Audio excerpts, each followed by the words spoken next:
Hello, everyone. How is everyone doing today? We are about to start the Legion farm. Just finalizing the atlas I want to use.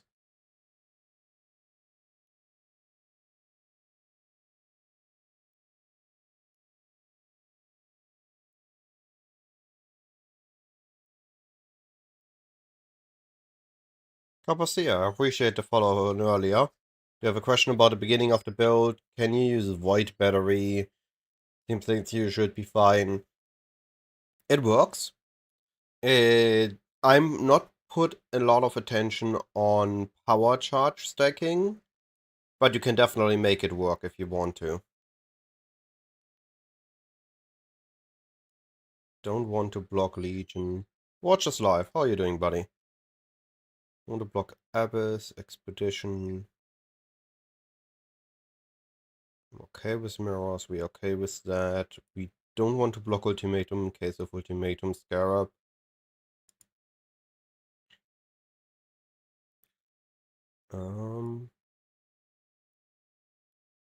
What else I care about?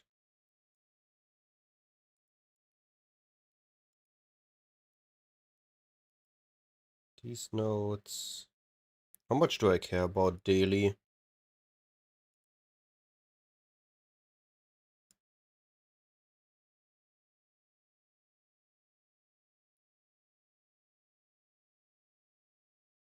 Care a little bit about pack size. Care about the influence. Or what bossing? Pinnacle bossing, Uber bossing, in-map bossing, T17 bosses. I would say I spent about 200 divines when I got with Headhunter, with the barracks and everything. Actually, it was fairly cheap. T17 bosses, no issues. Unless I roll giving the boss a lot of buff with altars, and then having a very difficult, very hard boss because of map modifiers, and I've nerfed myself into oblivion with player debuffs. And this is the only way the boss becomes hard, otherwise I kill it in 2 to 5 seconds. Like, the boss spawns, Blade Vortex rolls, boss dies. The build feels amazing. Do I invest into ore instead of delirium? No, I don't think so. I think this is good if I go for amplified artifacts, but not for what I'm planning.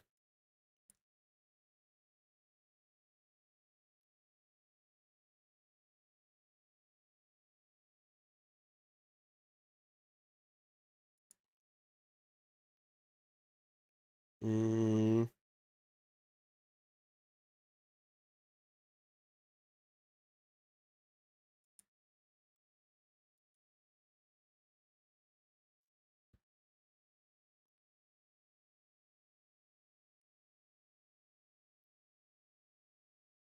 understandable. Holy Relic is a neat build, but it's a bit on the slower side. Yeah, no, I think this is what I want. No, I think I just don't want daily on it. Don't care about daily at all. Much rather get at least a couple scarab notes in.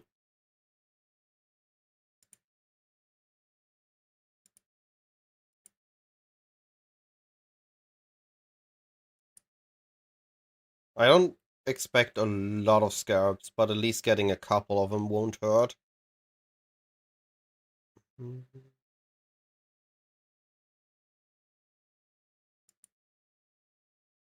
Need 3 more nodes to drop.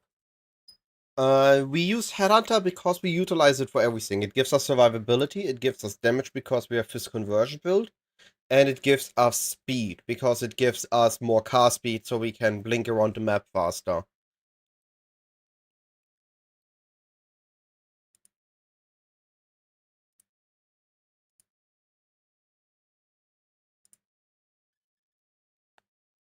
Mm, maybe I just don't rely on shrines.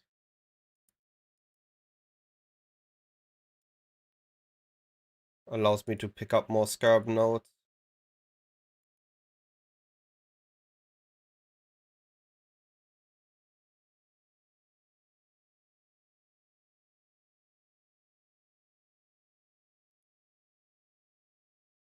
Yeah, something like this. I'm not using a swollen.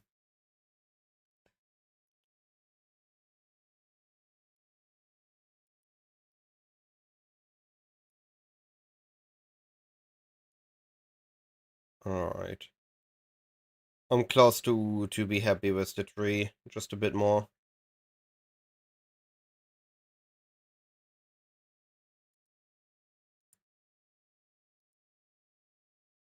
There we go.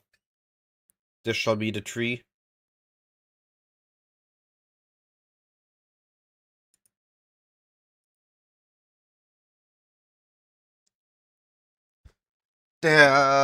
We can make it a brand, but it will still be a button. So there's no way to fully automate it. Theoretically you can link it to, if you're still using shield charge, you could link it to mark on hit and shield charge into an enemy to apply it. But with us using frost blink, we prefer to not do that. Genin, if you have a T1 crit before you burn the base or go again, you can use an Orb of Dominance. I think that's what it was called. Orb of Dominance, and try to elevate the hypothermia support, removing the base crit. It could break, and you could increase the base crit and lose hypothermia, which you need to go again. But if you need to go again regardless, it might be worth a go.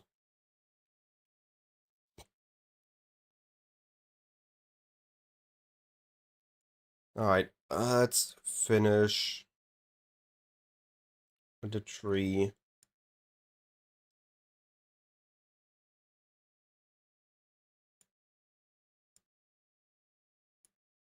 Oh no. That hurts. Kaik, I might check DMs after the stream. I'm currently trying to finalize my atlas. If it's important, drop it in chat. Hey, Zanamada.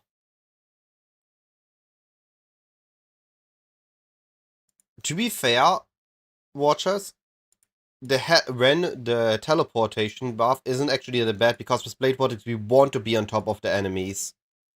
When we're on top of the enemies, we can easier explode them.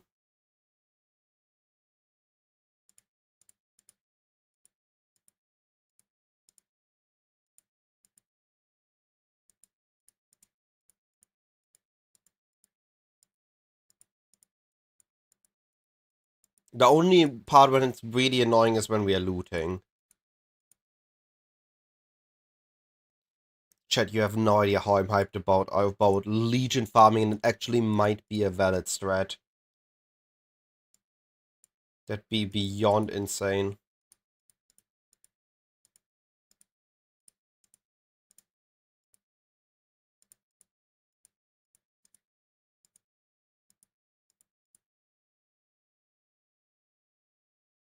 Oh yeah, I fully get you in that part. But running a 5-way without a headhunter also feels kind of iffy. Run out of respect points, let's eat more.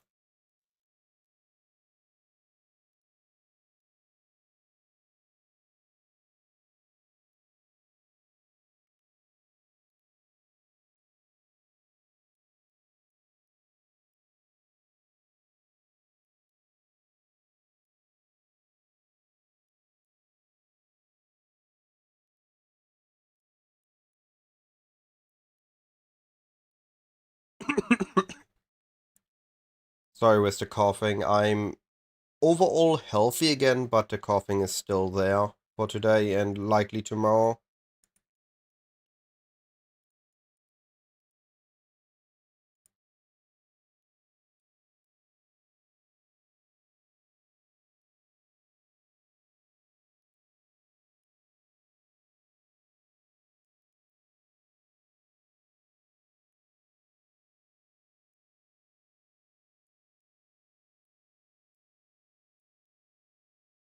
So we are completely ignoring the emblems.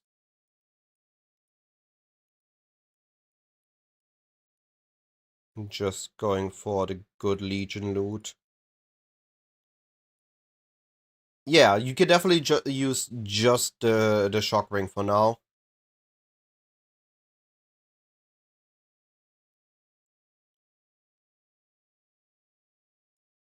Alright, I want the ambush scarabs and the rare scarab chance.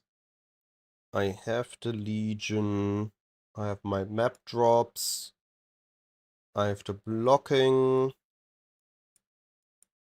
I want scarabs here. What am I missing? These two nodes. And then these. Alright, perfect. It is time to test the Legion. Use Legion on map device. We're going with Eta influence just in case. Of course, we have a header tone on the body. Or on the jaw. And we're going with double wisp. Because I think that is resulting in the best ways to get currency of our Legion. The only issue is that we only have one Legion scarab spot, so we are running 3 to 4 Legions per map. But I think this is gonna be fine. Well, let's see. We need to clear the breach first. It can block the Legions and our explosions.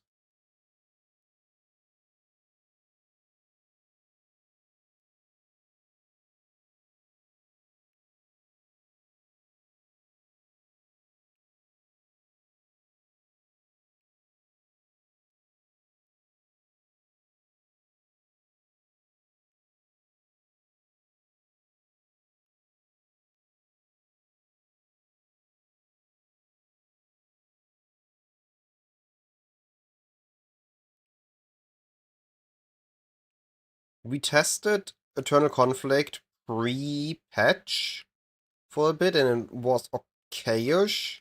Not really great. Satisfying, but not really great. I hope that now it is insane with the way we are approaching it. Oh, I still need to change my Sensi before we go for the Legions. I don't have Shape of Flames. Well, there go my head under buffs. Was testing some other stuff, but I need Ignite Prolif.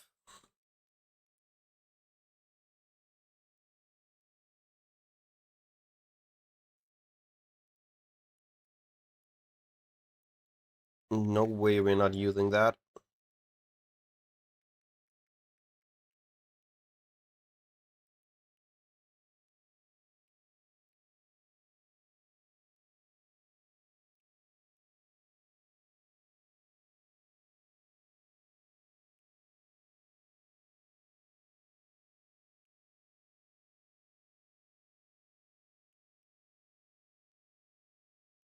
Don't annoy me. There we go. Map boss. Alright, let's test our legions. Starting here with Legion number 1.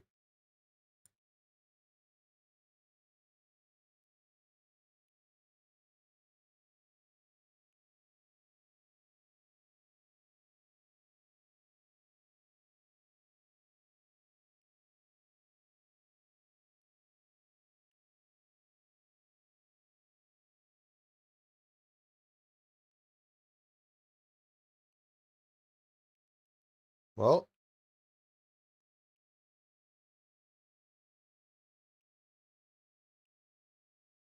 the idea is that we are mostly looking for raw currency drops. Here we're looking for a lot of chaos, exalted orbs, divine orbs, and a lot. Oh wow, I did not expect to die here.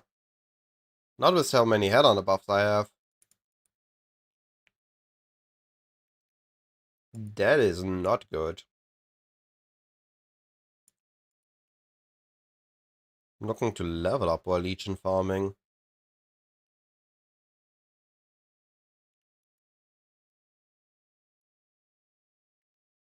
Oh yeah, they hurt. Need to be careful. Alright, that's a good start.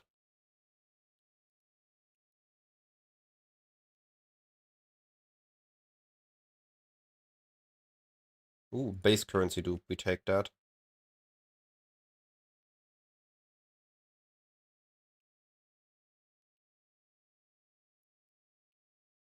Alright, Legion 1 is down, let's try another one.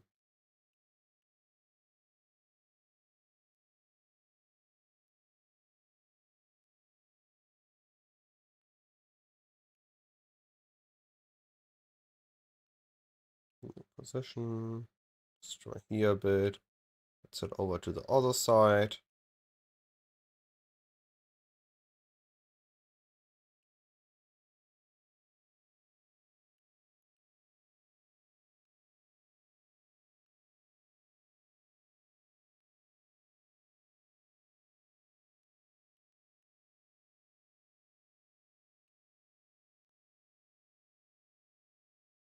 Hey Andre. I sure hope this. I have sound. Oh, I see what's happening. Let me fix that. Apparently the sound is not being sent to my stream at all.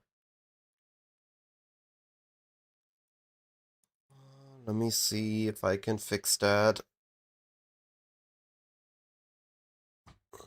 Thanks for calling it out, Jeanan.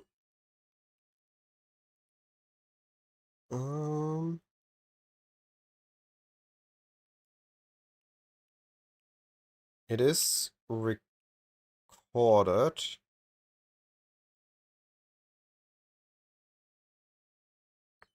Why is game not sent to OBS?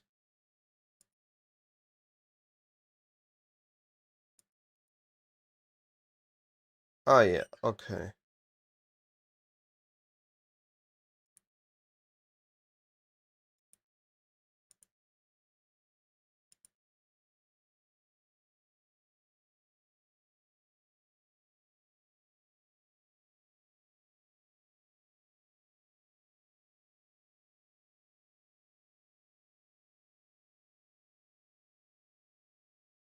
Why?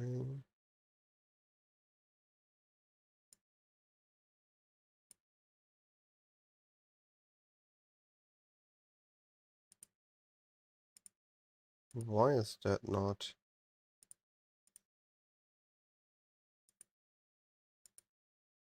Ah, that is why. Okay.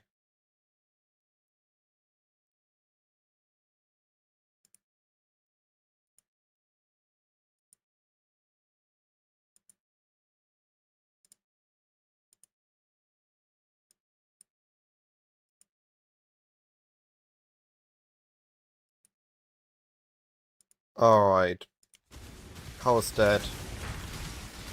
I apologize for the inconvenience, everyone.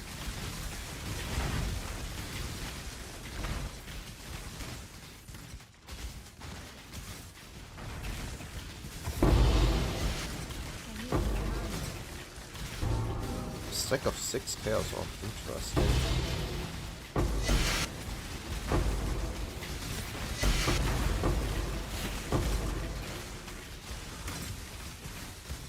Now, I have it set up so that my background music isn't played on YouTube, but everything else should be played.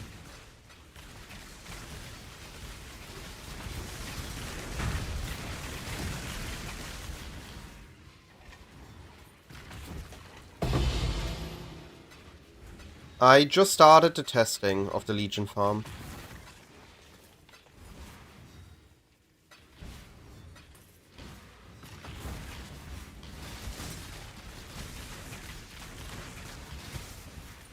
Alright, what is the verdict of the first map?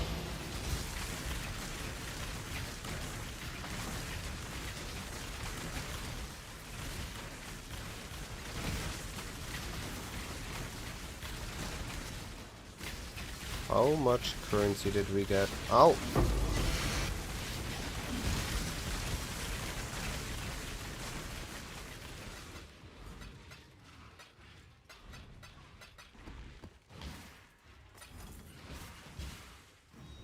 Oh, for sure. This is a variation of the farm you want to do once you have invested into your character, not before.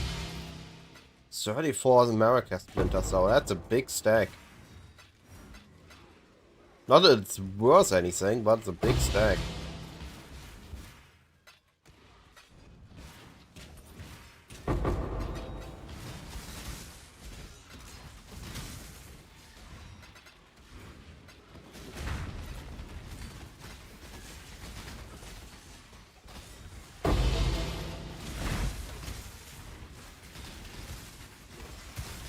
So what did I got? I got a Nemesis Scarab, a puzzle box. I forgot my portal still.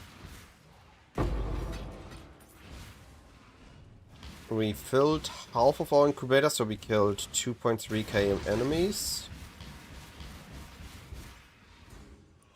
And we got a half half of our gear with incubators again. Oh right, I wanted to take a snapshot of my stash to compare.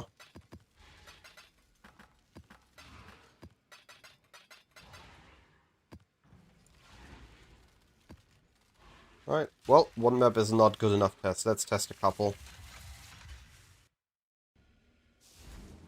2 mage bloods. Yo, how you managed to do that?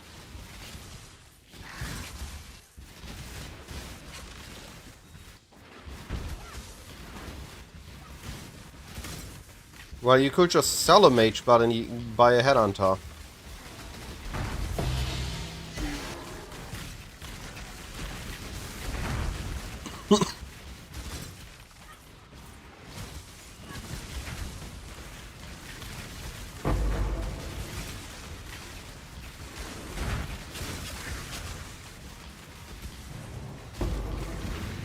Need to clear the hive again. Don't care about div card do.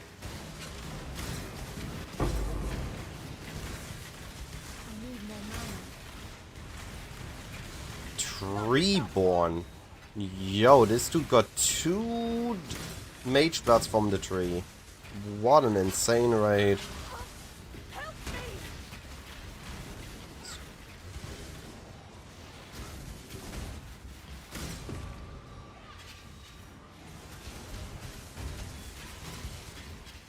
Hey, Petrol. It's called Screen Marker. It's a mini tool that just allows you to draw on your screen.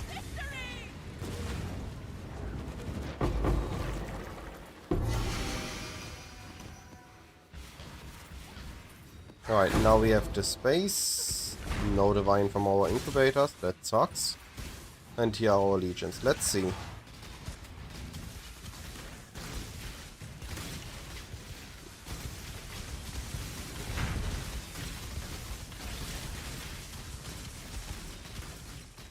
Let's hop to the other side for a bit.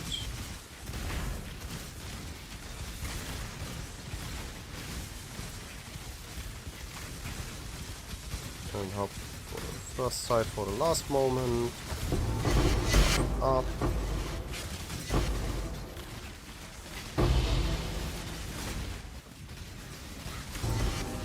Oh, that's a lot of toxics. Holy, that's a lot of toxics. That was a whole train of toxics.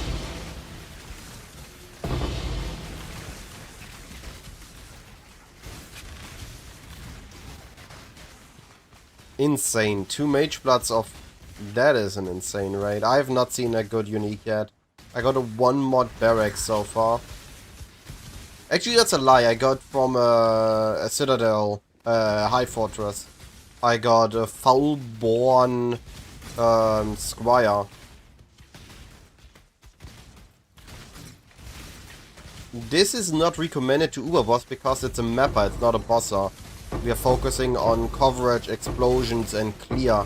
All our flasks are for spreading damage more than focus damage. Day 5 up. Yo, this dude had 5 legion buffs. 5 loot tiles above him. I didn't know that's possible. Andre, I would really love your luck. It's insane. On my website you can find my latest updates on the PoE. Day 5 is my last update. I have not played yesterday, so there's no day 6. And I'm still debating if I should buy a mirror and invest into this character or not.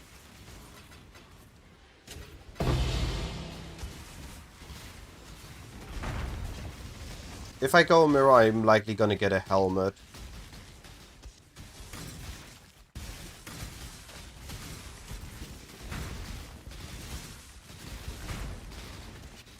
I need more mana. Okay, there's not a lot of things in PoE more satisfying than standing in a legion and everything around you explodes over and over again.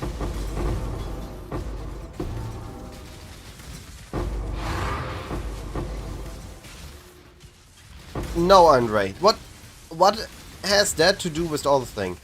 If I can buy a mirror, this means I played a lot, but that doesn't mean lucky. I've been grinding like crazy.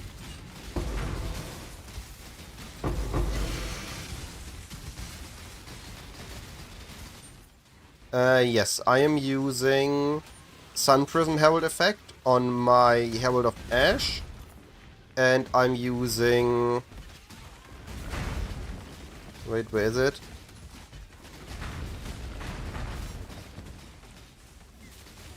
Huh? I'm using one more Herald, I don't see it. Yeah, Celestial Herald on my Herald of Ice. So I'm using 2 Herald effects that apply to all my explosions.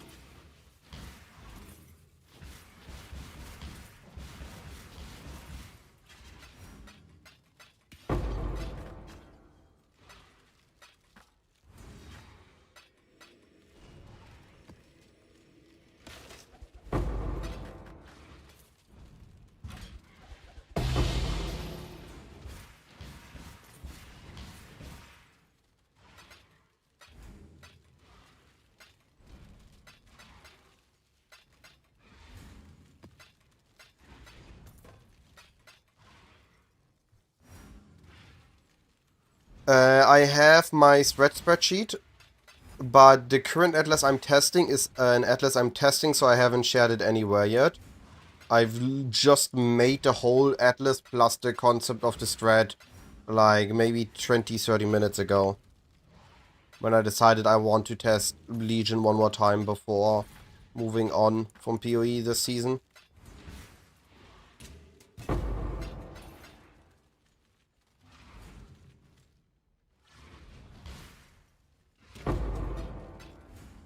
Yeah, that's fair, Andre. I've played a lot. I farmed like crazy on the T17s. I'm pretty sure... No, okay. Not for everyone crazy, for me crazy.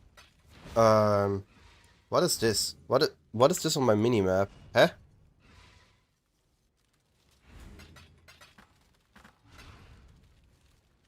Huh?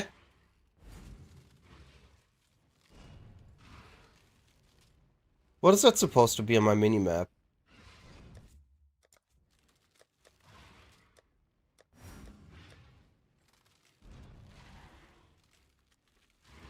Why do I see the flask icon here? Huh? Game? Sorry, that confused me way too much. The scraps were pretty cheap. Conflicted something. I think I spent like 1 or 2k chaos on this. I've been playing like crazy, in my opinion, on the... Ooh, now I get scared, dude.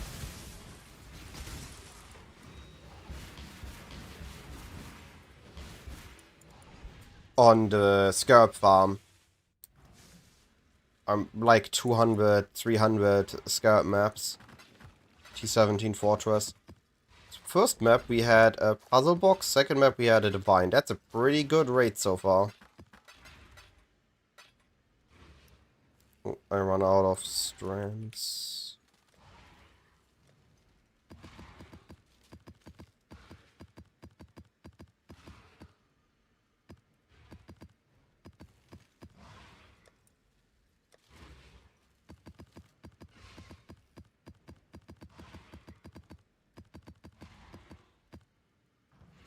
Alright.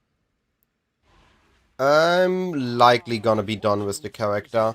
I haven't really felt the need to push as much this league as I did in others.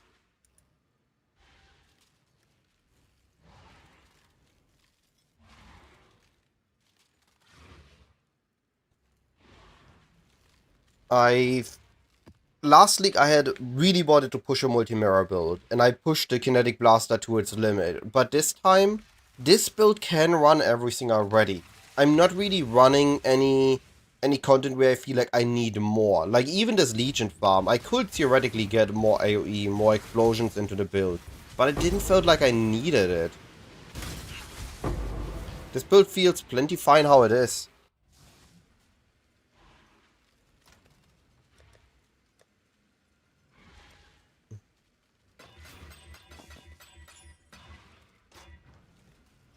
I'm clearing maps, I'm clearing bosses. The only thing that I haven't tested on this are Uber Pinnacles. But I'm likely gonna do it for challenges. Like after the Legion test, I'm gonna be doing challenges. I maybe do a little bit of early PoE 2 prep, or I'm going to run a little bit of private leagues or SSF and get a bit of practice in. I can do that. I can do that. And then I'm likely gonna be joining GSF, Badger's Private League, BPL, and I'm gonna be afterwards going to directly into PoE 2 as we're getting that early December. So either I'm gonna be going a little bit of an SSF journey, or I'm going to hop over to Path of Exile 2 and prepare and do some build testing for the upcoming league.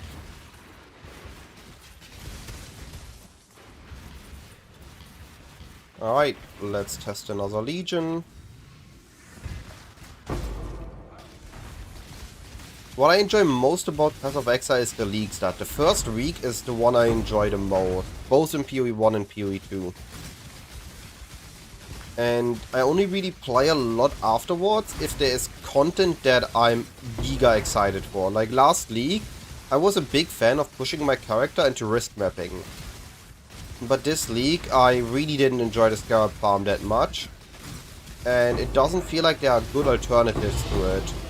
Like even this here, it looks fancy, but there's a lot of loot that is worth a chaos or less here. So it's not actually that great. Yes, I am. I have a video on it if you're interested, Andre.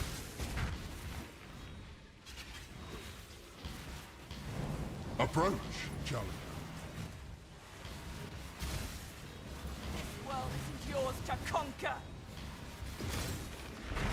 So I'm mostly prepping for week 1 of PoE 2 after this. We're looking into potential starters, potential builds that are gonna be good but not meta. Not now. See what's what.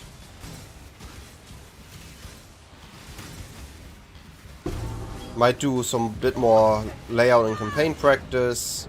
Or maybe I go in SSF, GSF and practice some 2-stone, 4-stone pushes. Week 1 builds. No, it's not. I'm getting a lot of damage from the gem levels.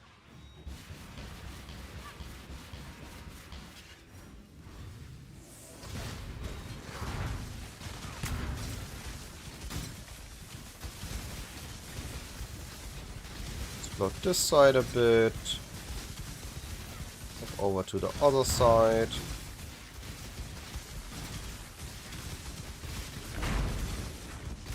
You know what would be absolutely amazing with this Legion?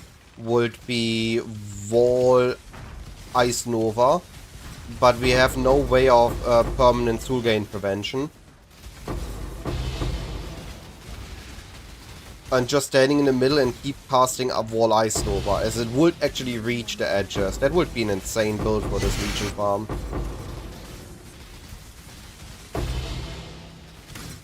Well, we can check that, Andre.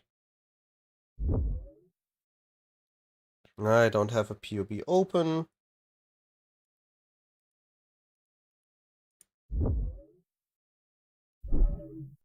So this is my PoB. And we can just check if we do Goddess, Grace of the Goddess. And let's assume an absolute max rolled Grace of the Goddess. Oh look, I lose 15% damage. I don't know about that one, buddy. On top of that, I need to gain int, which will lose me the Herald buff tattoos. So Grace of the Goddess is actually not a DPS increase for me.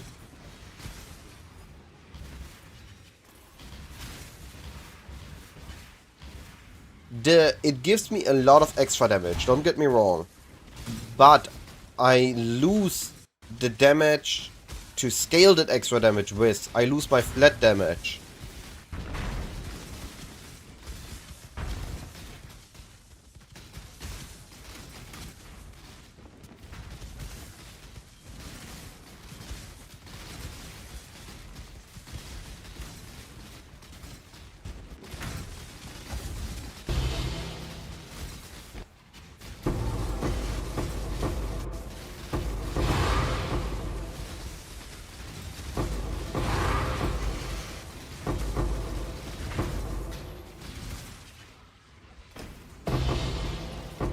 Alright, so this map we didn't got a big item. Grace of the Goddess needs a bit of build around. You need to get your sources of flat damage and percentage normal damage elsewhere, so that you can highly benefit from the extra damage. Right? You need a lot of fist damage and you need to utilize the elemental damage well. If you just have damage as extra, you don't actually get that much. Drop a mirror. Sure, if I could drop a mirror on command, I would do it. How you doing, buddy? Everybody's on YouTube today? Is Twitch stream not working? No, Twitch stream is working.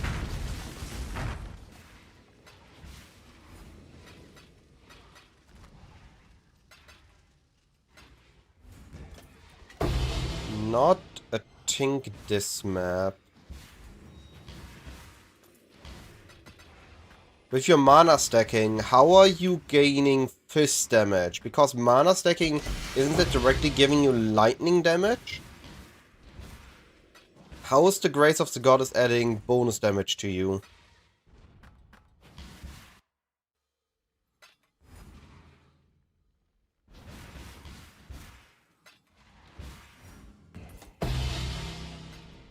Inkodox, how you doing, buddy? What are you up to? Oh, dang.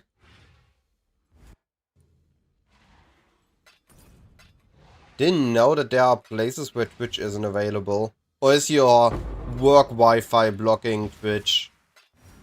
That would be hilarious. Works like no live streams here. I need more mana.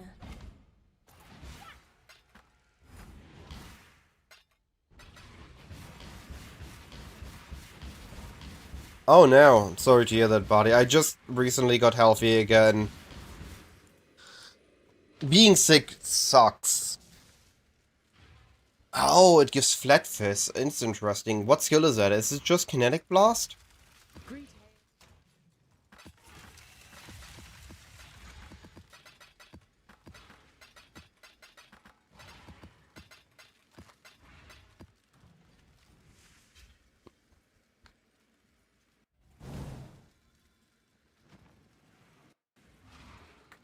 Yeah, double attribute damage stacking is resulting for flat stuff.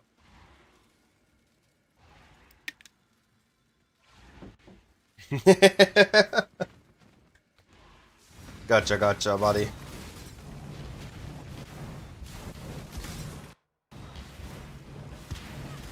Best of luck, Inkonox.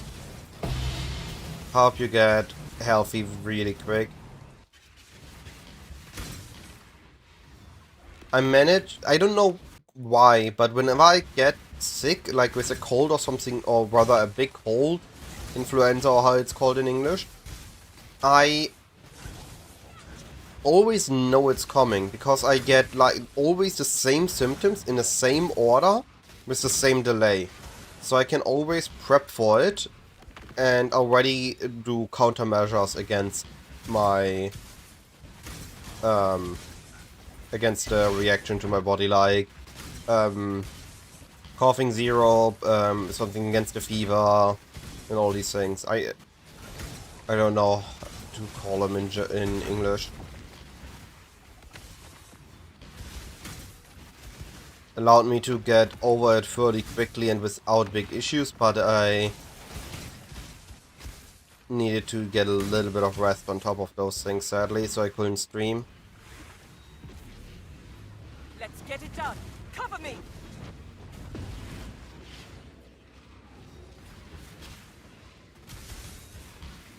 Alright, not the exit, not the exit, not the exit. Okay, the exit is this one.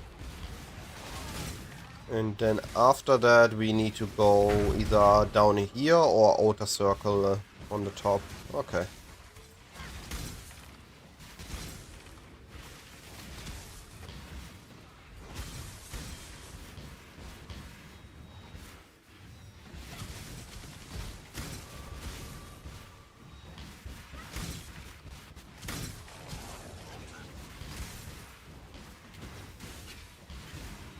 Odino in-game name is Cyclone.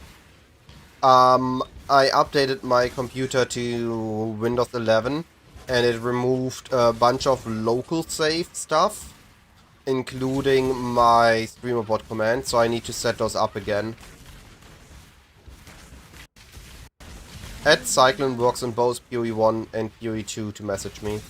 Are we getting... Is it confirmed that we are getting Delve 2.0 for the next PoE 2 patch?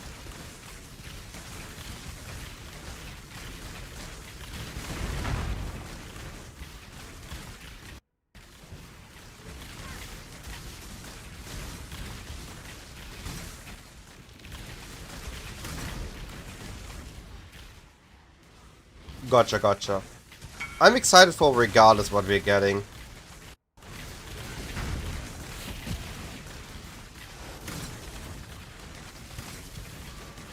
I'm excited to play some PoE 2. I have a cool build in mind. So far, I am 3 in 3 of my pre-launch builds not going as planned. So I hope I finally have a build that I planned before reveal, before patch notes, that isn't killed by patch notes. Or killed by hidden patch notes. Which happened twice so far to me. Bannerman, Stormcaller Arrow for campaign, Spiral Volley. Like, they killed both Bannerman and Spiral Volley in the same patch with the gem changes without showing them in time. I felt so bamboozled by that.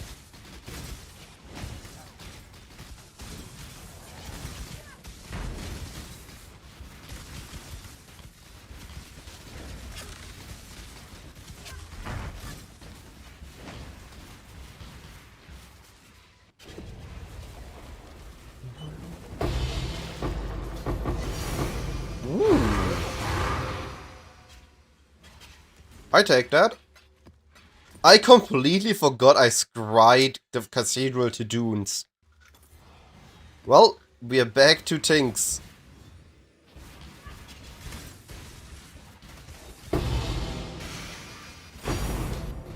Hey, Incubator Divine.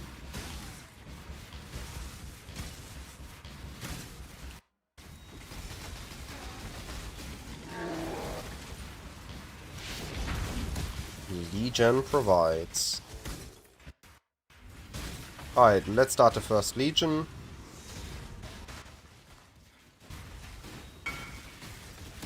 I'm checking in a moment. I am in a map.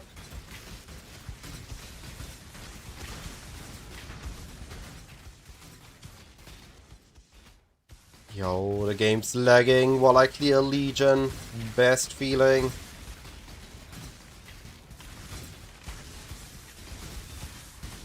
Because I am the cause.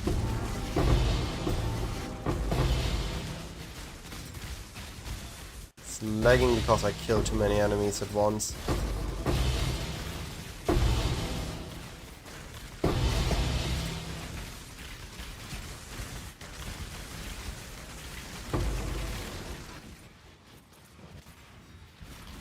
Hey, almost got up. I really think that Lost Unity is the most insane unique of the patch.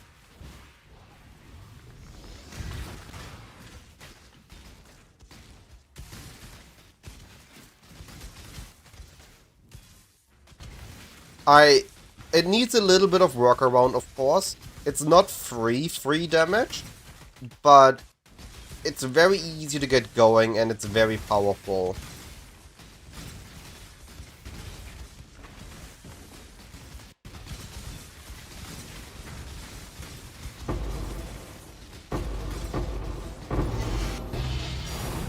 Woo! More things from Legion! Let's go!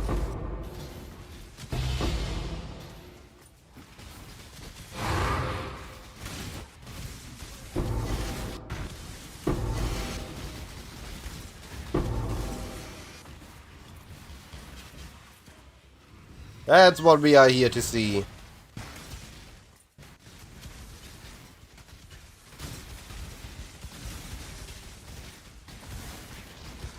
I think if they don't nerf it, and if they don't nerf Elementalist next league, and also the Breach update goes core, the Foulborn Herald body armor plus Herald of the Hive is just gonna result in insane amount of damage on no budget. On any build. It's gonna be the easiest way to get early damage.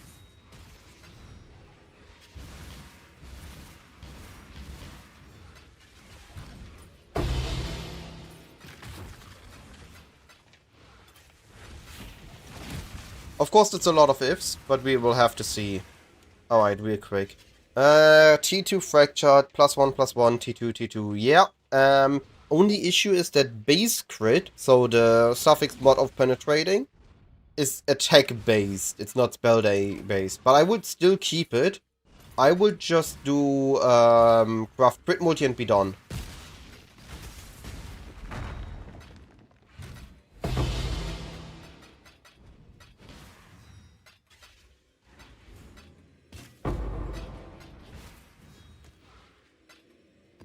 Do you have a cheap jewel or ring? Don't remember. You can just use the flask and the 1 mod Foulborn Respite with just lightning.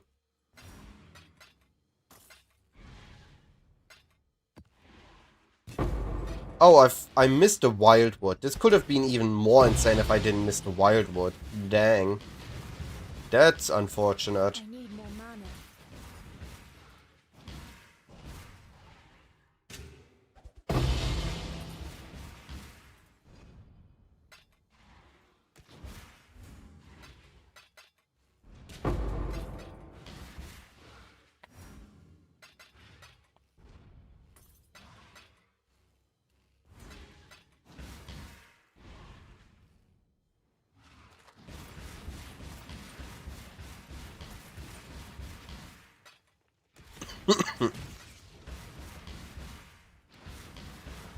I should really start having portals in my inventory again.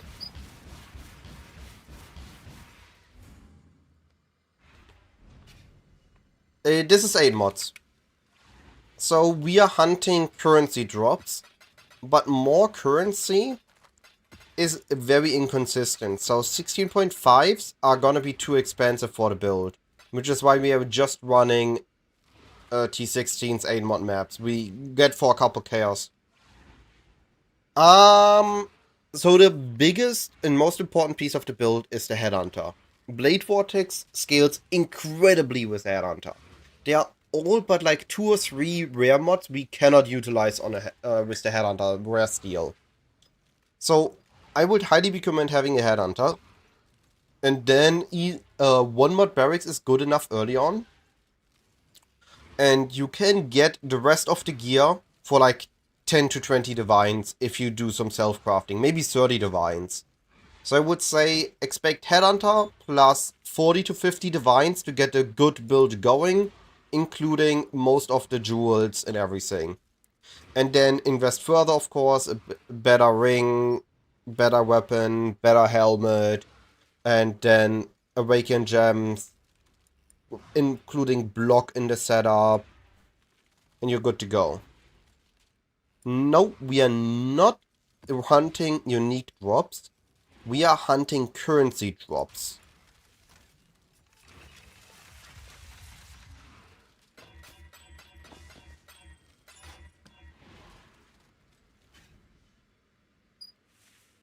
We're running 8 mod Legion Dunes, the good classic Legion Dunes. The one we all love.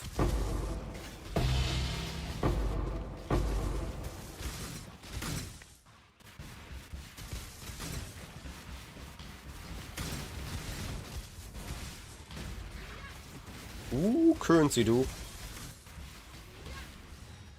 Where the boss at? Huh? Oh, there he is. Oh, it was a second boss. Nice. Have fun with that. Always great. I highly recommend it to everybody that's interested. Play with buddies. Play with an Autobot if you enjoy it. Or just do team play. It adds so much fun to the game.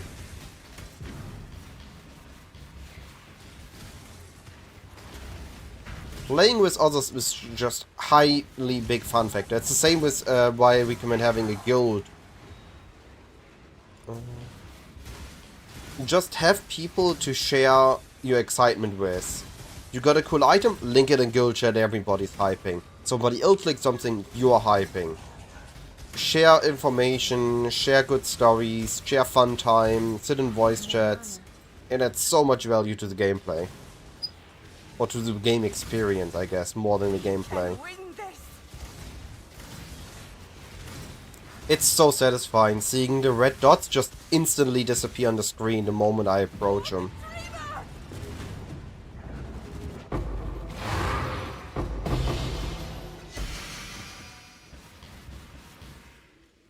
And Legion number 1.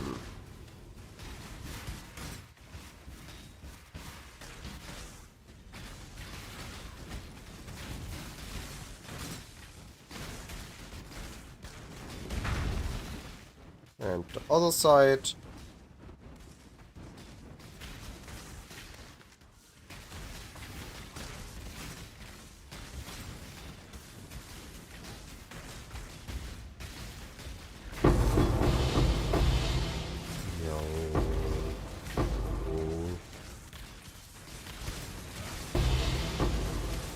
I need to change the folder though. I can't make the splinters make these sounds. They are not worth it.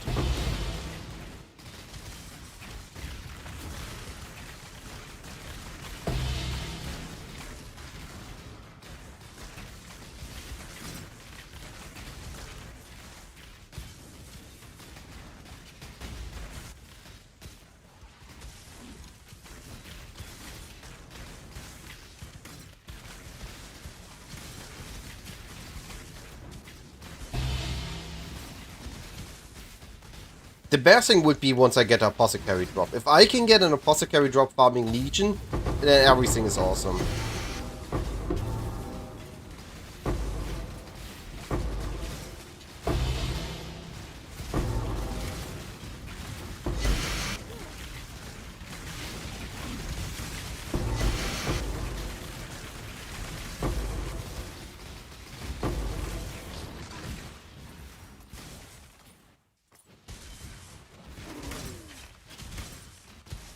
We have another Legion.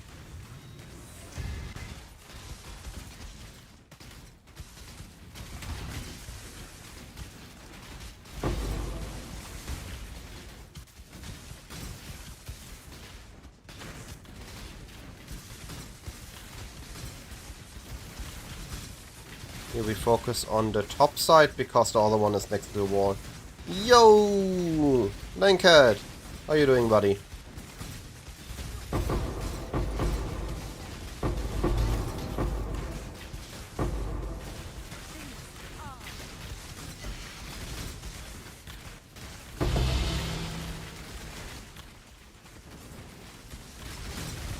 Alright, map's done.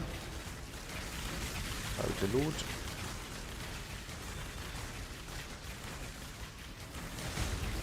I need more mana. Well, we are currently testing Legion.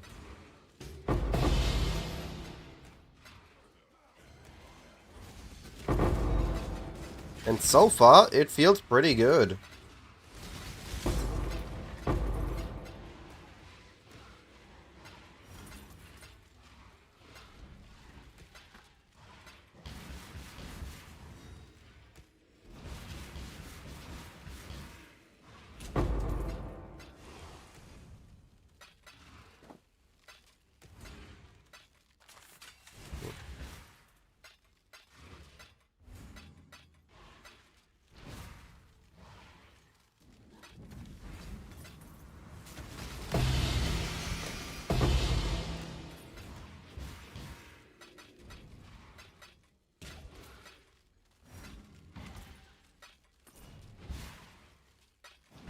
We have gotten a... Oh, sorry. We've gotten a tink every map so far, I think. No, that's a lie. We have 2 maps without a tink so far, but 1 gave a fortress. And 1 map we got 2 deaths from an incubator plus a normal drop. So far we had a pretty strong raid. 8 mod dunes, Legion, Conflict. Yeah, we are currently testing double wisp, hunting currency drops. So hoping for a lot of yellow and blue wisps instead of just adding modifiers. I think the modifiers are better for scarab hunting. Oops, clumsy me. But Legion is just not good for scarab farming. They have some weird modifiers, I think. You've got affairs you might want to tend.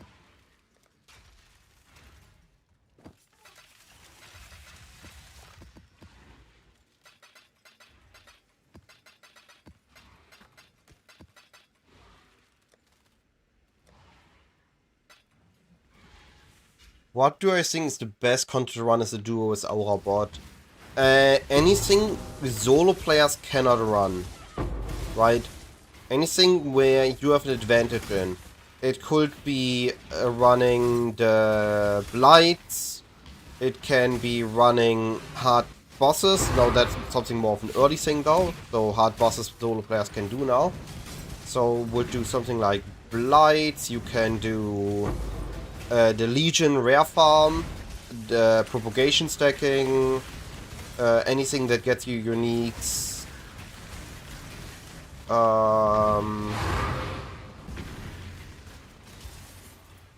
Yeah, I think that's right now that's it really.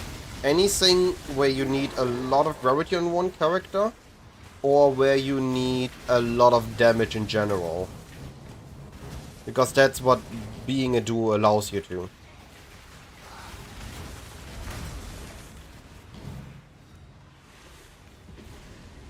Keep them back.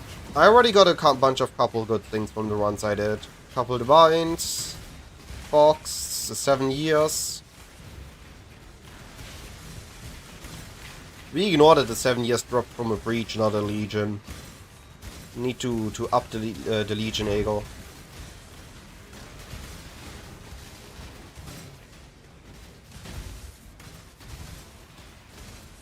My best comment so far, quote.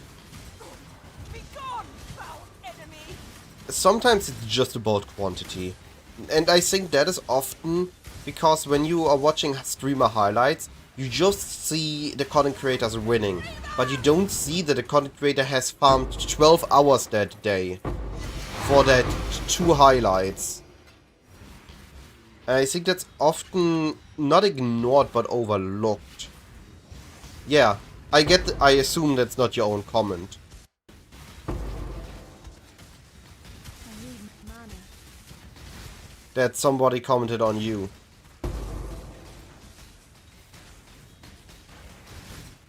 I have no control right now over my character. I love it. The only moment where I don't want to have control over my character is inside a legion with massive amount of loot.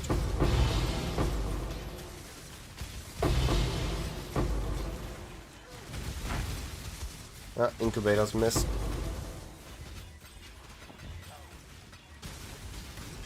No! I tried to min-max and I got punished. The dog is in the hen Looks like I'm not getting a level up. Yeah, but that's what unique farming is, right? You're hunting the T0 uniques. Good luck, Ordino. No! You've got affairs you might want to tend. 4 chaos, Andre. I paid 4 chaos for my map. 3 to 5. Sometimes I got... Ooh, a nurse!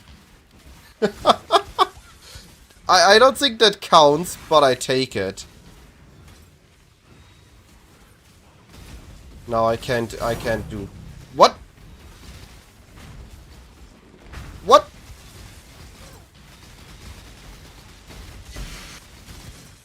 Game?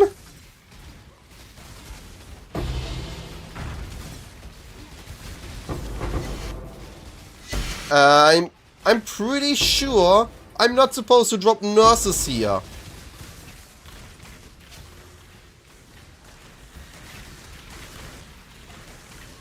"12 raw div, yo. That sounds exciting. Well, let's see how many I'm getting. No. I got the nurse from the Eldritch Minions. It's altars. Because I scried apothecaries and 7 years bad luck. But the likelihood of 2 nurses back to back with that is beyond insane. Like, that shouldn't have been... The odds shouldn't have been in my favor on that. Yep, that's what we're here for. Lagging in a legion. I just run altars. Just 5 times domination scarab. And I just zoom through the map until I got it. You need native packs. So we are running domination because the shrines add native packs. Yeah, sure you can. Cemetery is slightly worse than Dunes. Dunes is the best map for Legion. And the reason is very simple for that. It has an open layout. Cemetery has too many walls that can eat up your legions.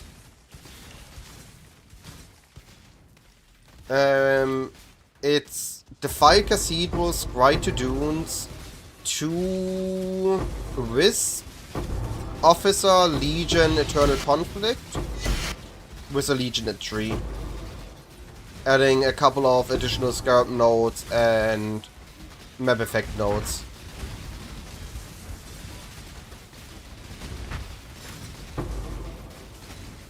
Dang, they are tanky. This is a rippy map.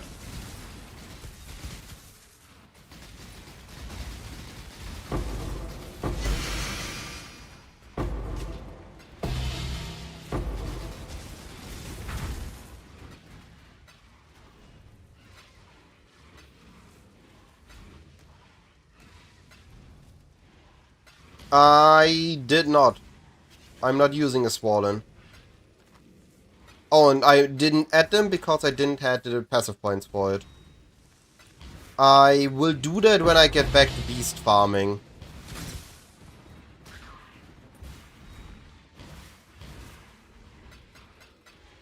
I thought about that, but decided that that is only really good if I go for Scarab farm as a main thing. But then I want the Scarab nodes back in. Because it's only really needed for the Amplified Artifacts node. If you don't have that, then I don't see a reason for the Bismuth.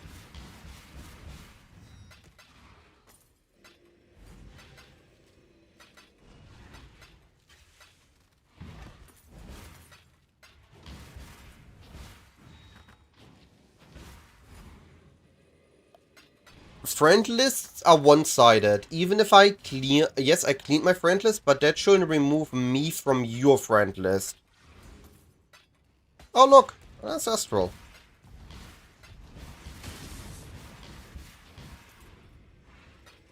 And reasonably.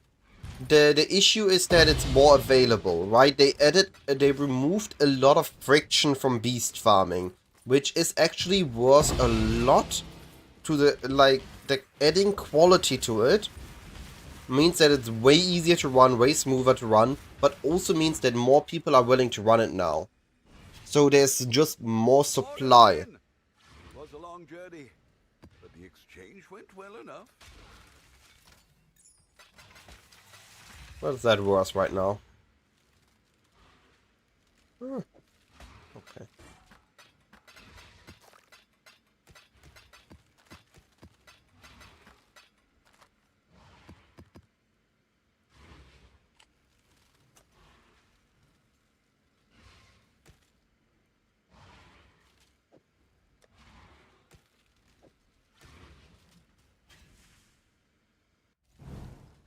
So it just results in more people doing it, which means that there's more supply than demand right now.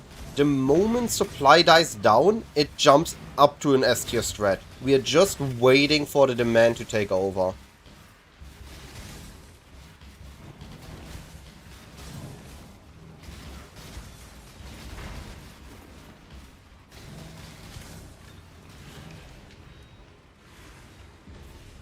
I need to...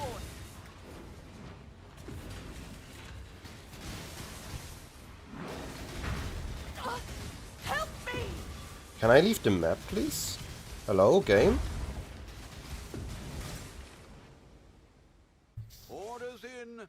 'Twas a long journey, but the exchange Beasts. went Not well Kirak enough. beasts. It's mostly the same. They supply the same thing, so they both just rely She will soon bear fruit. on us getting the supply diminished so that the demand increases the cost.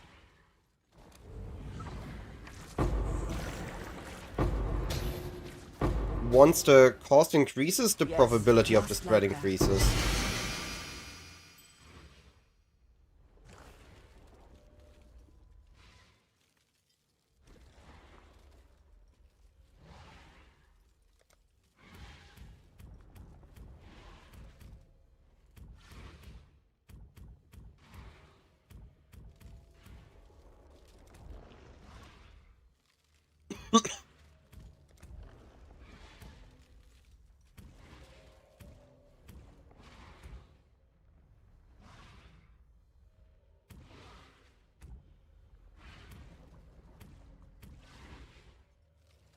What do we want?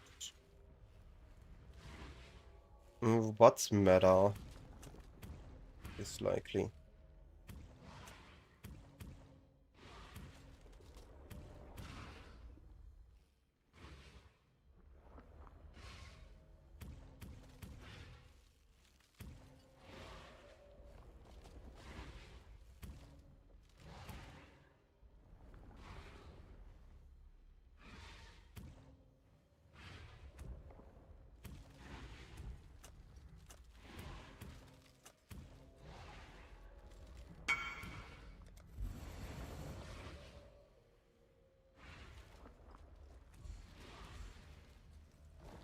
She will soon bear fruit.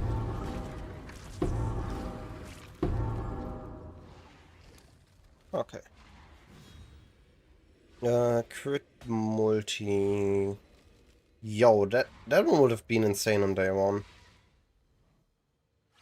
Life fracture boots. Life helmet boots, no.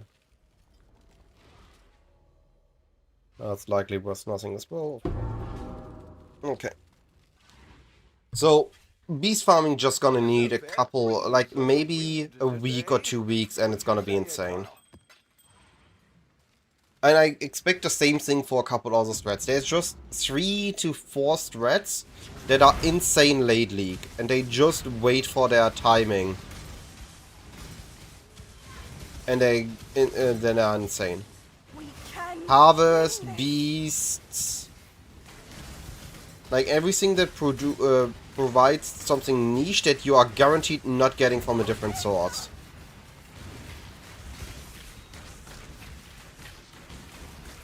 I need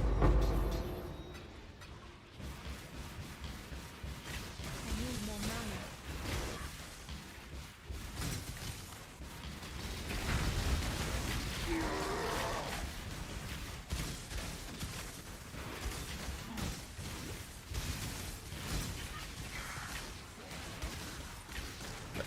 Oh, not gonna lie. I've said this a couple of times now, but this build is the most satisfying build I've played in leagues. Kinetic Blast was amazing. It was a fun build. It was an absolute blast to play it. But this build is so satisfying, so smooth. There is no friction in playing this. There is no difficulty. It's just dash around the map and see stuff explode.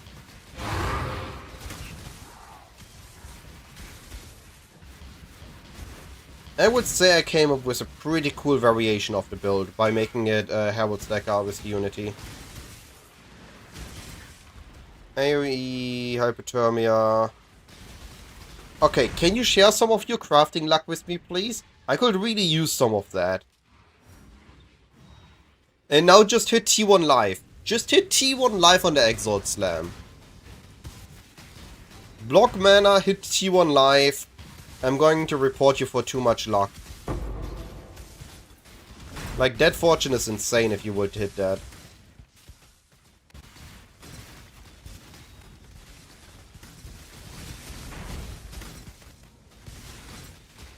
It's kind of funny how I make a crafting guide for something, and then I keep seeing all the crazy results my viewers get that follow the guide that are twice as insane as Minecraft. I'm happy for all of you, but I wish I would have some of these luck sometime.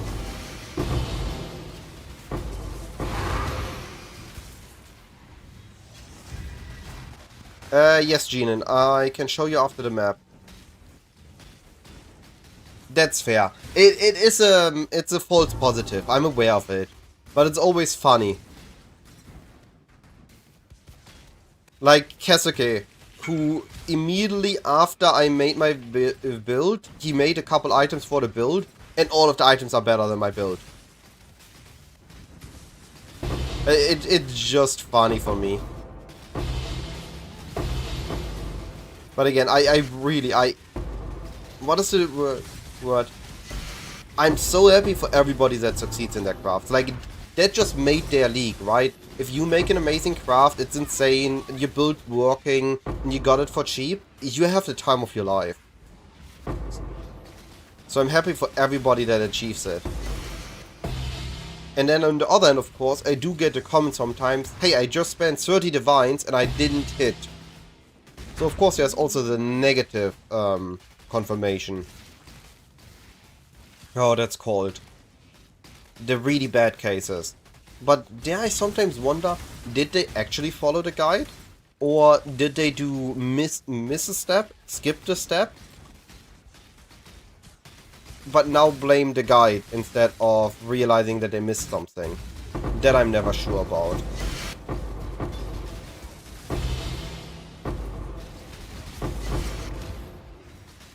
But I also can't prove it, or not prove it, I can check up on it.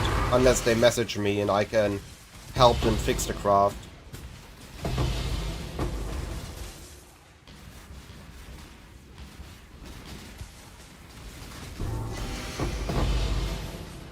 Alright, I think this map is without Tink.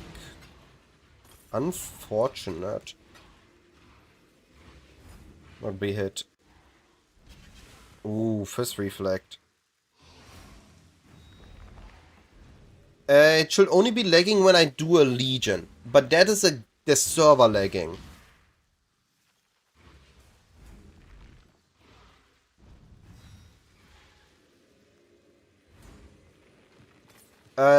If you have a level 30 Blade Vortex without shield, you can go for a Swollen. I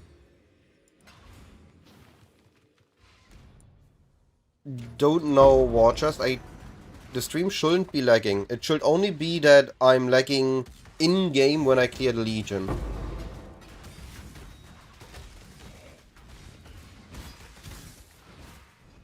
So my grafts, I'm using a tool graft, an Aegis tool graft. You need either heraldry. So up here, where I have Endbringer Purposeful Harbinger, you need Purposeful Harbinger with heraldry. It's an expensive cluster, but it gives exposure into the build, which allows you to use the Aegis tool graft. Otherwise, you would need to use the soft tool graft with Heart of the Flame. I forgot what that one is called. Either one is okay. I decided for this one.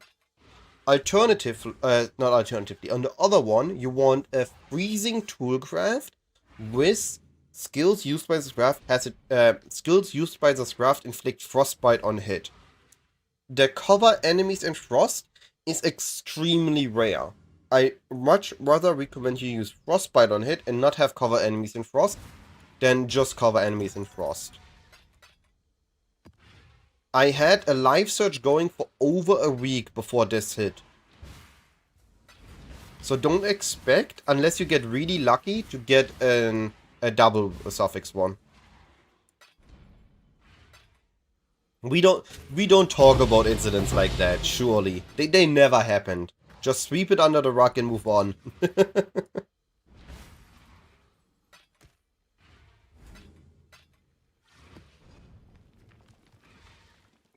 If you go for Penance Brand, I'm pretty sure you don't need a Barracks Respite.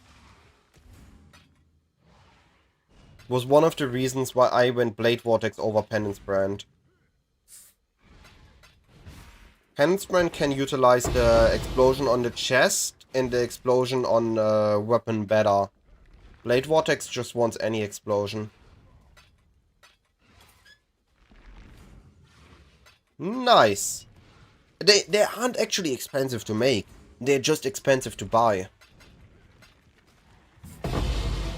Because it's a specific process, it can't be accidentally made, which means all the items on the... Okay, it very rarely can be accidentally made. Which means all the items on the market are by... Oh, come on! Are by people that intentionally made them to sell them, or made them to use them and don't need them anymore, so they're now selling them.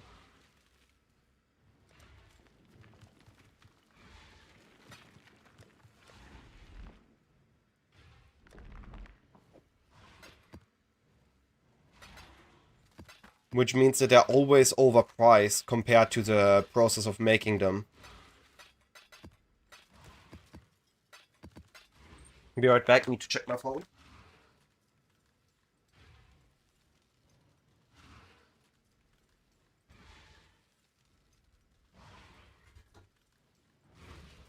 I don't think I'm getting my level up here.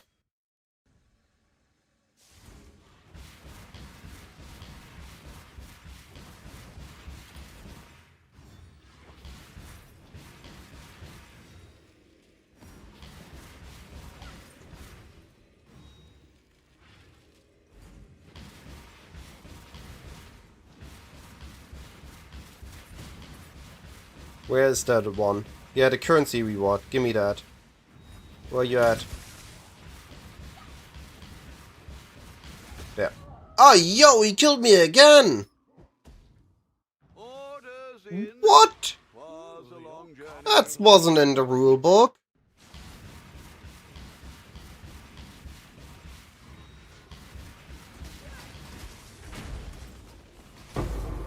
Ha! That's what you get for killing me. Perish. The dog is in the hen house, as a commoner might say.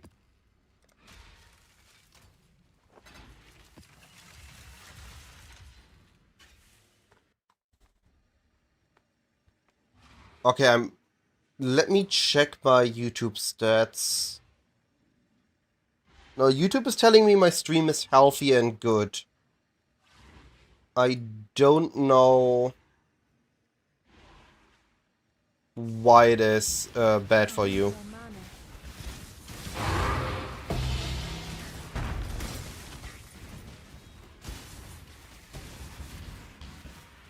Approach, challenge.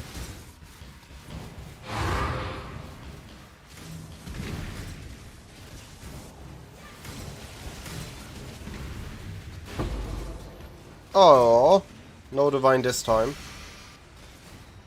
But we get a good quantity altar. We take those. I know that YouTube has a slight delay, but it should. I've set it as low as possible. YouTube needs that delay so that the entire thing can be saved as a video directly and can be rewatched.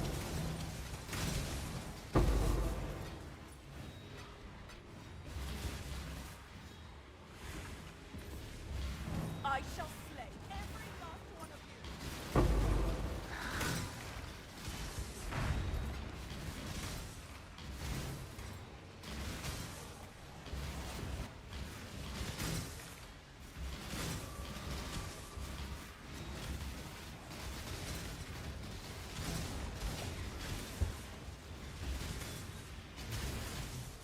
Nearly done.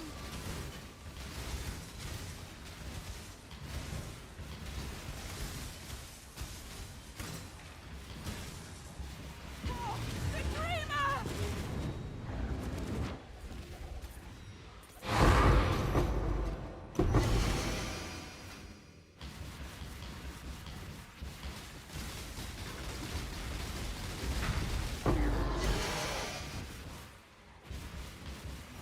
Alright, time to go for the legions.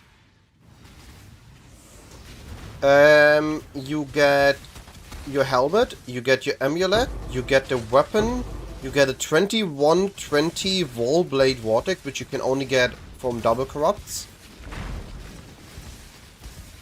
I keep getting teleported to the same enemy in the same corner. Let me out! I need to see all the enemies.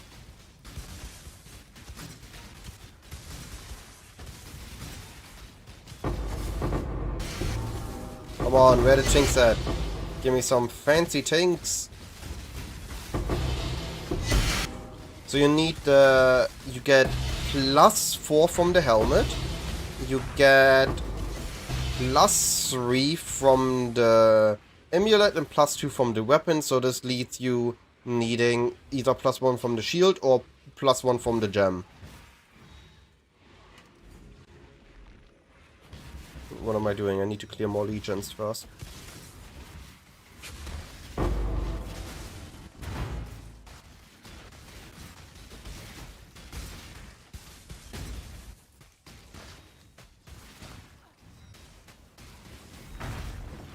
The lag's unreal though. It is uncontrollable laggy. But it feels good as when it's on a legion. My earlier tests weren't this laggy.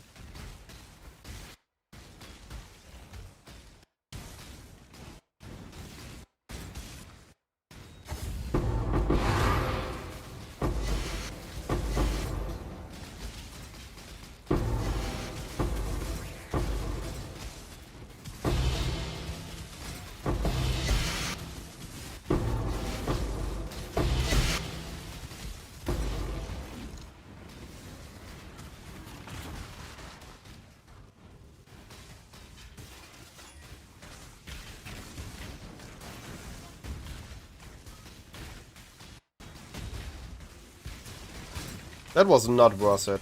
I should have not done that while I had the Legion active. I thought I was quicker on this.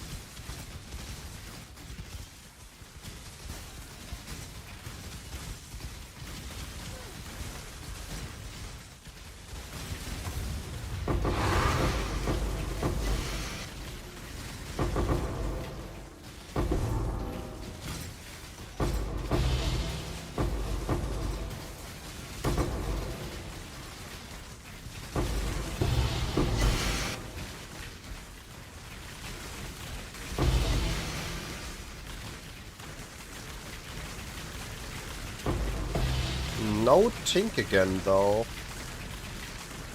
Unfortunate. Not even a fortunate.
And another map.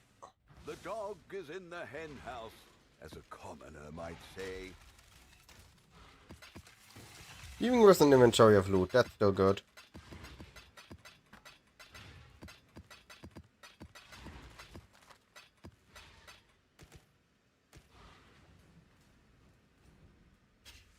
About 200, I would say, including Headhunter and Barracks of Spite, all the jewels and everything.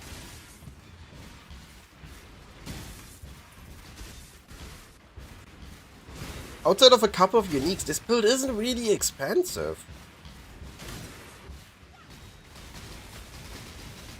With Headhunter, yeah. The most expensive pieces is the Headhunter, the Barracks of Spite. This might be a bit, I don't know where the +3 Blade Vortex Strength Flight is currently. This you can make for 10 div about, this you can make for about 10 divines. The clusters and everything, I think the only expensive one is...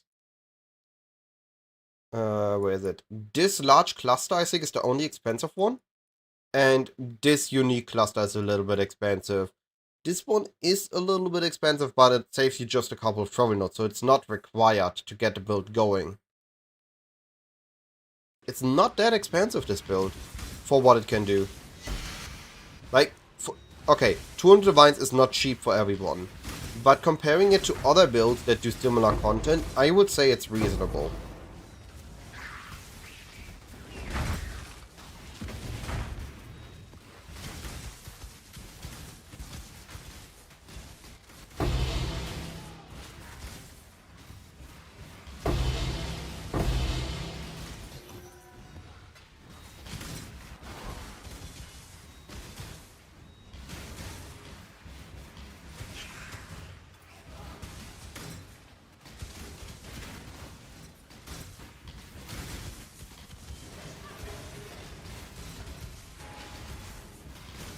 And Legion number 1.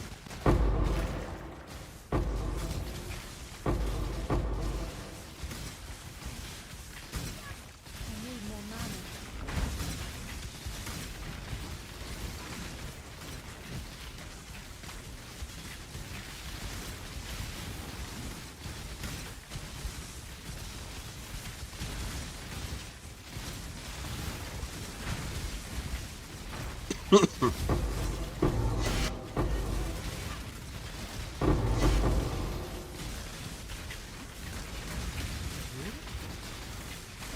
Hey, what do I think of turning your build into a CI variant? Main reason I didn't do it. The main reason I didn't do it was Headhunter.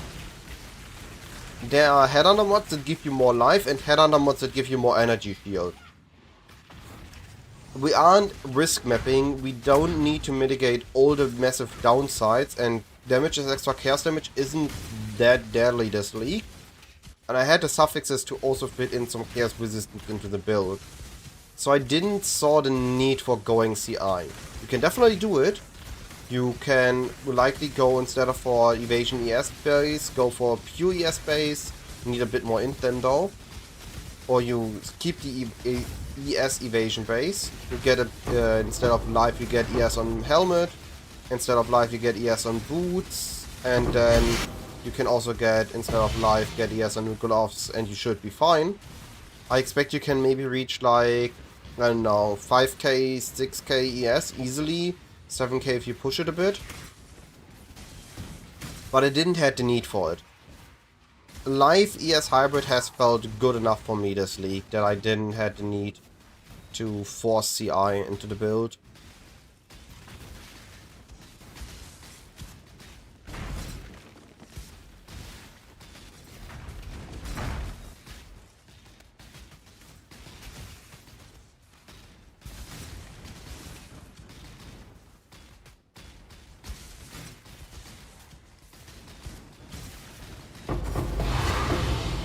Where are my tinks at though, game? Where are the tinks at?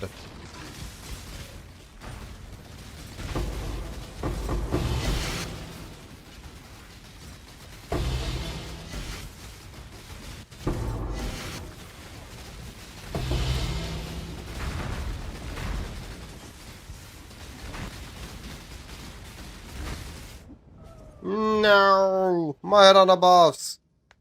No. You've got affairs you might want The to reason end. we want Headhunter is that it gives us so much defensive and offensive power. We have Fist Conversion build, so all the physical mods. It has AoE, it has cast speed, it has faster moving around. Even the Throat Walker that teleports you onto enemies is good with Blade Vortex because we want to be on top of enemies. We want to be able to hit them from. Well, yeah, we have an AoE around us, so we want to hit them. The ES gain, the Fist is extra gain, everything is good on this build. There are barely any Headhunter mods we can utilize. Blade Vortex is just the perfect Headhunter build, in my opinion.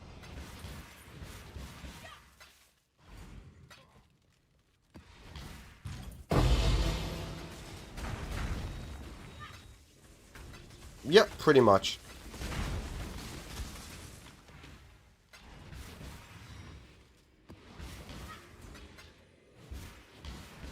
In a CI version, I would maybe try to fit a bit more reservation in and go a little bit less on Heralds, drop the Herald of Lightning, and get Discipline into the build.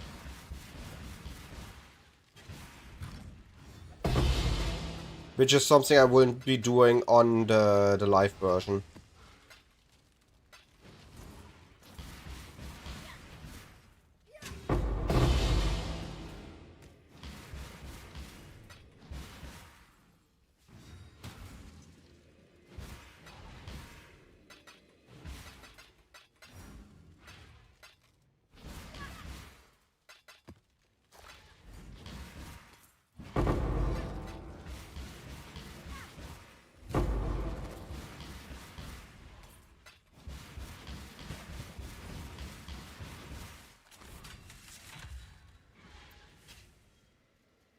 Orders in. Was a long journey, but the exchange went well enough.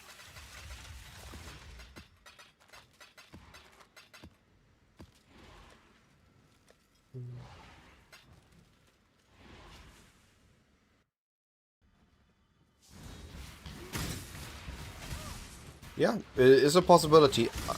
There are several ways you can get Iron immune.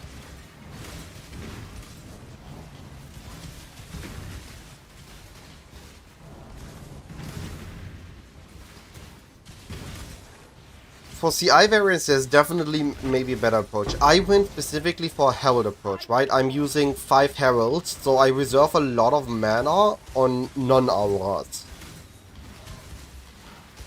Which is a factor I needed to consider in when I made the build. It has its up and downsides, of course. But I really wanted to play with Herald of the Hive. Not long now.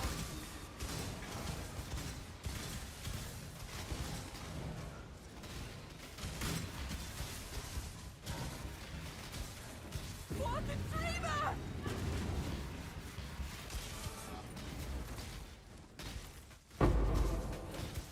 That was one of my conditions to myself to play this build. These 2 rings is what I wanted to use.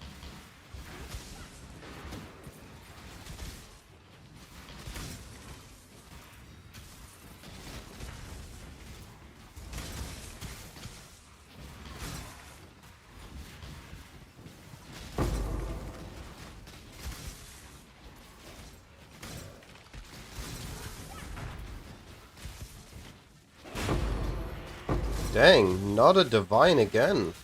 Game. What are you doing this?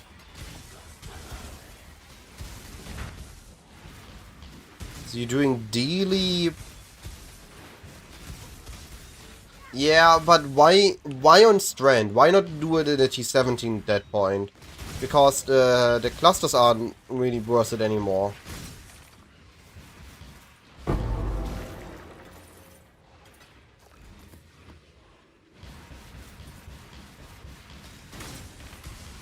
I might be doing some cluster farming again.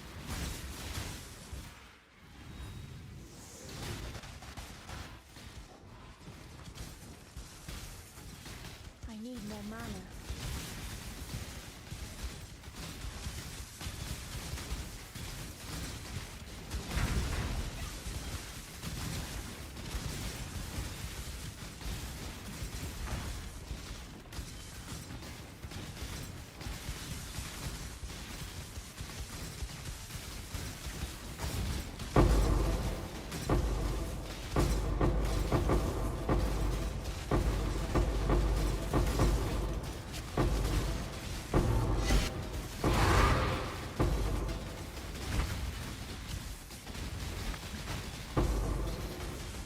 There's a rare hiding behind the loot. Well, the reason we do paranoia stats is for clusters mainly.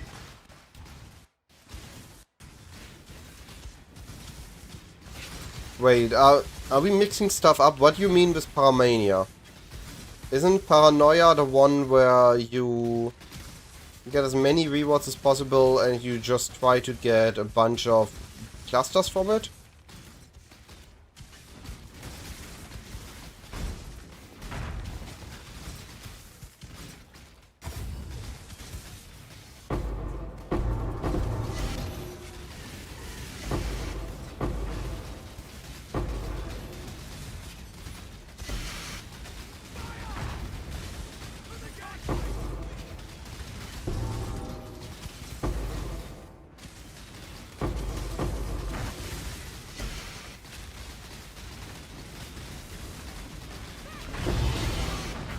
Where are my things at, game?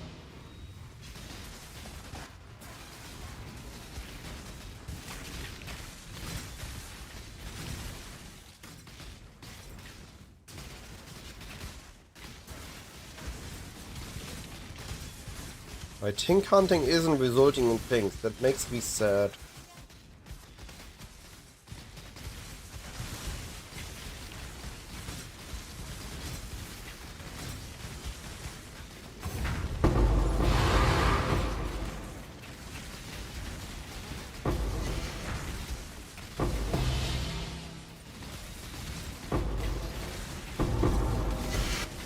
How do we freeze things? So either you need a lot of damage, or you need to invest into freeze duration. If you're doing an earlier iteration or a lower budget iteration of the build, you need to invest into freeze duration and ailment effect, so that your freeze time goes over a specific threshold that the enemies have based on their life. So the more difficult your content is, the more damage or the more freeze duration investment you need to actually freeze enemies. And then I combine that with blast freeze, which is freeze you inflict spread, so it is already a freeze, it's already fulfilled the condition of freezing, and then it just spreads. And the spread of this freeze means that it's applying even to enemies that wouldn't have been frozen by the initial freeze.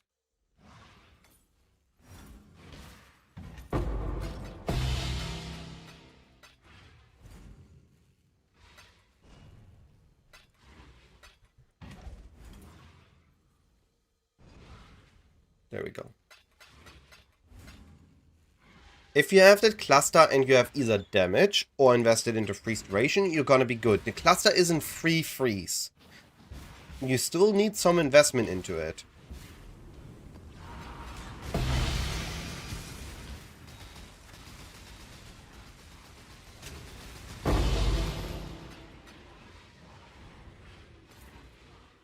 So the variant I know, Lancat, is using the perma-daily node.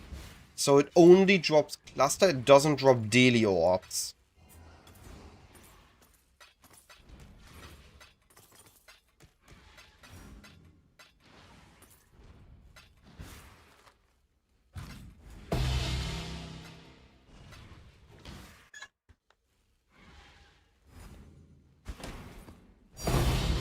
Aye, there we go. That's what we want to see. How many diffs is that? That's a diff drop. Okay, we take it.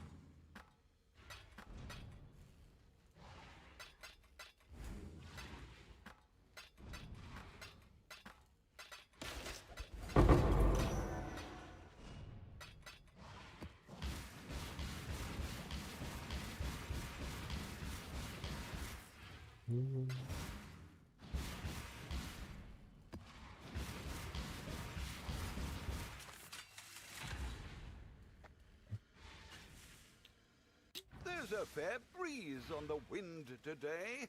Wouldn't you say, Exile?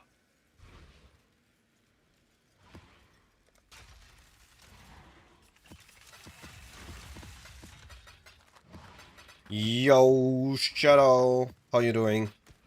Haven't seen you in a while. Are you excited for BPL?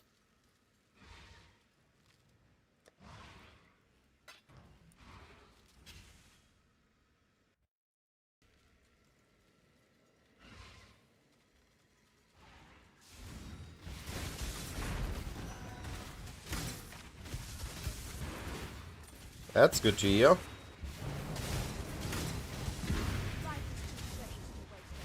Dang. Just need to sleep less. If you sleep less, you can play more. Don't do it actually. Don't. Sleep and health is important.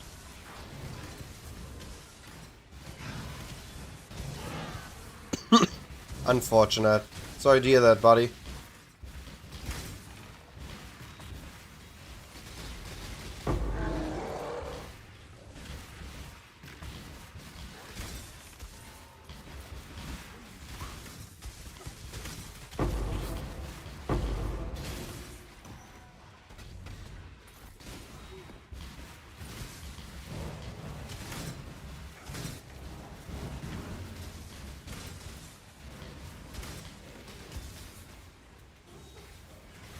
Oh no. Don't overwork yourself. That's also unhealthy.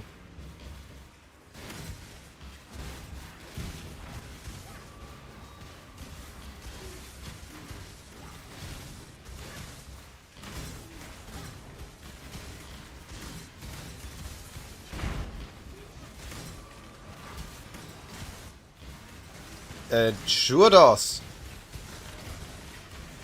But right now I don't even have it and I'm already zooming all over the place.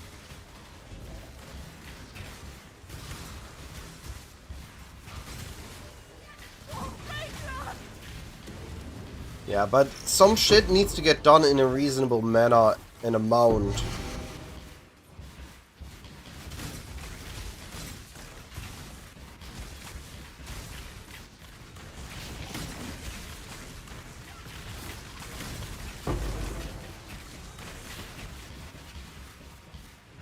Never been a fan of unhealthy work culture.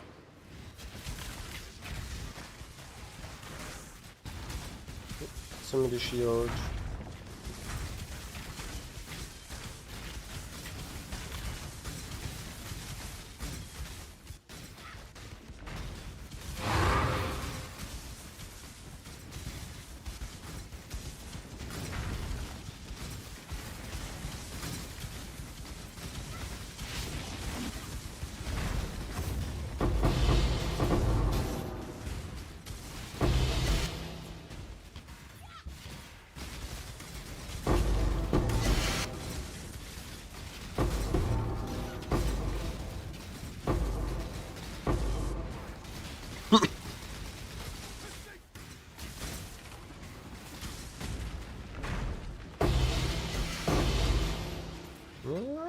Back to no tanks. I don't like it when there are no tanks.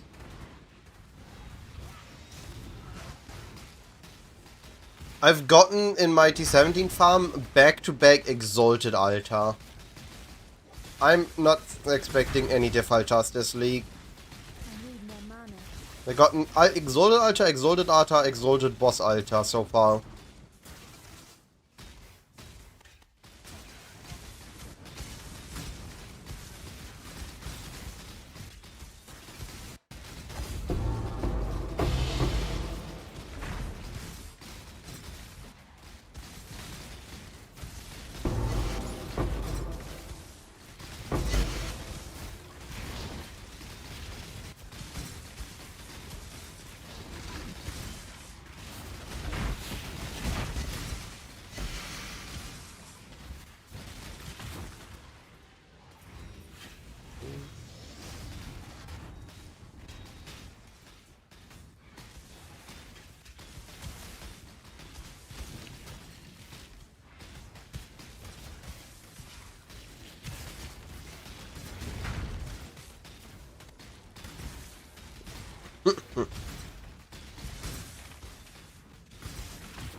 just so satisfying. You just see the explosions happening over and over again on your Legion. If I would have a little bit more AoE, this would be one of the most satisfying Legion builds.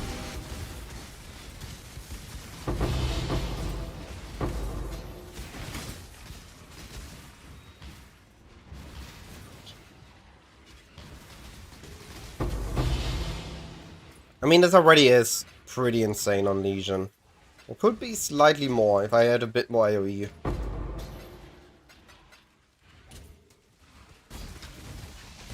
Hey, yo! Maybe I do get that mirror and I mirror Hello. a good Archdemon crown.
Alright, and another map done. Order No think things. so.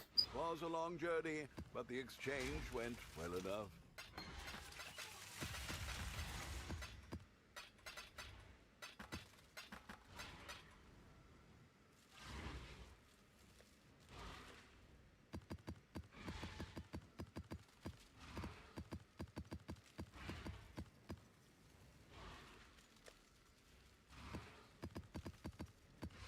Soon the strands are prepared.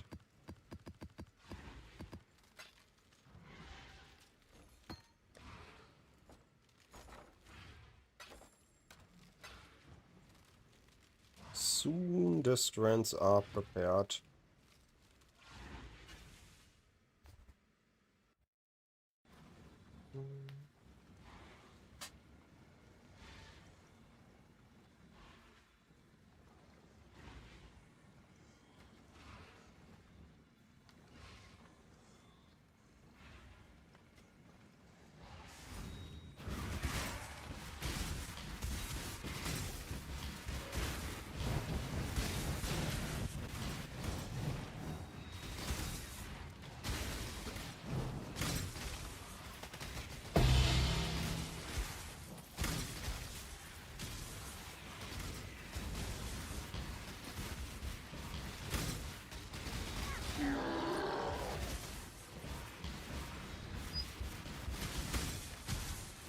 Beast farming is gonna need like another, maybe a week and a half. It's gonna be an S-tier strat that is gonna be more lucrative than scarab farming.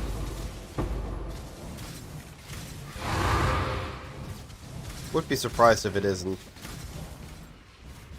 I need more mana.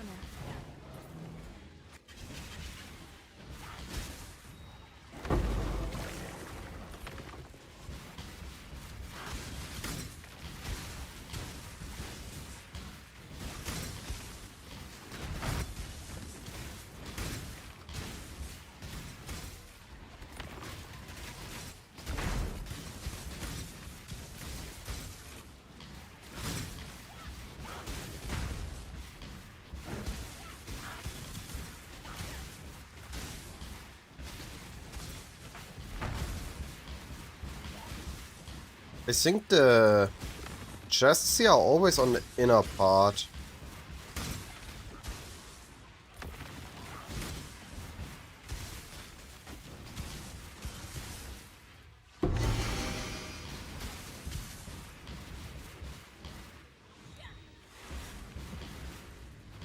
Let's get it done. Cover me.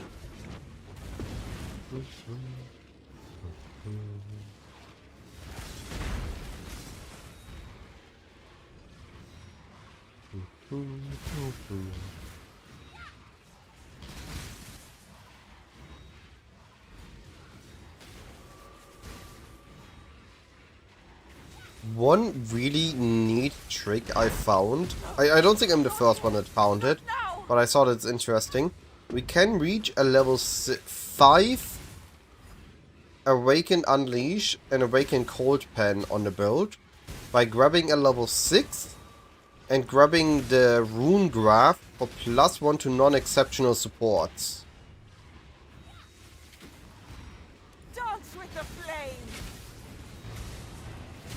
This means that we get the level 5 bonus of Awakened Gems, like the +1 seal. So we replace our +1 seal with the +1 gem, and we gain the added benefit of +1 to our Cold Pen, which gives us cold exposure, +1 to Guardian's Blessing for slightly more damage, and +1 to crit damage support, granting us again a little bit more damage.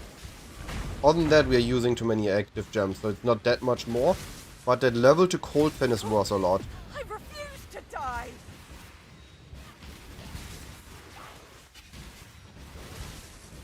Because it adds in the proper exposure into our build.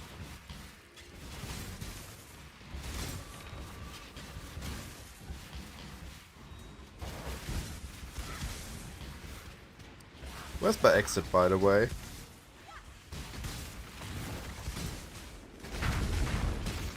Proof against the swarm. Okay, it's there. I'll take you all down with me.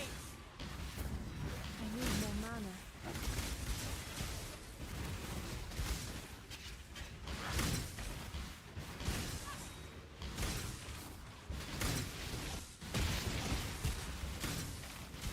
It's done. Get out of here.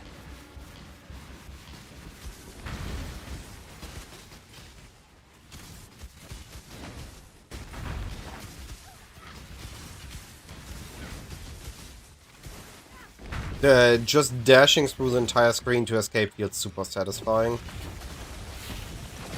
You did it.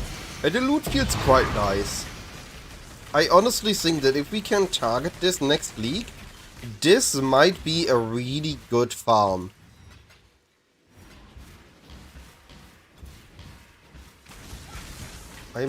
This might really be the farm to go next league.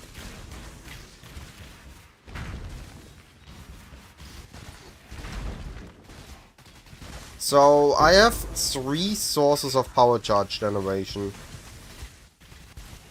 I have power charge on kill chance, so during mapping I have basically infinite uptime on power charges.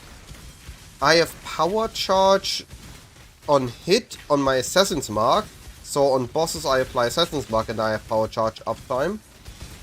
And I also have chance to gain a power charge when I shock a chilled enemy.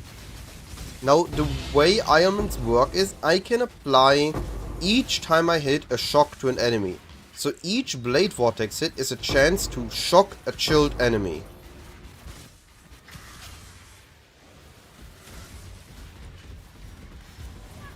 And these 3 sources result in a good uptime on my power charges. If I do pinnacle content, it takes me like 5 seconds to be at max charges.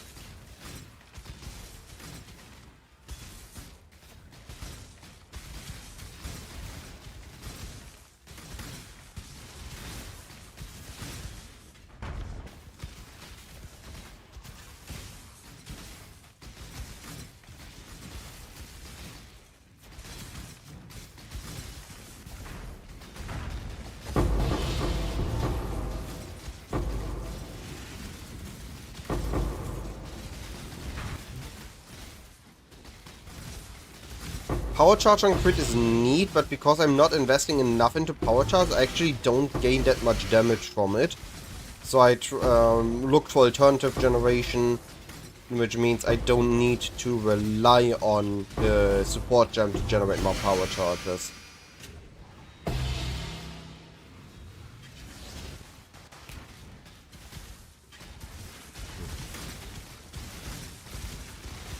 need more mana.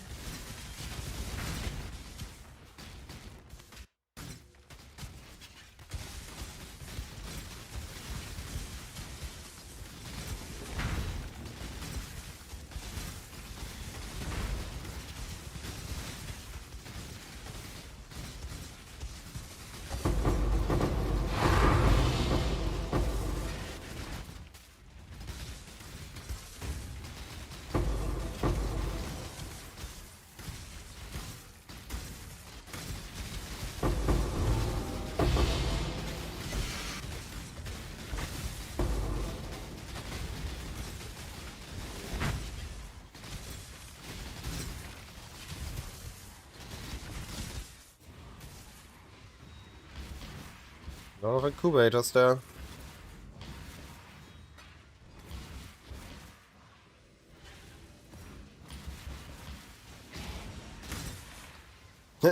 Wow, now I get Grand Ica chance.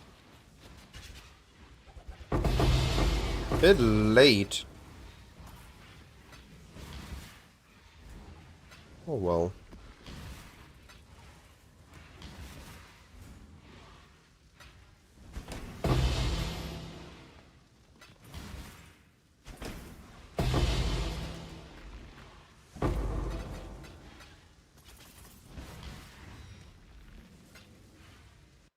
Alright, so I have Storm Rider. Chance to gain a power charge when you choke the shield enemy. So Blast 3 Storm Rider, medium cluster. I have power charge on kill chance on Disciple of the Forbidden. And manual casting Assassin's Mark with quality gives me 5% chance for power charge on a hit. And then Blade Vortex works in a way that the more blades I have, the faster my hit rate is. So I just have a lot of hits, especially if I have Wall Blade Vortex up.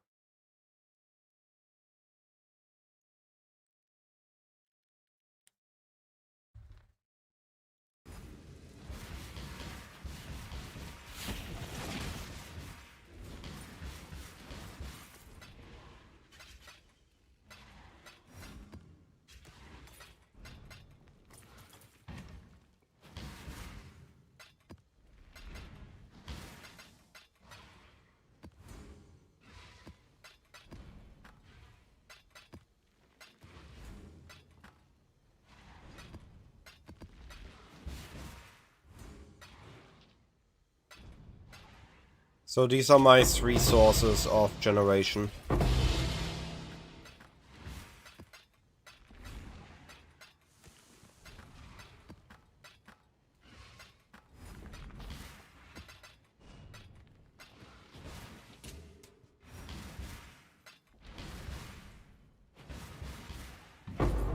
No problem. If you got any other questions, as usual, always ask. Two crush plateau. Oh, full inventory.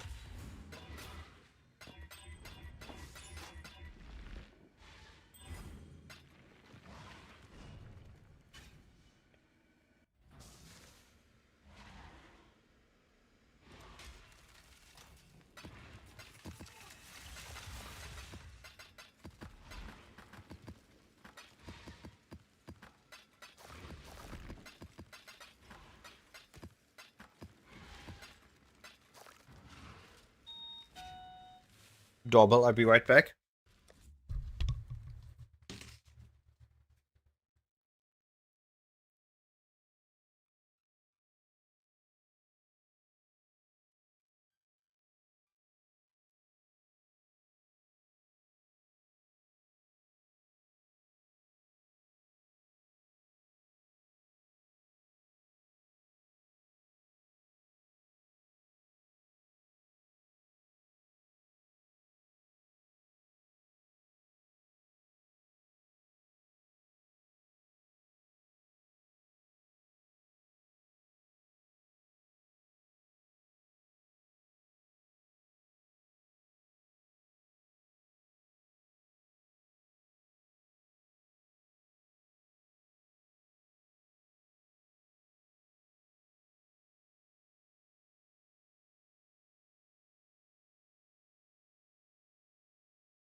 You can find the profile in the description on YouTube. The stream description has the profile. I need more mana.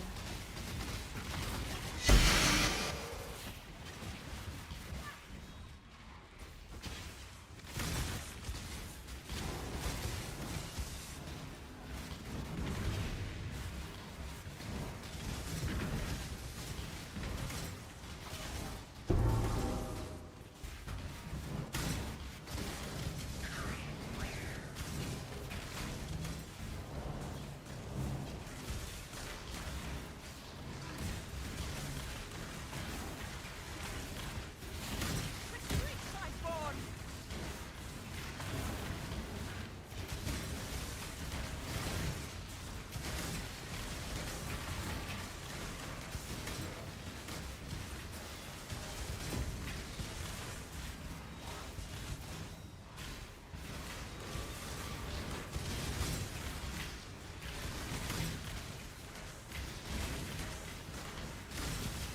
I nearly have him!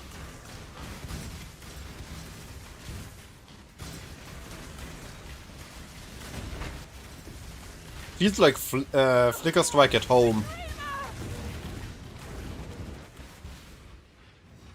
Oh. Rough Blood is full.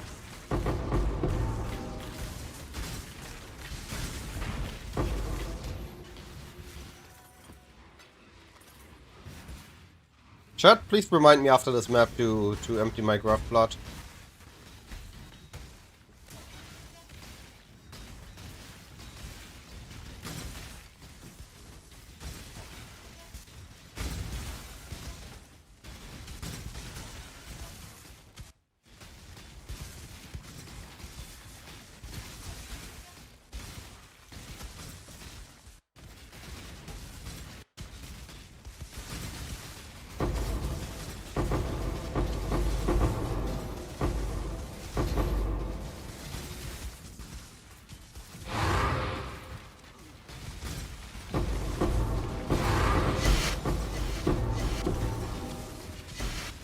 Where are the things at?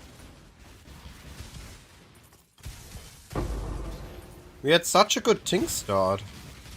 3 divines, a box, and 7 years bad luck in 5 maps, and now we haven't seen any more divines since then.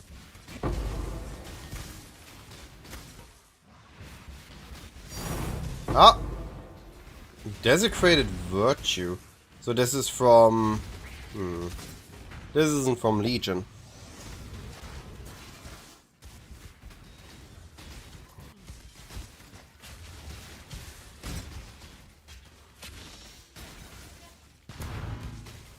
I need more mana.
Just punch the loot.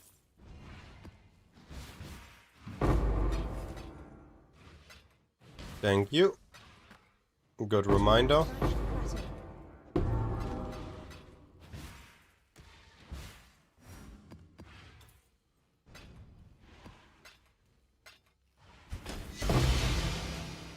A good map in terms of loot amount. Not quite in loot quality, I'd say.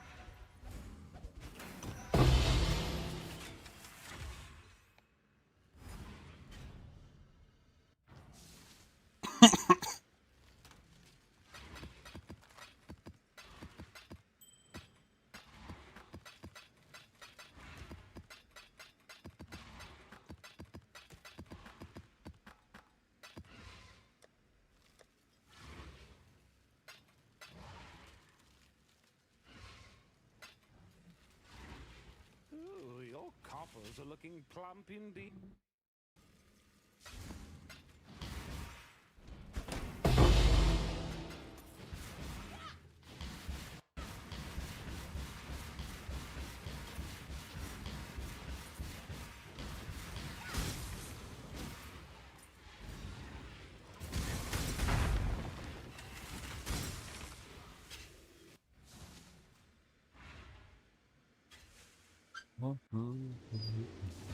The dreamer welcomes you.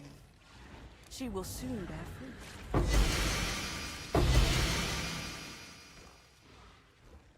Dang, I'm really not getting a lot of womb gifts.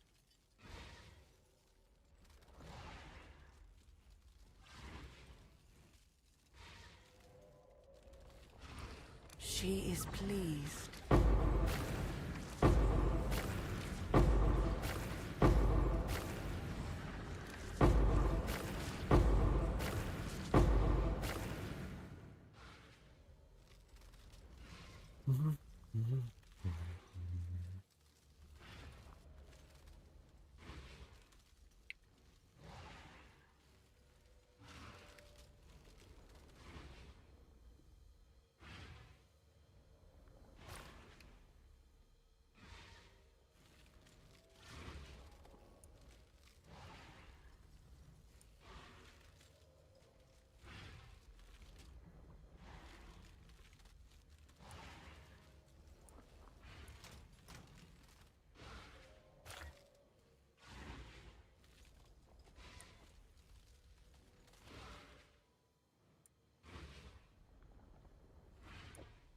This might be something.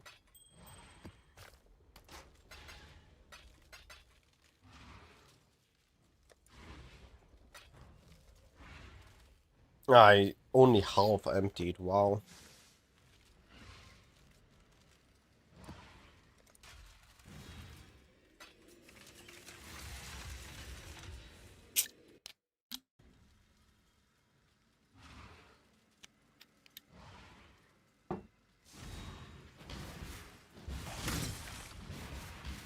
Approach.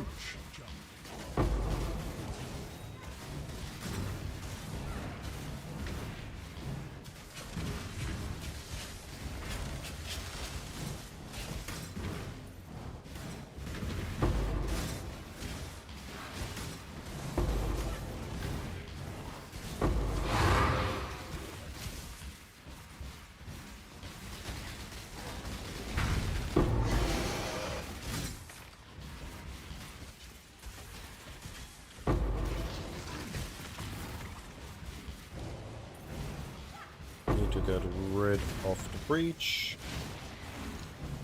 Return to your barren world.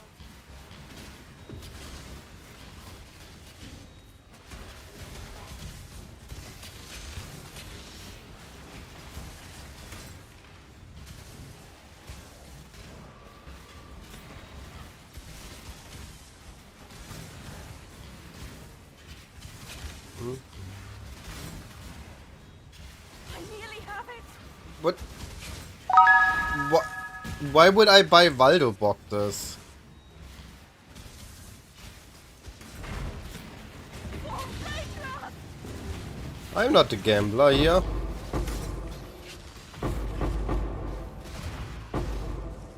Sir Lancelot, I appreciate the follow. Thank you, buddy.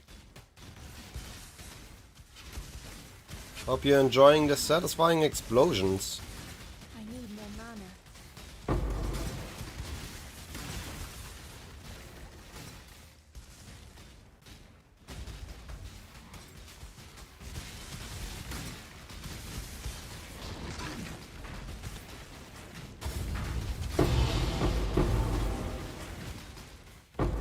Nice.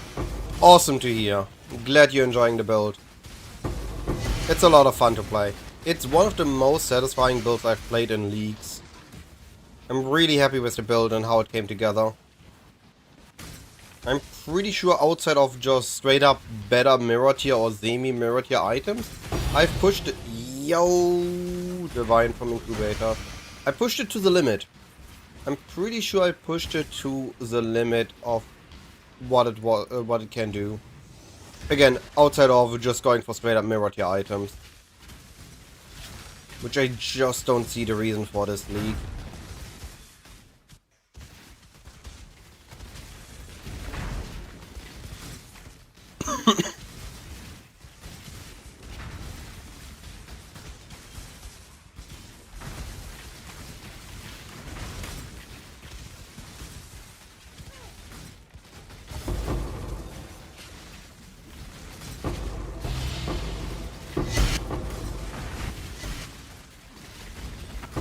Oh.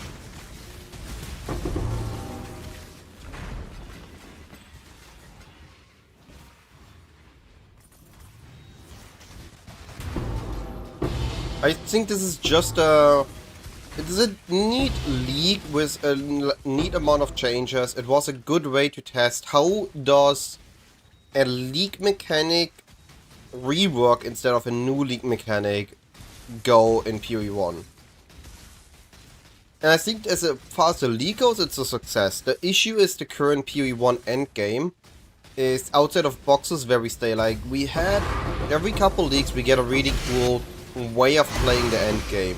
Affliction League, God-touched farming, risk mapping, back to basics. That is really cool for one league, but not healthy for overall of the game. So it's good that it gets removed. But sometimes we get the cool thing removed, but not a new cool new way to play the endgame added. In this league it feels like it's pretty stale in terms of what is the cool new thing that was added to the endgame. The bloodlines turned out to be not good enough to be worth one ascendancy point. If we could have had the bloodlines, like, give us 2 bloodline points for some really hard endgame condition, on top of the normal ascendancy points, I think we would have seen a lot of bloodline experimentation. But the way it is right now, most builds don't really want a bloodline. There's only a couple builds, and the bloodlines need a slight buff to be really insane on the level. Like, they are cool concepts, but not quite there yet. Which I expect to be fixed. This is not me complaining about GGG. This is just me giving my opinion about the current state and what I expect to happen in the future. In the future, we're gonna be getting a new way to zoom through the endgame. In the future, we're gonna be getting adjustments to the bloodlines, which will eventually result in most likely every build or almost every build using 3 normal nodes plus 1 bloodline node. That's what I expect will happen eventually. Just not yet.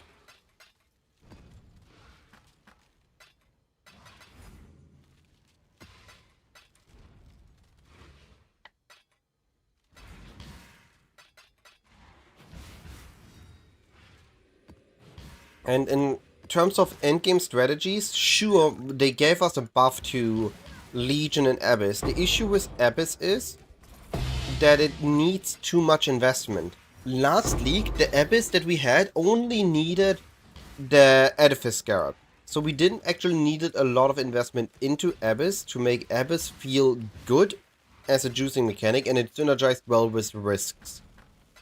But the Abyss right now needs way too many Scarab slots that we can't utilize any of the juicer Scarabs, like Nemesis, with Risk.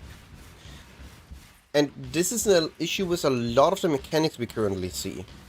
I need more The mana. end game threats that are really good is either boxes or something where we can utilize Nemesis Scarab, with Scarab, Divinity Scarab, Risk Scarab, or any of the, hey, I make other content more insane. But because most things like Legion wants like 3 to 4 Scarab slots just for the Legion itself, it is kind of hard to fit all that in.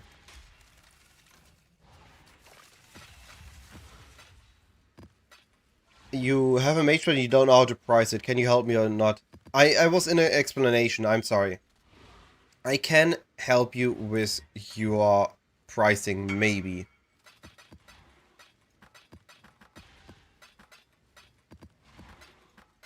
So, the way to normally go on this, before I take a look at it, if you're not sure how to price an item, overprice it.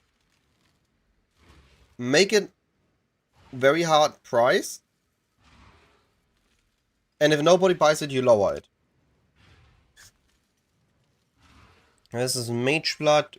We have Elemental Catalyst, which does nothing for it. It's 4 flask. It's a decently rolled resistance one. So base Mage Blood with 4 flask corrupted goes for 220 divines. If we are looking for one with an energy shield, we are looking at 400 divines.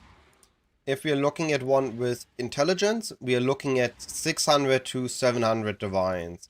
We're looking with strength, we're looking at least 1 mirror to 2. So what you can do is you look at the builds. Okay, are my mods synergizing?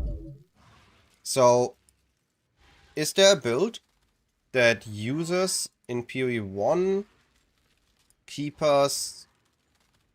Is there a strength stacker build that uses Mage Blood? Okay, there's Mage Bloods, and then strength stackers are usually in Juggernauts. Let's take a quick look. Are they CI? No.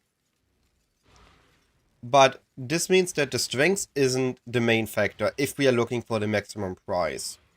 So now we are looking at, okay, is there any instackers that use Mage Blood? What is an item that instackers use?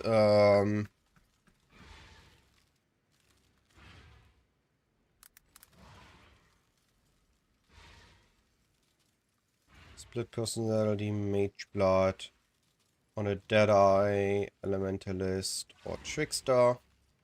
There we go.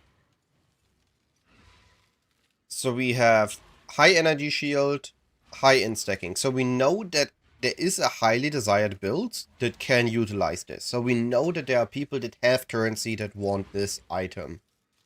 Good. Now that we know this, we look again at those two mods combined. And we see that there's one listed for 5 mirrors. I assume this one is yours because it says 12 minutes ago. You can leave it at that and look for if people make offers to you.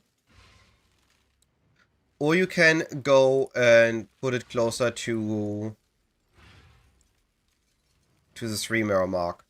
I would leave it at 5 mirrors for a bit. Keep in mind this is a high value item, so it might take time to sell. What you should also do, because it is a high value item, I would try to get attribute catalyst on it to get that 5 to a 6. Or defense on it to get that ES a bit higher. To make it slightly more tasty to whoever buys it. But don't leave it on a catalyst that does nothing for it.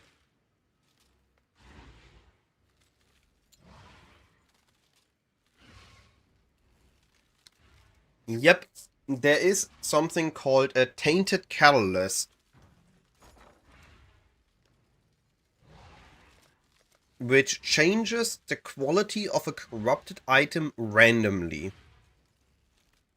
It still has a maximum of 20, but it is random. So you can spam this until you get a decent result that actually does something for your build.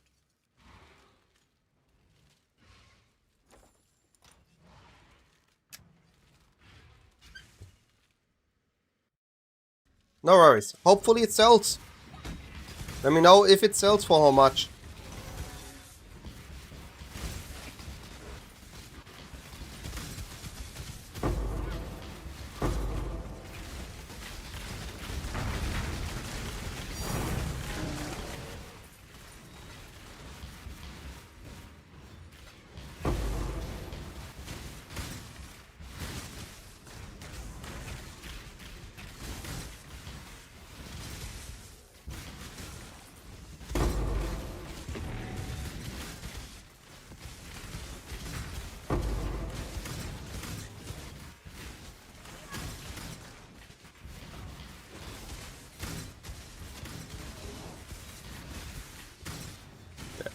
I expect that PoE 1, the more PoE 2 stabilizes in its production, the more finalized it gets, the more attention we are going to be getting back in PoE 1 again in leagues.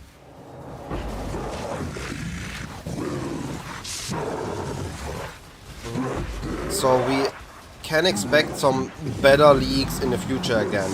And also we are going to be expecting more and more fancy leagues in the sense of PoE 2 assets and merging the gap between PoE 2 and PoE 1. I can kind of see that in the future, PoE 2 and PoE 1 endgame are gonna be similar in the content you can do, just different in the builds you can do. Like, I expect that the PoE 1 breach, it was the PoE 2 breach ported over to PoE 1. I'm farming Legion! We are testing Legion currency printing with mixed results at the moment. Texan, it was, but I don't really have a reason to push it. So I'm currently considering not pushing the build further. Just because I don't really have a reason to invest a mirror or two into the build. There's no content that requires it. So I'm just doing a bit more testing, maybe I do an SSF approach, but I'm likely gonna be starting my PoE 2 prep soon.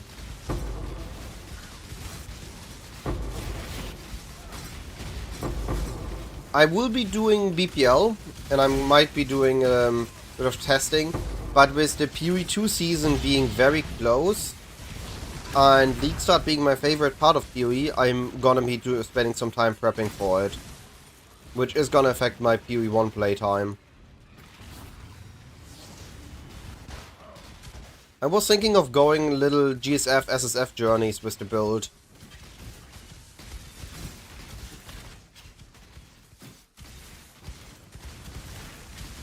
I mean, no.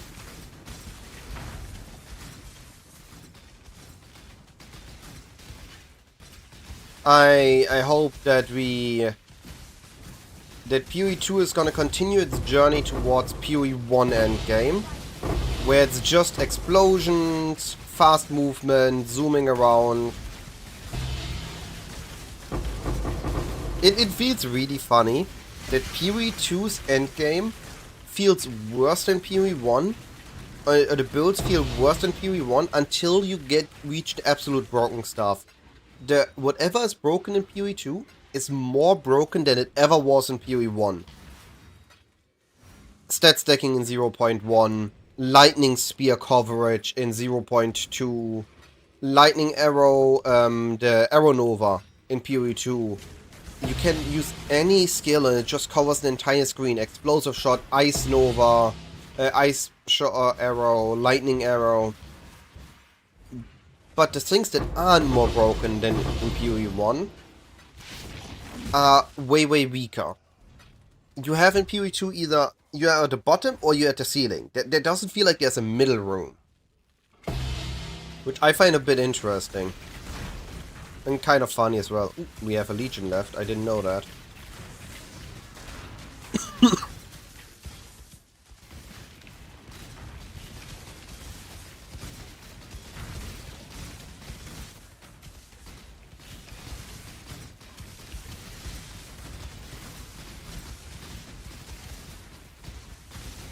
need more mana.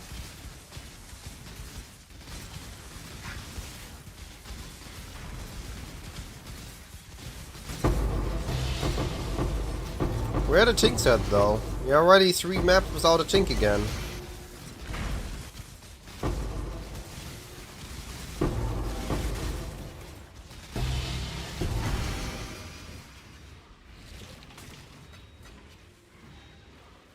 Yeah, it kind of is, but I just talked about it. Some leagues, we have a really cool endgame. That is cool for one league, and it's good that it's gone afterwards. Like last league, risk mapping was really cool to have a reason to push your character into oblivion.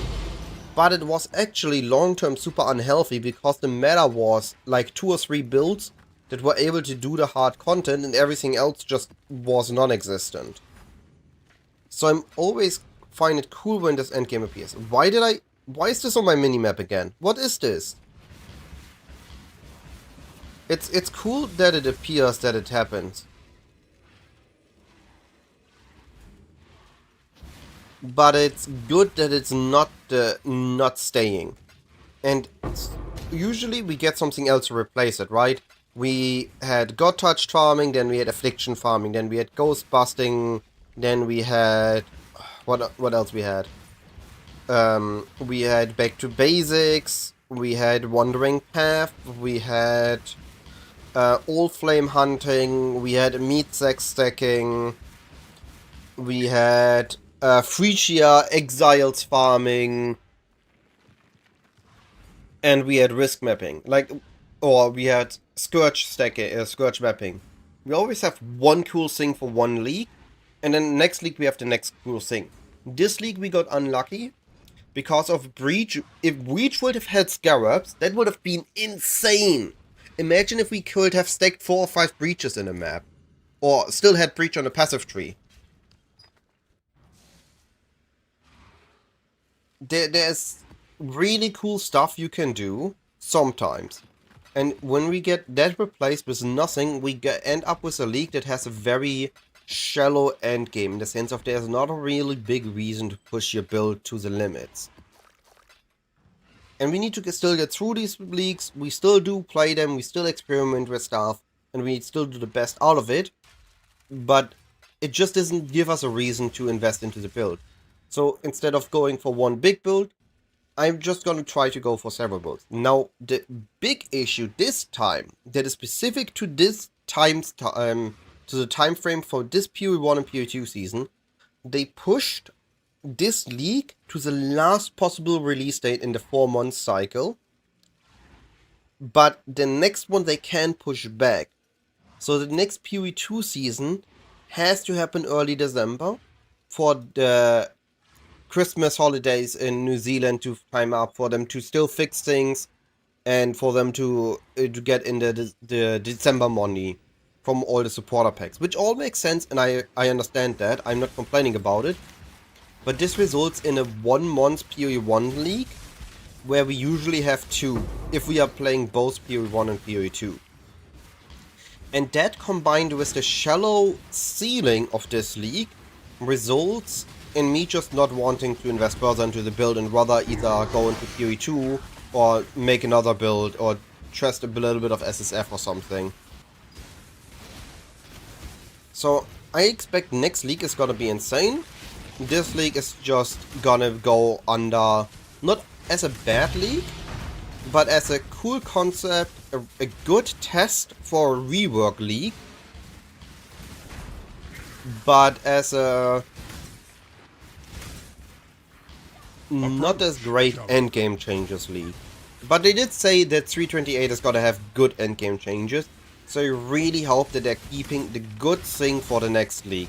And next league is gonna have an amazing endgame, and I'm gonna end up making a 50 mirror build just to play it at the maximum level. That's what I hope for. Alright, catching up with chat real quick. Ending the tangent. Take that, we take that. Armor Skater's bag. Is Cyclone even viable now? Well, I would say Cyclone got buffed, and Runaway has been playing Cyclone and it looked fine. I would say that it's not a great build for what I'm doing now, for Legion, or would be a good build for most of the endgame strategies, but for things like strong boxes or rare farming, it's gonna be a-okay. You could just do with Cyclone. Is it an S tier build? I would say no. I would say it's a lower end of A tier, just because it needs so much investment into damage and coverage that you can really invest into its survivability. But it's not a bad or dead build. It's still decent. Oh, by the way, if we get Cyclone in PoE 2, you can for sure know I will be playing it. If we have Cyclone in PoE 2, my goal is to make the first good Cyclone build guide in PoE 2. So you have Cyclone guide. Spin to win incoming. And I consider Blade Vortex spell Cyclone. So I'm considering I'm playing Cyclone here. There are blades spinning around me.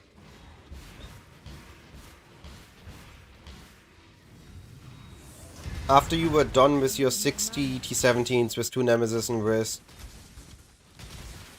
Yeah. If you use Divinity and or Riz, those rares can get really tanky.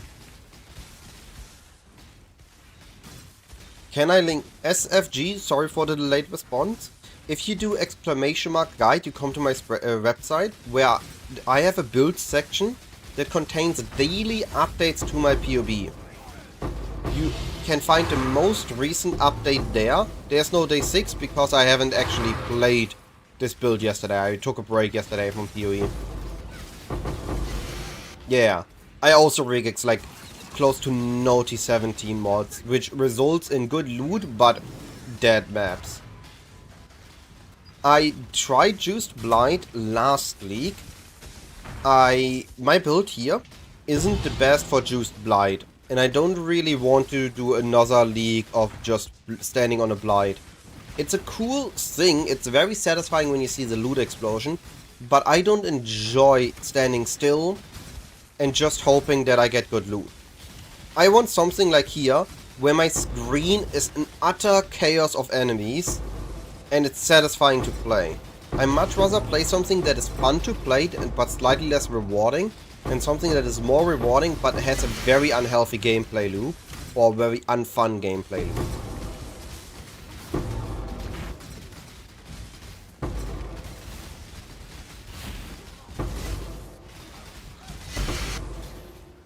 And Legion, I'm just testing it. Maybe it's good, maybe it isn't good, but I enjoy it. It's fun and I wanted to give it a go. Wanted to give it a test drive. The Eternal Conflict Scarab got buffed. Yo. A mirror and 2 locks. I got a mirror last league from Blight. And Blight is definitely good, don't get me wrong. I just want to play something different.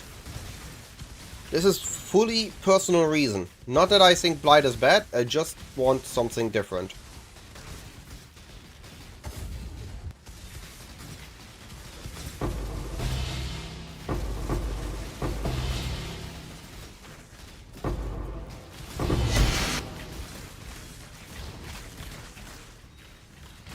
Blight is having the popularity tax right now. All the Scarab Sword are expensive because it is... We don't have alternatives. Let me phrase it that way. Last league the Scarabs were affordable because there was a mix of them being common enough and there were different strategies that were all plus minus 5 to 10 divines profitability. So it came really down to what is your pick. You have a selection of fine wine. Which one is to your liking? This league, our selection is a lot less, so we all pivoting to the couple few good ones. So they become a lot more expensive.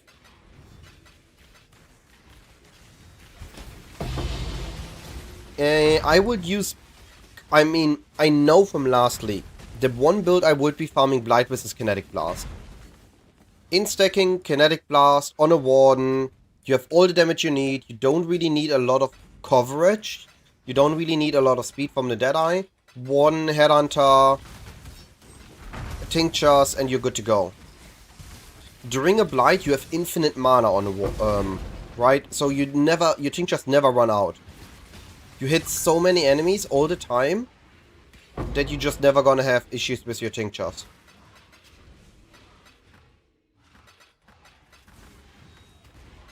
I mean, not for some reason. It is definitely powerful. And it used to already be powerful. And there has been people that have been using it in previous leagues before it got buffed. It's now just on the radar of a lot of people. So also it's on the radar of GGG. And it needed to be adjusted. I haven't looked too much into the int accuracy stacker. But if it uses claws, it can do all content. Either it maps with Lightning Strike, or it does single target with, what's its name, Molten Strike, and it's gonna be fine.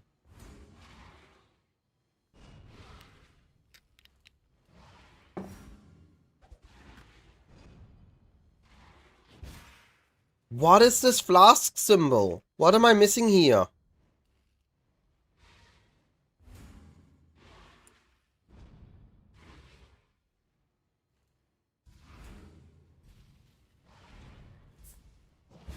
Is that a loot icon?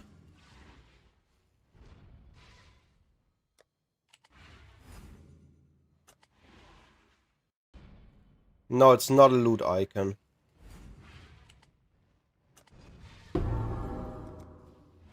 I don't get it. No. Mage Blood is still very powerful and still desired by a lot of people, especially by a lot of non-min-max gaming, right? In my case, you see a lot of content creator this league with a Headhunter, but you will still see overall more players with a Mage Blood. And because of that, Mage Blood is always gonna be expensive. More expensive than a Headhunter. Now it's gonna keep going down a little bit, because there's gonna be more supply of it. But there will always be demand for Mage Bloods.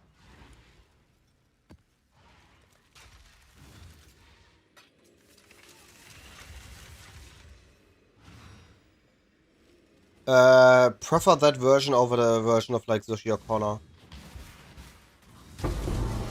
What version of what?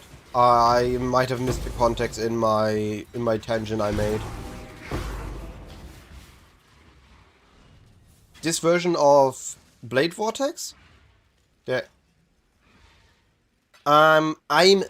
Okay. I think Cluster KB is fine. It is a build.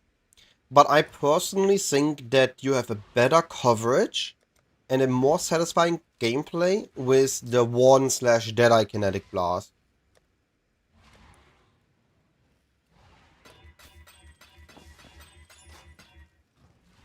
Just because of the way the skill works.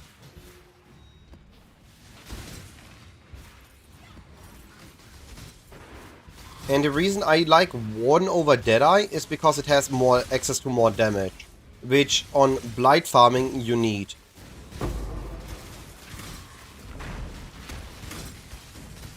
I just think that it utilizes Tinctures really well, and Tinctures are actually very powerful.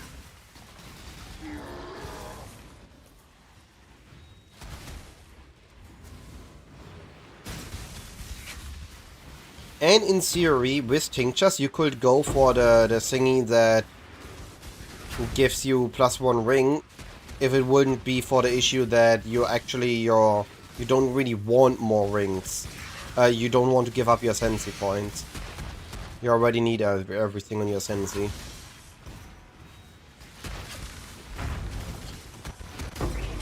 I made the Kinetic Blast 1 last league, while everybody was busy with Penance Brand. Before Fabgun swapped to Kinetic Blast, I made the one, I then went Trickster in the final version, and then Fabgun went on it and everything became giga expensive. It was hilarious.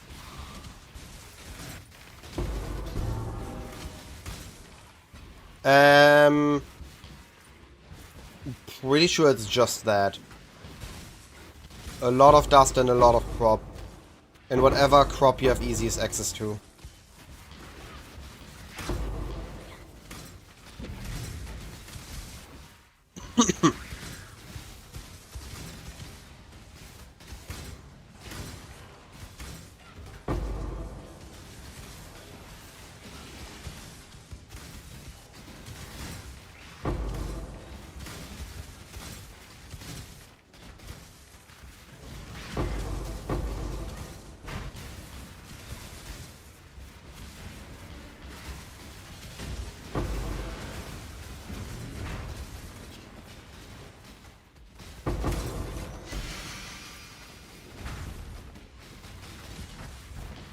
Alright, time for the legions. Need to be careful here to not accidentally go in the trial.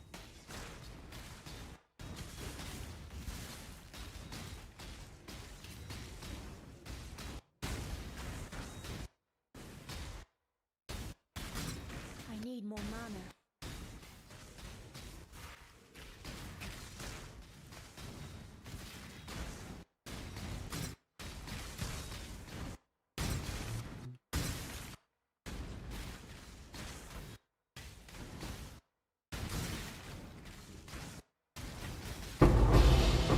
Yeah.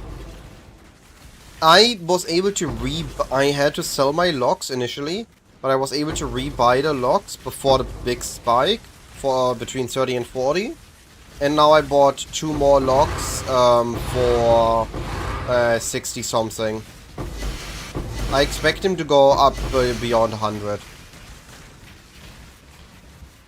So they will help me fund my whatever mini project I'm gonna be doing still.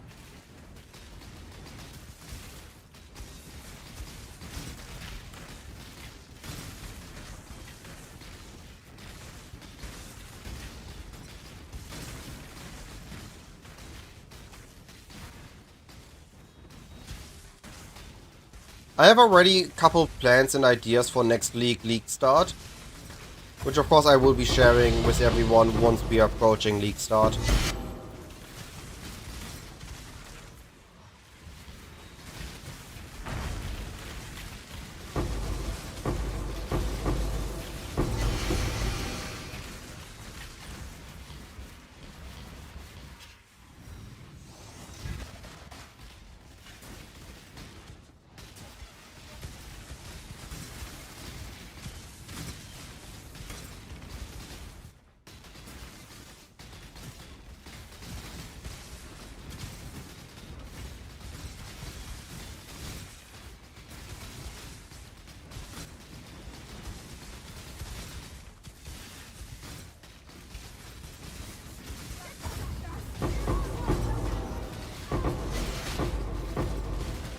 There's a whole lot of loot on the screen.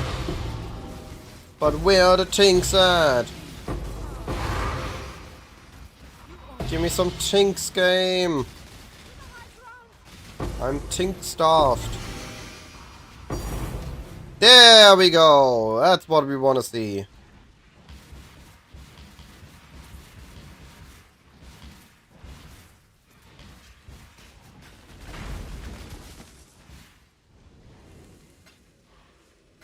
That's what we're here for.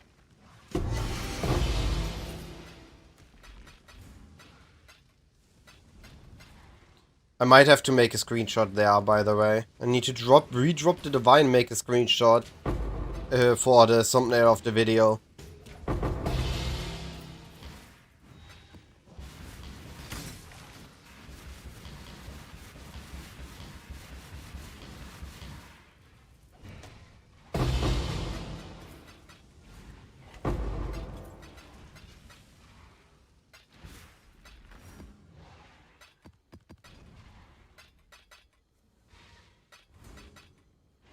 No, no, no, no. I'm not making false expectation.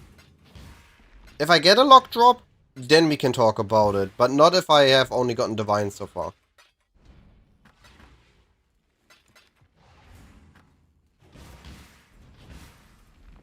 No, no. We are not creating fake clickbait thumbnails.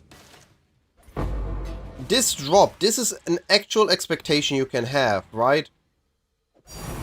This was the screen, like this dropped like this. This is okay to do.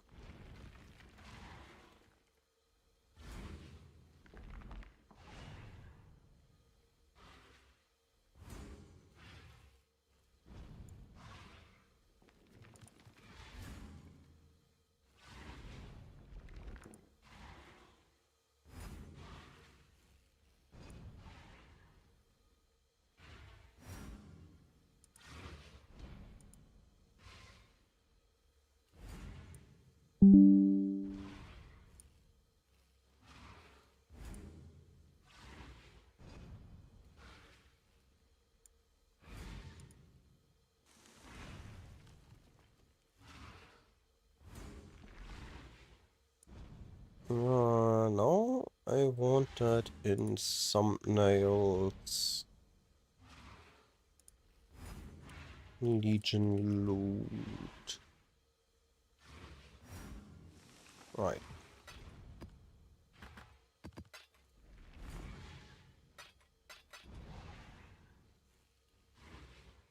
It can potentially drop. If I get one drop, I will for sure include it in my thumbnail. But only once it drops for me. Use Reef yourself, Shadow. We are using spell cycling here.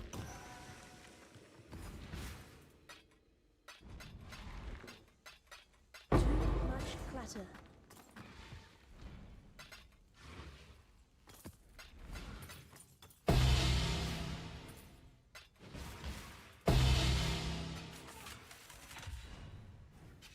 Oh no! Buddy! You're supposed to get a divine altar, not a regal altar.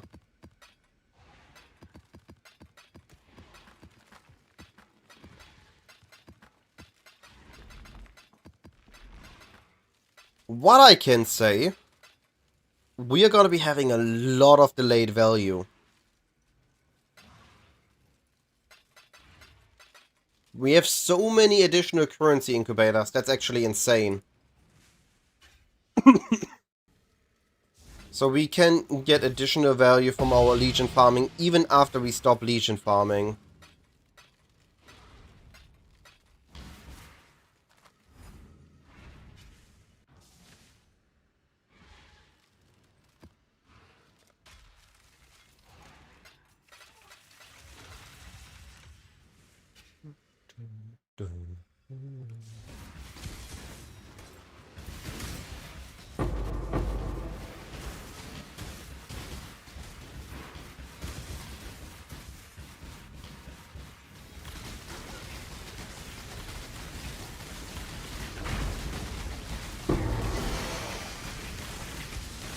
He throws the boss to death.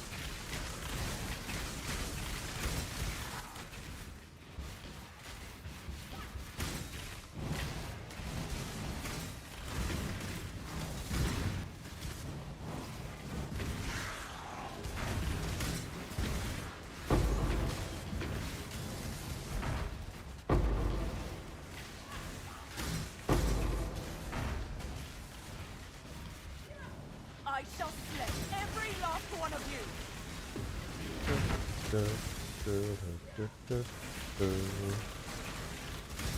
Come on! More divines. Double divine explosion. That's an annulment. That could have been a divine. Be gone, foul enemy.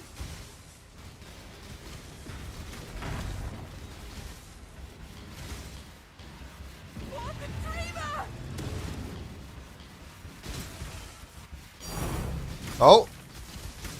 Off screen tink. That's a divine.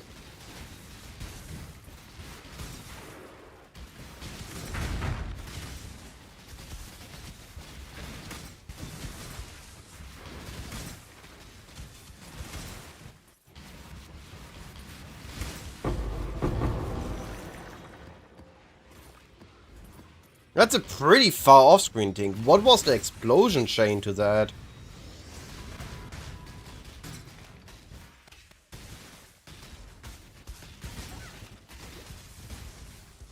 By the way, I have, to this point, not used a Corrupted Blood immunity jewel on this build, and not once died to Corrupted Blood. The recovery on this build is pretty insane.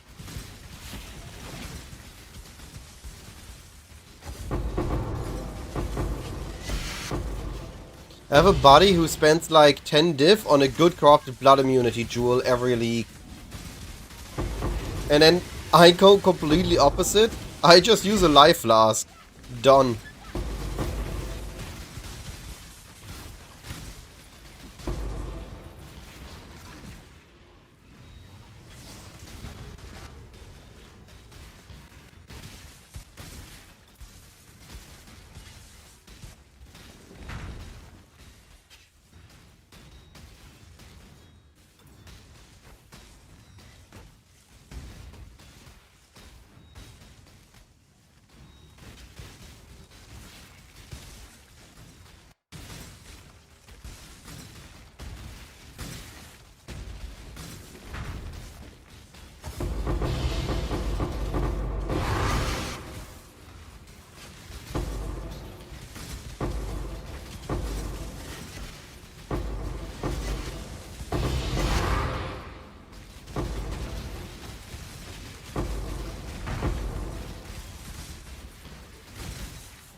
It is dope. I love Legion, even if it's not profitable for how satisfying it is. It's my favorite league mechanic in this game. I can't wait for it to be added to PoE 2. And see if it's gonna get as amazing glow up in PoE 2 as Abyss got. I believe that the Abyss change in PoE 2 is insane, and I would love that in PoE 1. Juice it with scarabs and an Atlas tree.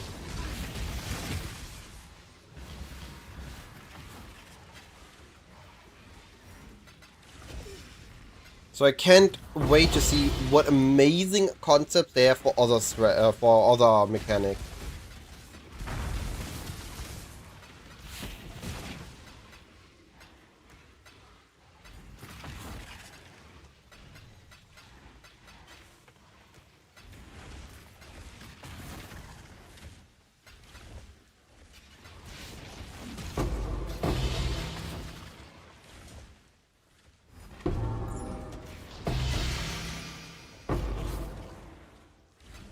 Really looking forward to that.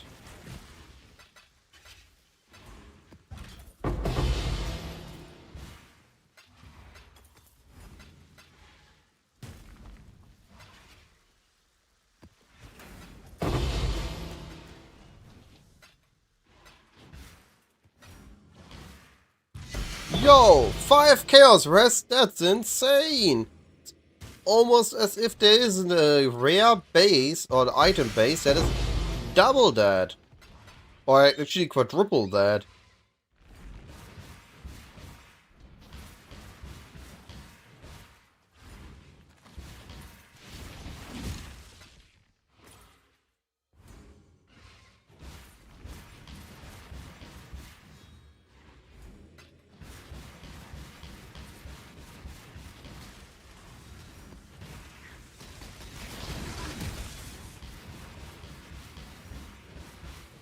Missing loot from one legion. My inventory looks pretty empty. Where's my last legion at? Oh wait, they were all 3 here in a row, so they were all mini legions. Okay.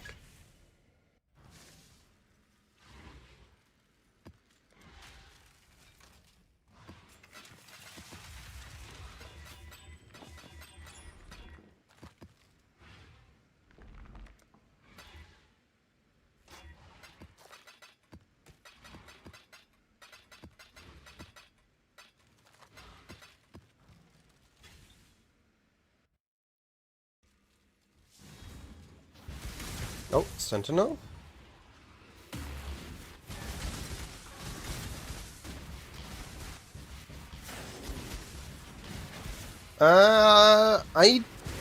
I really comes down to when and in what setup. I think at like week 1 league start, first couple of days, normal Legion is gonna be better. Because it's more about running the maps fast and getting a bunch of bubblegum currency. But if you have a solid build for it, Eternal Conflict Legion has some potential.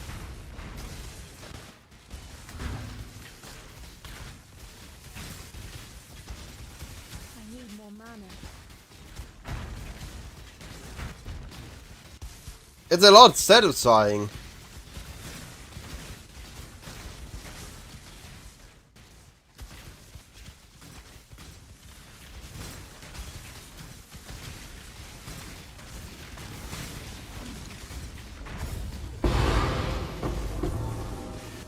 Oh man! When you kill a toxic enemy over and over, it just keeps stacking the toxic until it's released.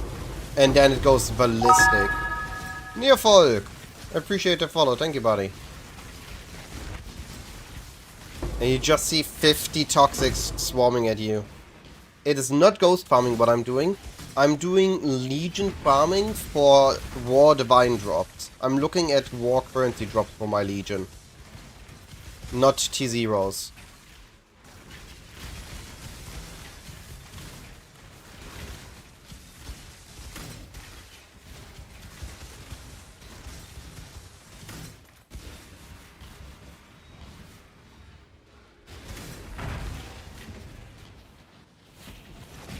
So instead of using the ghost hunting and everything, we are actually using wisp scarabs to do like a mini affliction on our Legion.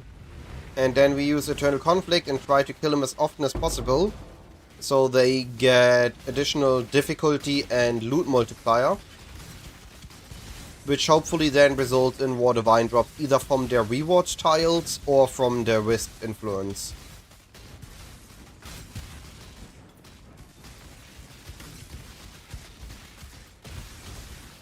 And I had a really good start. My first 5 maps had basically a tink every map, sometimes even a double tink. But the last couple maps haven't been as good. So it's good that I'm testing, getting like 20, 40 maps in, and see what the result is after. It's a lot of fun though. This is so much fun. It's really satisfying. Like, lag in PoE is annoying, but not if you self-induce it, because you kill too many enemies at once. It's just pure satisfaction.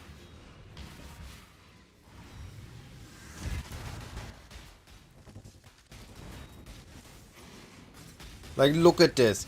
Explosions on the entire screen. It's so satisfying.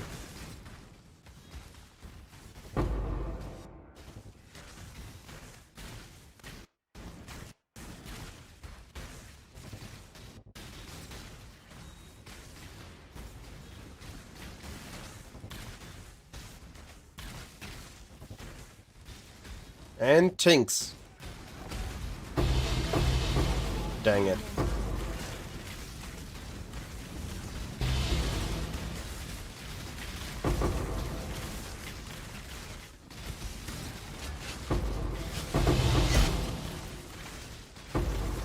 No tinks for me.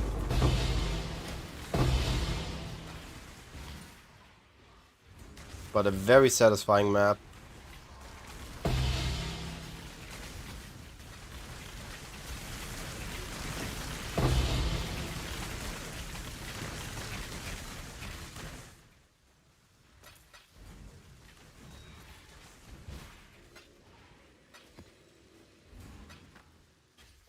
The big issue with Legion is that they have some hidden loot nerf.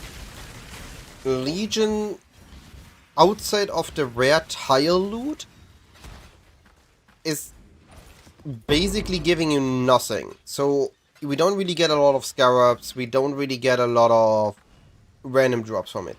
However, wisps act a little bit different. An enemy killed with wisp has a multiplier from that wisp, which seems to really counteract the negative loot Legion has. Which is why Legion with wisp result in actually good currency, and why it was used in Affliction League for currency generation alongside Abyss.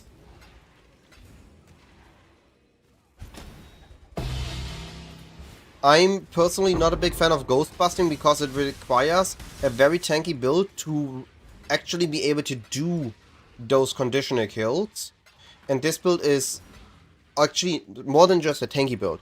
It requires a well-timed kills. And I'm not a fan of strategies that require you to kill under specific conditions only. So I'm always trying to avoid those strategies.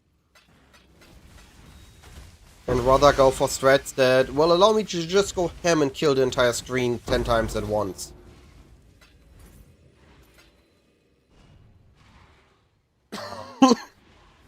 I think the Blight boss I would again do with Kinetic Blast. Or with the new accuracy stacker.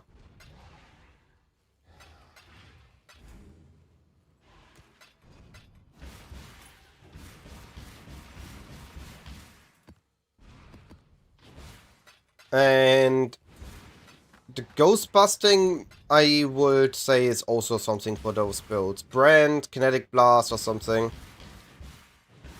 Blight is fun. I did it last league. I just didn't want to do it again. Because it is more than fun, it is also not tedious. It is not... It's fun for a bit, but it's overall not a really fun strategy in my opinion. Ah, yo, I was about to leave. You didn't have to kill me there. There is a new int accuracy stacker hybrid build with the getting accuracy from int node on the Foulborn Hand of Wisdom in action. Definitely give it a go if you enjoy it. I think that it's... I don't like the just standing still and doing nothing strat. I want to move around the screen, dash around, explosions everywhere. That's how I enjoy the game. The loot explosion of the Blight is absolutely satisfying, and I highly recommend to farm it before it gets nerfed. Either last league or this league. I just don't want to do it again personally. I don't want to make a build that is good at that. I much rather play my Blade Vortex build or make a speed mapper.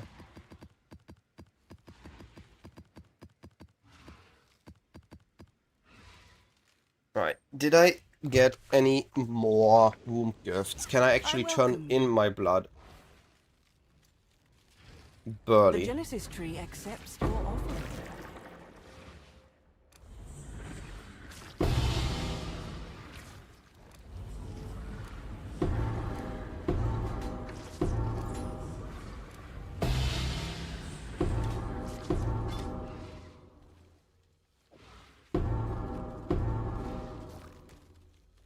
Alright, any jewels? Man, making jewels is hard.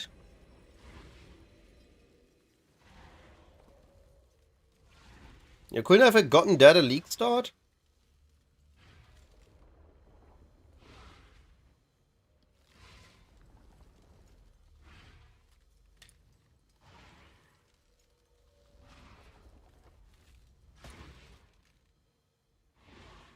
Right, is this worth something? Yo, this is worth something. Is this worth something? Worth a little bit. Is this worth something? No. And is this worth something? No. I would look into that before leveling it, because it's in stacking, giving accuracy stacking, and might not be on a Juggernaut anymore. I don't know. I cannot give you an answer to that.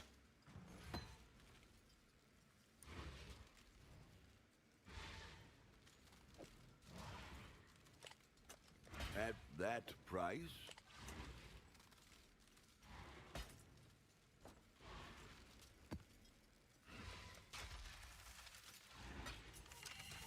A fortune such as this.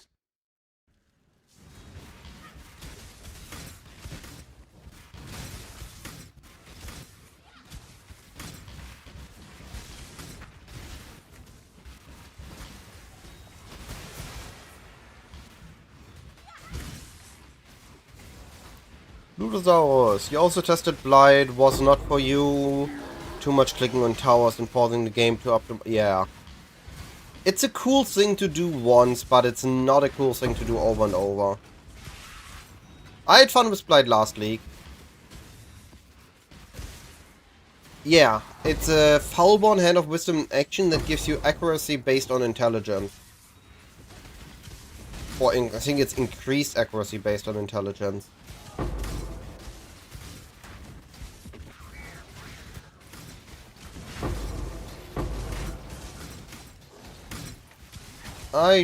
This league I just want to zoom around the screen. Zap from left to right, top to bottom.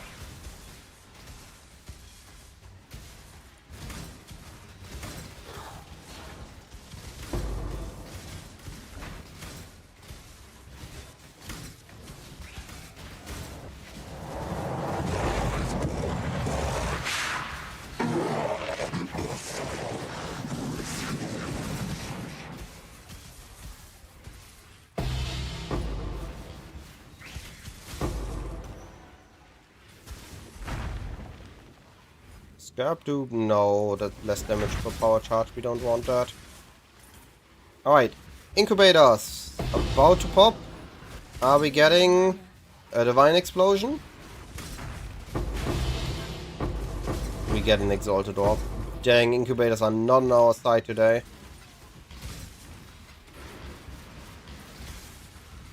Alright, Legion has to do then.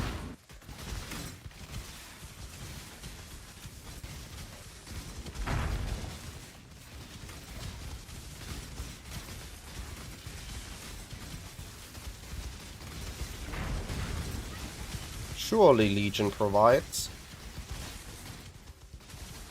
It used to be my catchphrase. Not catchphrase, but something I say quite a bit. Because it kept happening. Legion kept giving the good loot. And then T-17s came and ruined Legion as the loot provider. And I used to spend 3 months in a row farming Legions and all the different variations and all the different combinations. Sometimes with expeditions, sometimes with harvest, sometimes with, I don't know, breach.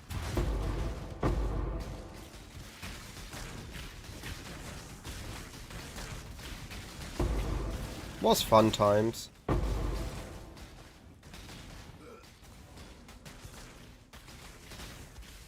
I was also trying out div card farming. It's something that has kind of died out. There's the pilfering strongbox thread, but I don't really like it.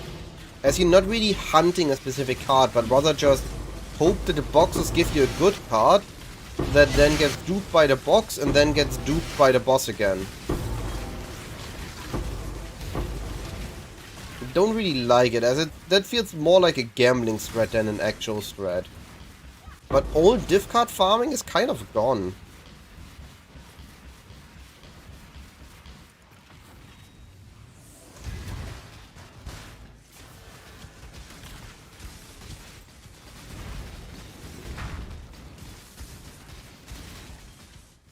Ooh, 3 currency rewards on one enemy. Surely that one's gonna drop a divine. I'll also take a lock. Or a mirror. Man, imagine getting a mirror from a Legion dropped. The best thing I ever got dropped from a Legion. This is one of my most fun Legion stories. I was farming Legion with a borrowed Mage Blood. So I borrowed a Mage Blood off a buddy and I was farming Legion. And as I was farming Legion, suddenly I heard a loot sound. I looked at, I saw an identified Mage Blood on the ground. I was panicking. How the heck did I drop my Mage Blood? I'm in the middle of a Legion and there was suddenly my Mage Blood on the ground. So I rushed into it, looted it, opened my inventory and tried to place the Mage Blood back on the belt slot so I can actually not die to the Legion I'm currently farming. And as I open my inventory, I see that I'm still having a Mage Blood equipped. I got an identified 4 flask Mage Blood, well rolled, off the ground. from Legion. In the middle of fighting the Legion. Most insane drop I've ever seen on Legion. But it spooked the heck out of me. Like, I thought they added a new mod that makes enemies allow them to drop your items. I was like, yo, imagine you're on your last portal and they force you to drop your head onto a mage blood. And you're there, you just die, your flasks run out, or your head on a buff suddenly vanish. And then the map is gone and your mage blood is gone. I was so spooked when that happened.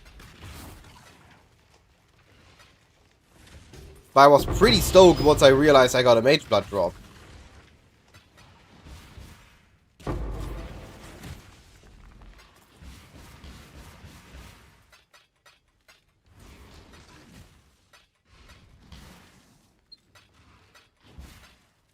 Or when my first mirror drop was when I was farming apothecaries. I was trying to get an apothecary card to drop, and I was randomly recording gameplay footage. I was half asleep. I just woke up and I was running a couple of maps. And I heard a tink, I looked at it, it didn't set the apothecary. I looted it and I moved on. And it took me like 5 seconds before I realized what I just looted.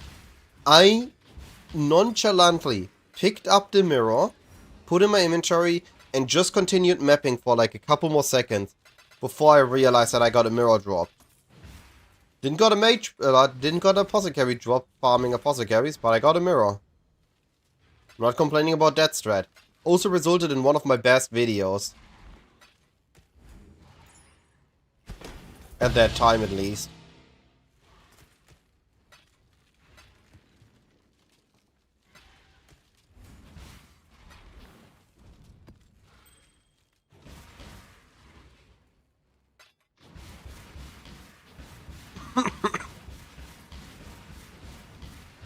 Your first mirror dupe?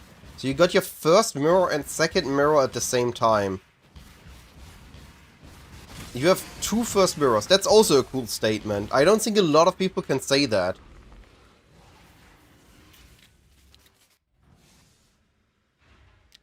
On the other hand, my first Affliction mirror, I had 1 month into the league.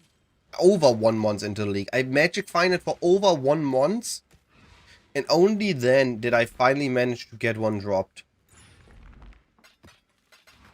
Was insane how bad my luck with that was.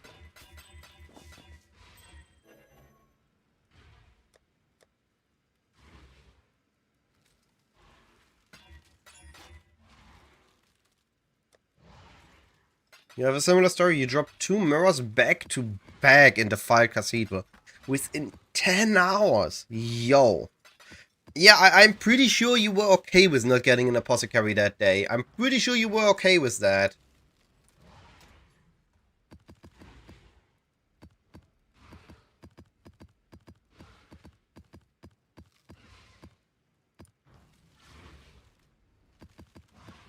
Alright, half time. Let's see how we are doing.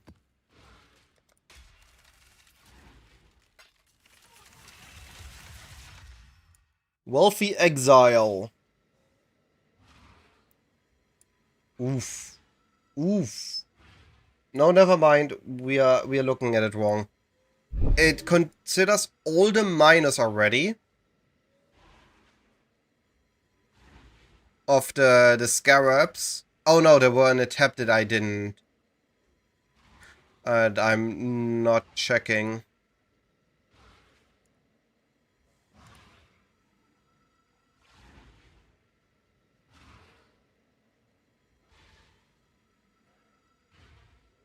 Ah, there we go. No, never mind. It just calculated it up. Alright. So we were at 449. We are now sitting at 478.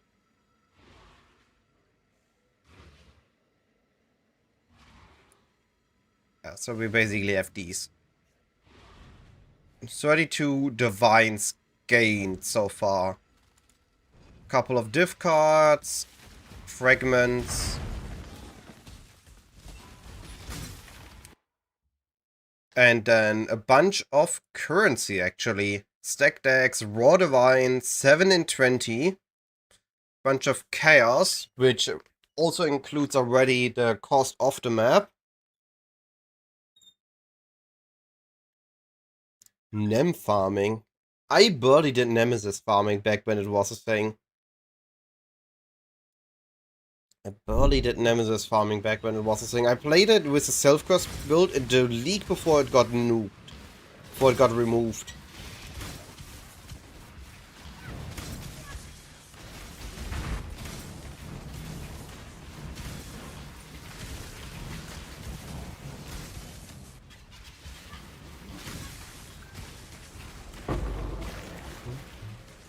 I need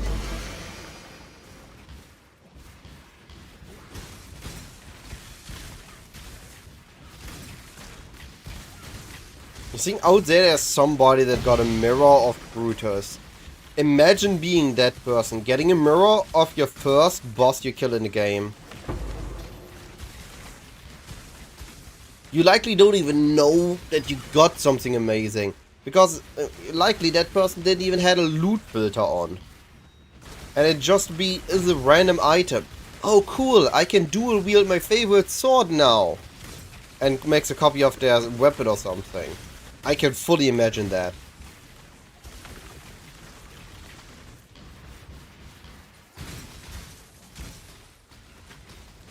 So I hope they never learned the true value of the item they had, if that is their story.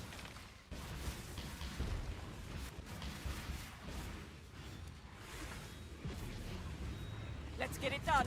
Cover me. I'm actually glad I didn't got like 10 plus mirrors in Affliction League. Because I think my reaction to a mirror drop would have been absolutely killed by then.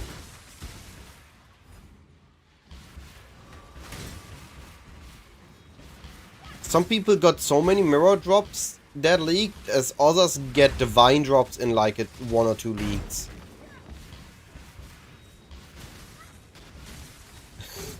Okay, that I haven't seen yet on my end, but I'm also barely sending mappers out. I should do more mappers in the future. It's just additional loot, but I always neglect my city. I just set up the farming and I put gold into it, but I never actually check in on it.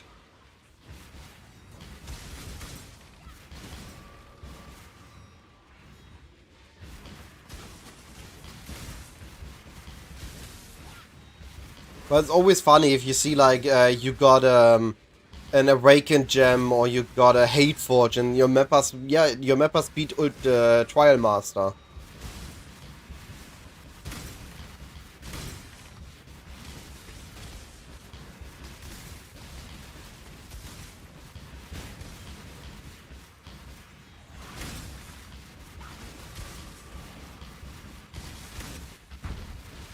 Where's my exit, by the way? Okay, it's up here. You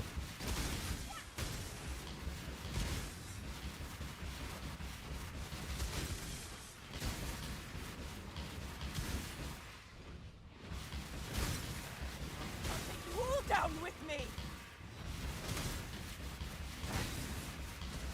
Imagine if you actually had 5 times the enemies here. That is what I was hoping for.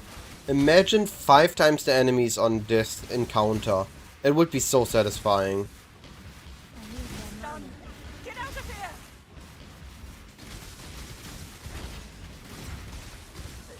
That would be one insane loot explosion at the end.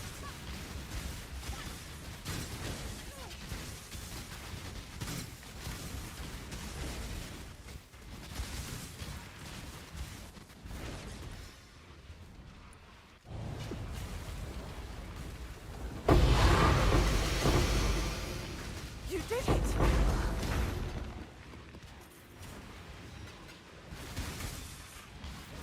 Alright. Let's... Mad Boss before Legions.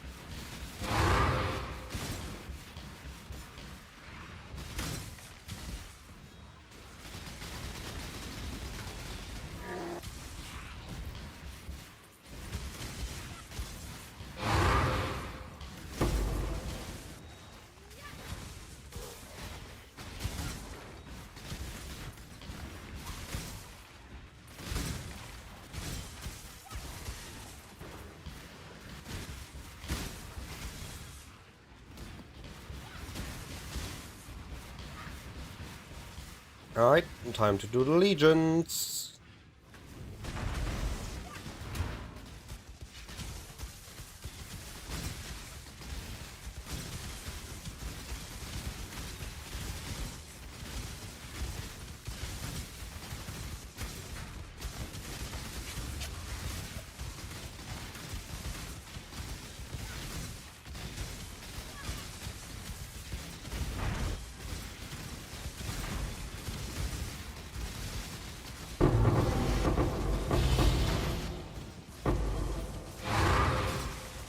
You could actually see how they got a reward, then another reward, then another reward.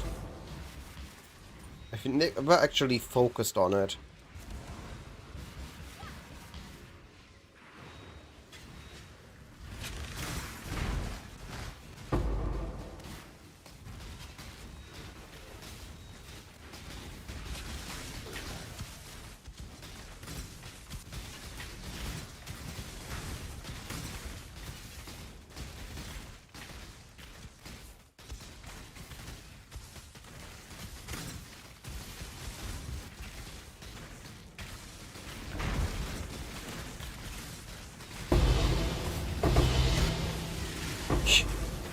Look at all these toxics every time. I find it so hilarious with just this train of toxic. If you stand on top of that, you're just dead if you're not CI. I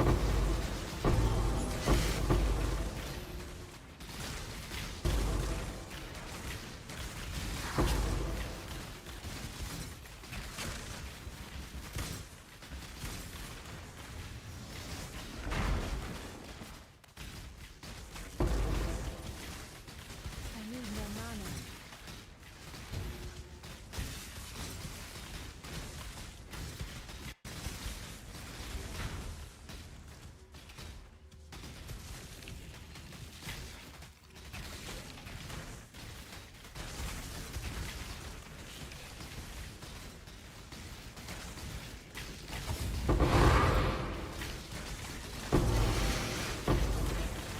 Run out of things again though.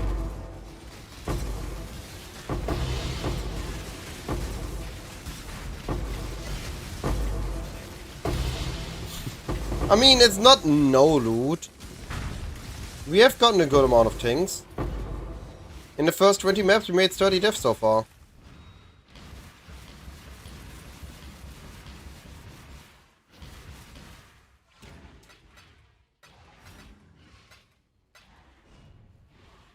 It looked like we made nothing.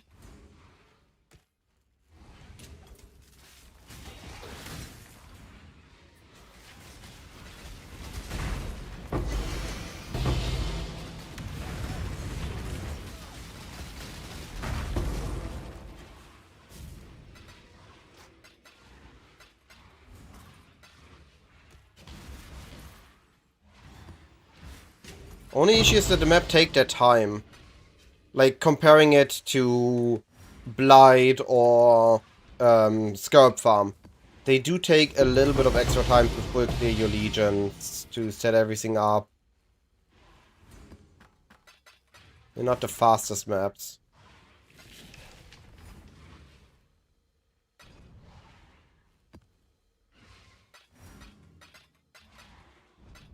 But they're satisfying. I'm really happy with this farm, even while it isn't as good.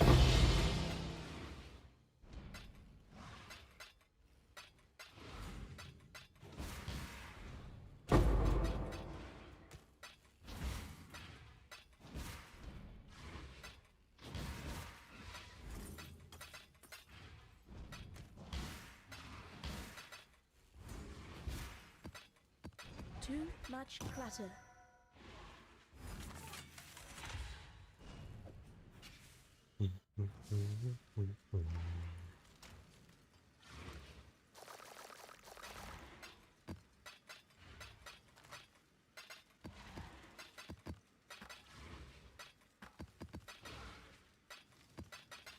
And we're getting so many ornate incubators, it's insane.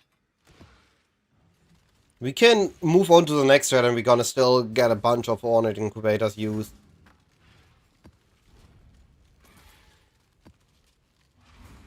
Is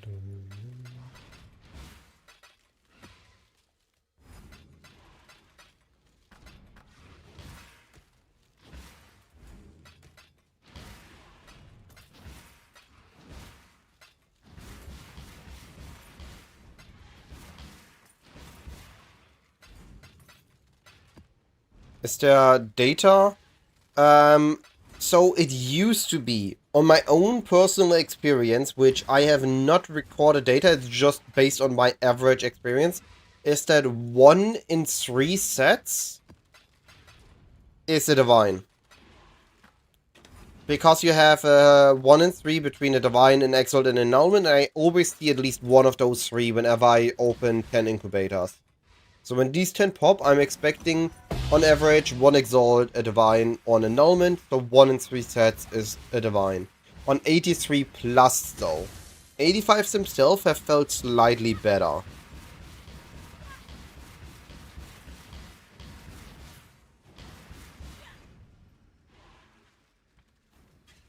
Be right back.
Oh, right, you could just sell them.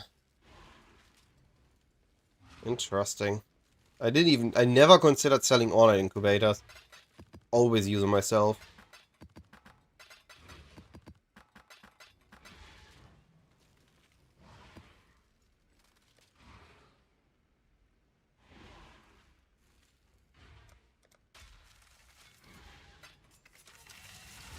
Yeah. I think the average 1 in 3 is fairly common.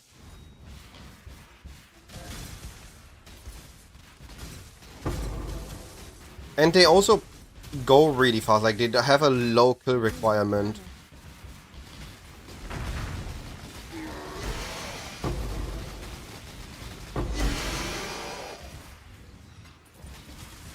I was thinking that the wound gifts might actually be just the replacement concept for the incubators.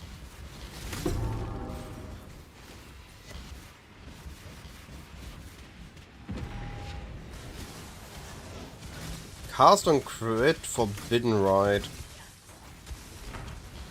Yeah. There, Exalted Orb. 3 Exalted Orbs. Yo! What is this? That could have been 3 Divines. That could have been... That was my 1 in 3 Divine chance.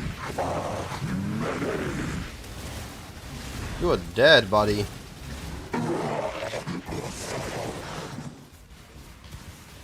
Aye. Odds not in my favor, I guess. Better get a good tink this map to make up for that.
Actually pretty cheap, wow. But it still tripled in price. When I looked at it, I would have been able to buy one for 50 at Div.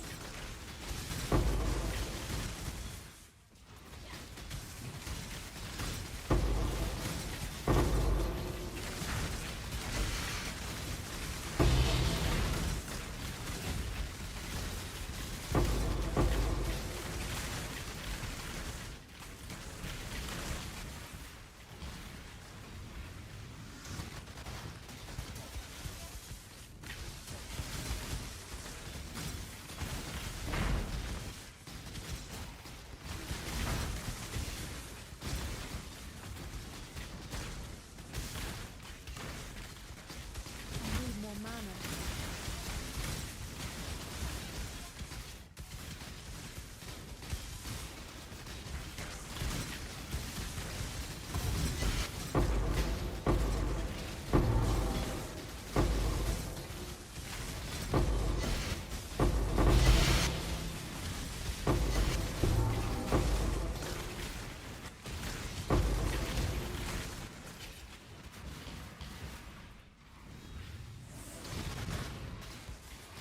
Yeah, that they do. Last league, I put enough gold into my King's March so that it can run for an entire month without me needing to put more into it. Thanks, glad to hear that. Glad you're enjoying the build. It's a lot of fun. It's the most satisfying build I've made in several leagues now. I absolutely love it. I'm having a blast with it. Very happy you also enjoy it. Yeah, it will come in time.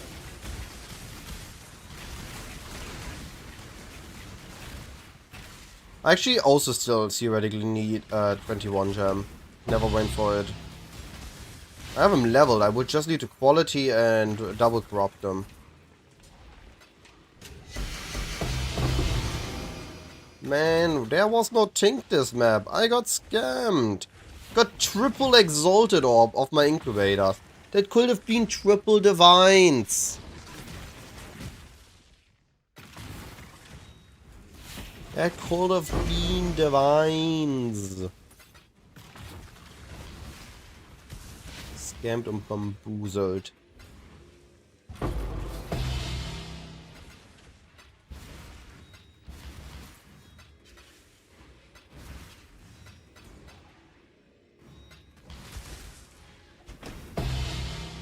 I'm blasting T17s with that build, Vix. I've been farming almost all my currency from Strongbox and Scarabs T17s.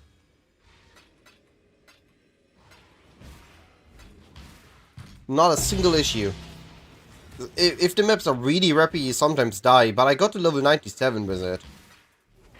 And 95, 96, 97 weren't T17s. So it's definitely doable if you roll the maps a bit more mindfully.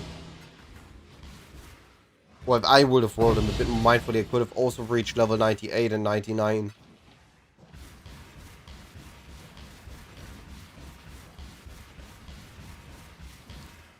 But you can definitely push this into being T17 viable.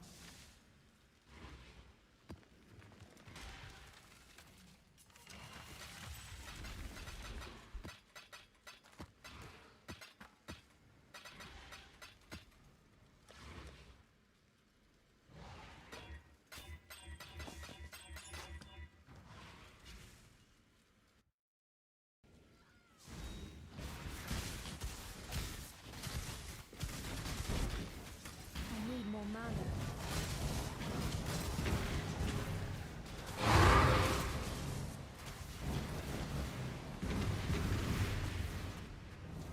Where's the boss at? Oh, all the way back here.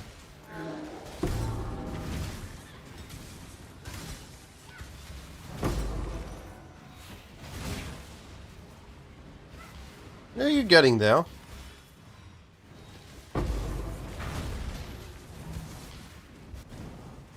Yeah. It also comes down to a couple other things. I'm sitting right now at about 30 million DPS on my Blade Vortex, I think.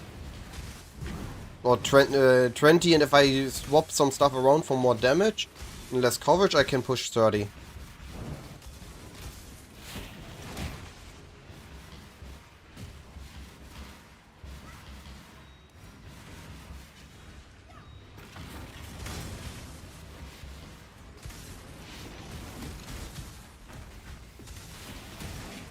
Oops, I killed my crit multi.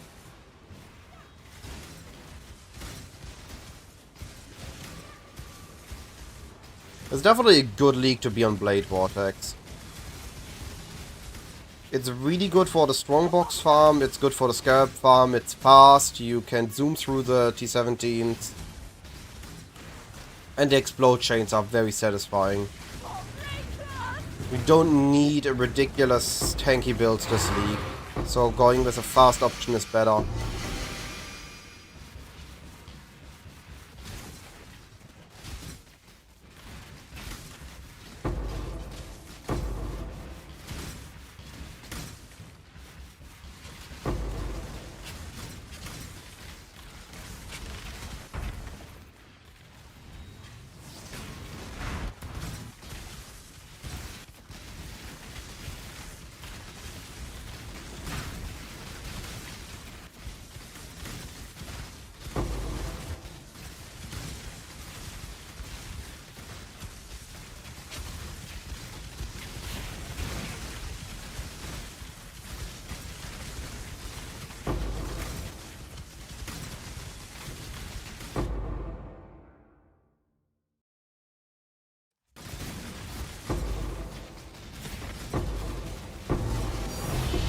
Yo, think fast.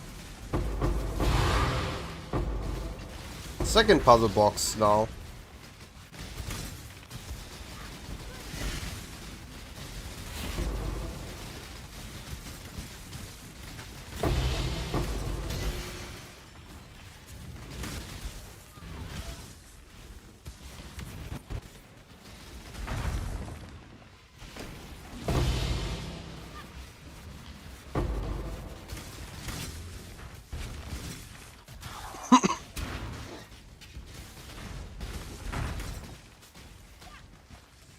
Wonder how much damage I actually have when I have headhunter buffs.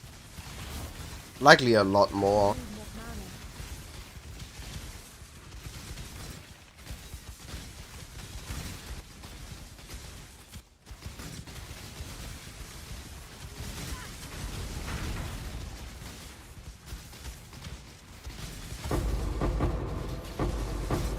One more thing. Come on, game. You wanna give me the things.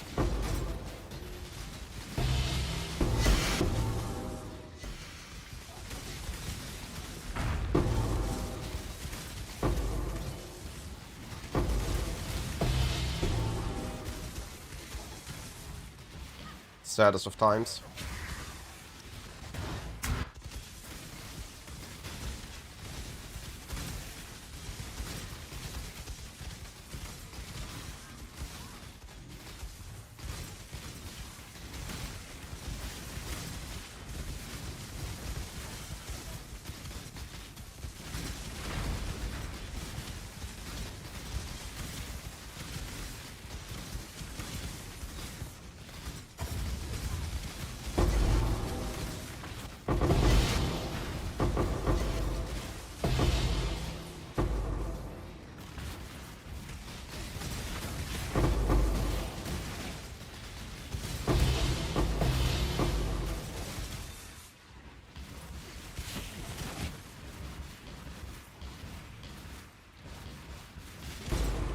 And that's the map.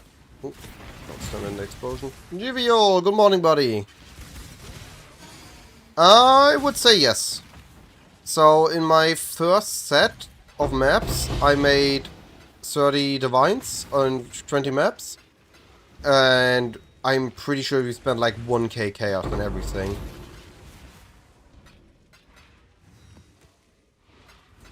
For 40 maps, I mean.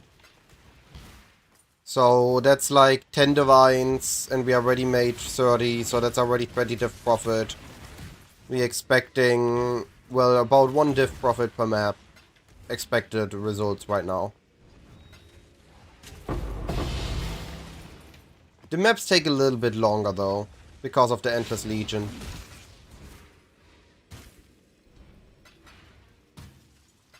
Would likely help if I would use a more strict loot filter. I'm showing a lot of bubblegum currency that is not impacting our actual profitability.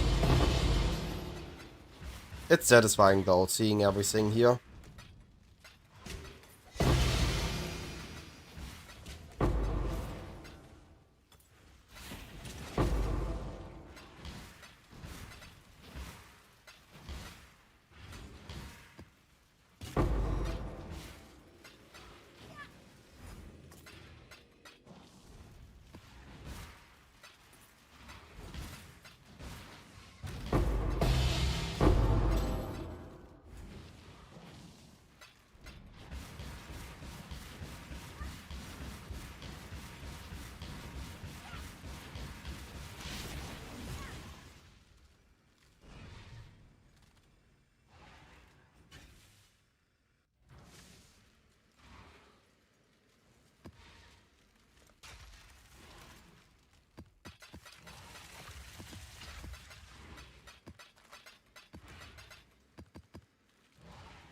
Yeah, we are making big profits on this.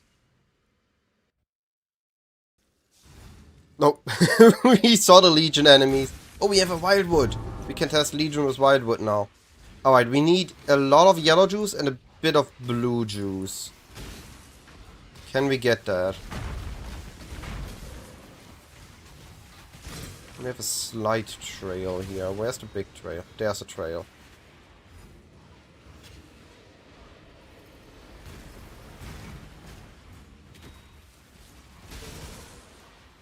It's leading nowhere though. What?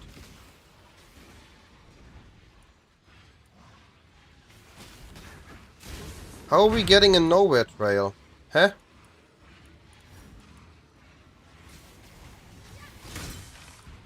Where the heck is it leading us?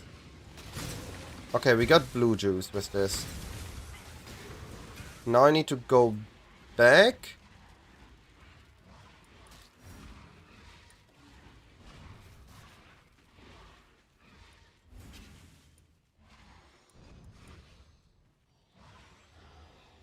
And please be an encounter before it ends.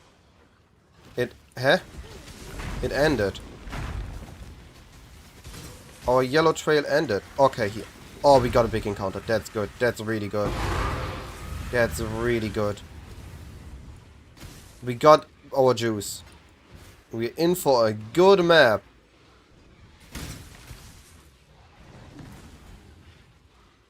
Alright, we got 5k juice. That's really good. This is gonna be a good I map. need more mana.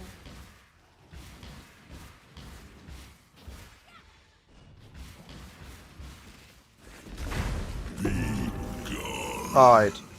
Now we need a currency dupe altar. Yo, on command. Okay. Now we need to kill the boss. Alright, this has to be a good map. This has to be a map where we get a big thing.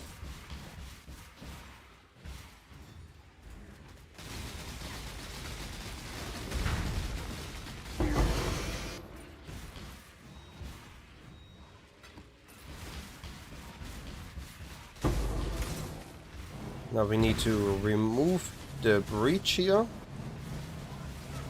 Alright, surely this set of incubators is good. The last one gave me triple exalted orb.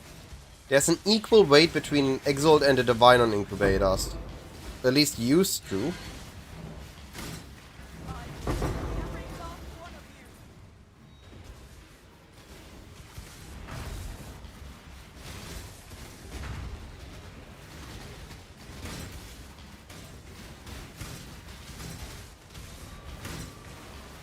Are those afflicted?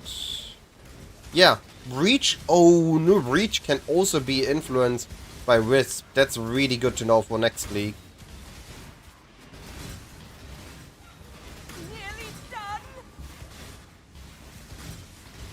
I will be getting one out. I pretty much made this up on the fly today.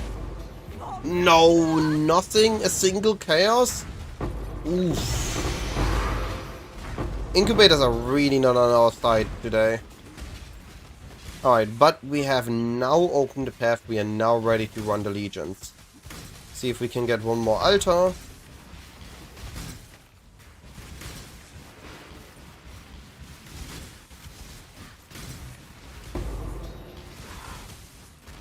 Doesn't look like it. Alright, legion time. It's legion time.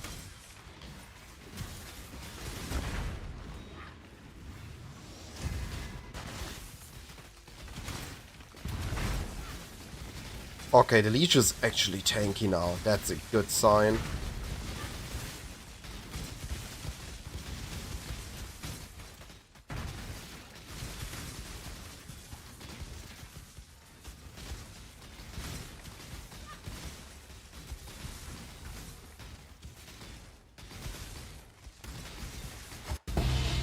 Come on, big things. It's big thing time.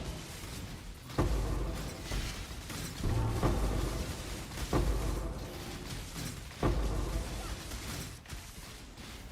need more mana. Yep, that's legion farming. We are sacrificing frames for loot.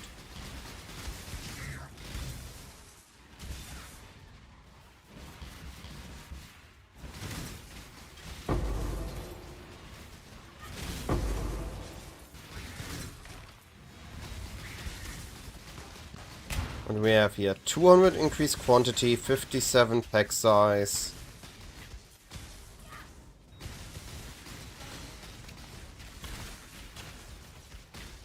$4k random wisp, and then plus 2k blue, plus 3k yellow. Currency dupe and 50 bonus quant. There has to be a thing this map. I would be devastated if there isn't.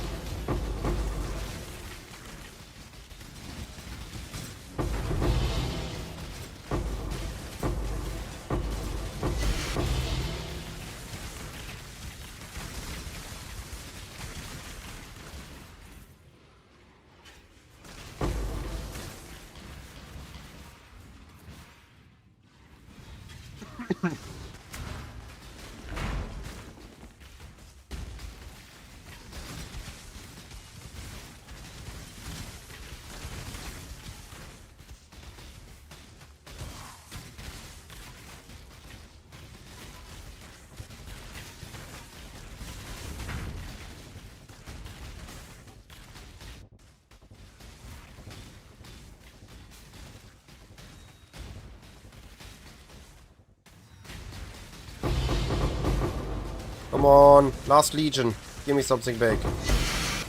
Divine. Box, something. A good scarab. You can't leave it at nothing.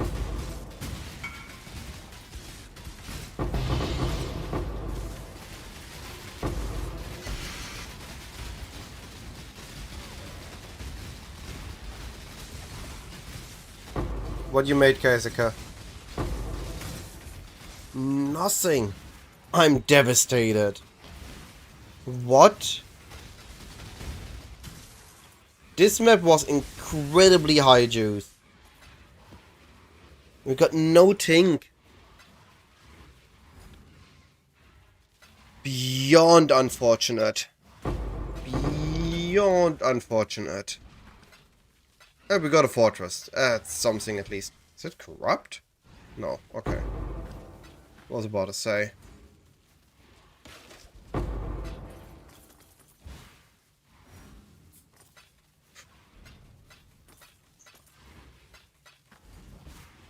Dang. I'm looking at about 20 million single target blade vortex DPS and about 30-35 million if I add wall blade vortex on top. This is not including the Herald of the Hive because we currently cannot calculate Herald of the Hive in passive building.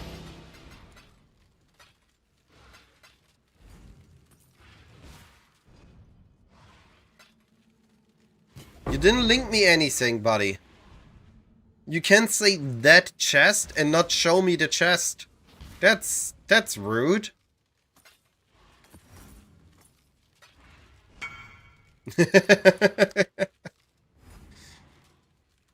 T1, T2, T2, reservation.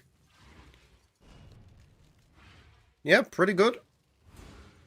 Pretty good.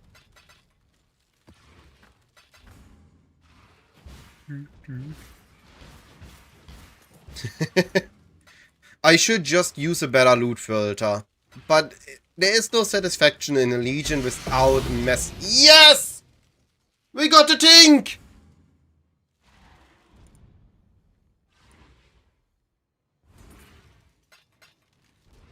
I knew there was a thing in this map.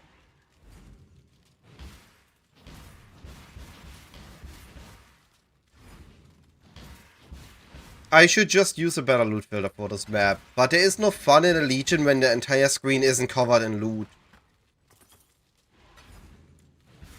Like, that's part of the charm. What do you mean, streamer client? I worked for that thing. Look at this map. 200 quantity, 50 bonus quant, currency dupe, 2.8k vivid, 2.2 primal wisp, 2 wisp scarab, so we are looking at like 9k wisps. And was the only tink this map. I expected more.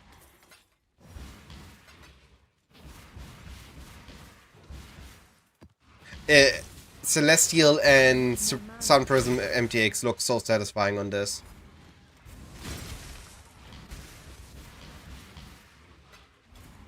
Hey Vandola, how are you doing, buddy? Haven't seen you in a while. How's life been treating you?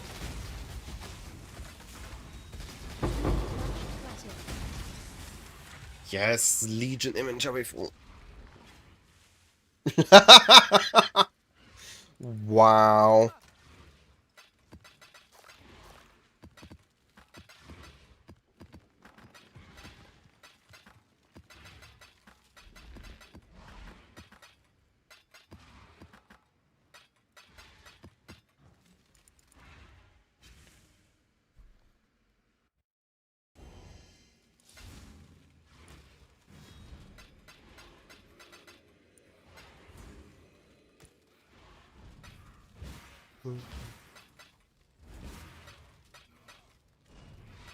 I haven't been able to play for a week, dang.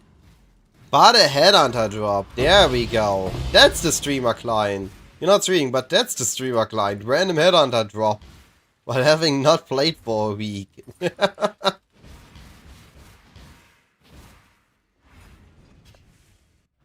Oh no, the headhunter has dropped in price. Gotcha. Misread it. Just read headhunter dropped.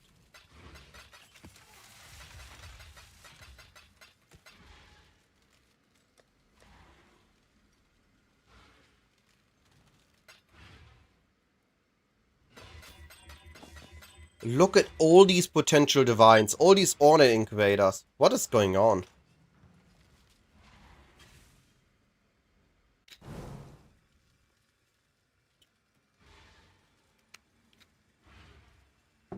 That map felt good. I was happy with that map.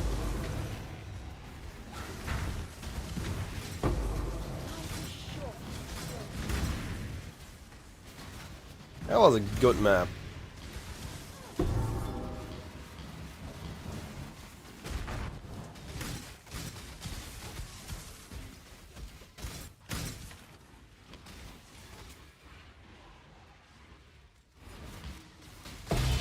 Fortress dropped in price? Where's Fortress at now? Actually good that Fortress dropped in price.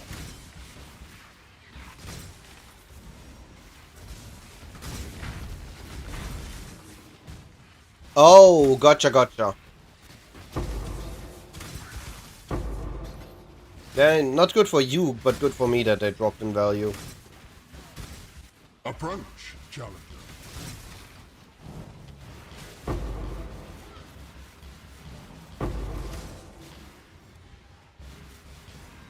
Better for those running, worse for those selling. Huh. Interesting. Yeah, it's the natural progression. There was a lot of attention on it. It got too much, and so the big creators jumped off because it was better to run other maps, not get the additional loot. Now that it dropped, people will go back to it, and it's gonna go back up again. I'm not bomb down.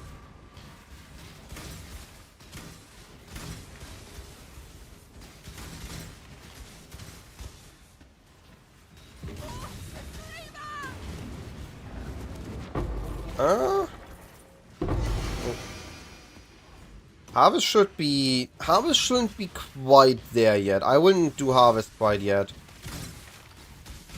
Need a bit more. Alright, Legion number 1.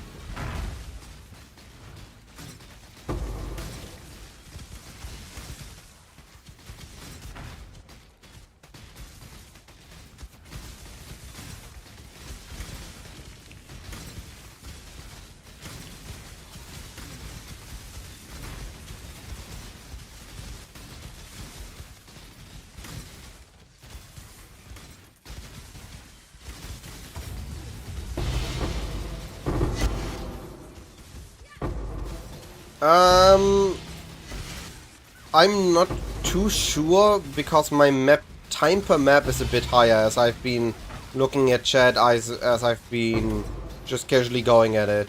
I think right now we are looking at about 15 diff an hour with casual mapping pace.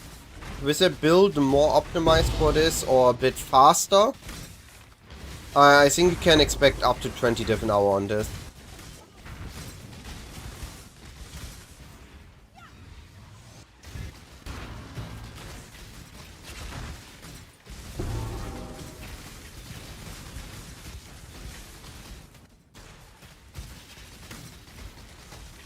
I think if you have a kinetic blaster, this farm is gonna be even more insane for you. With Headhunter and maybe some explosion shenanigans.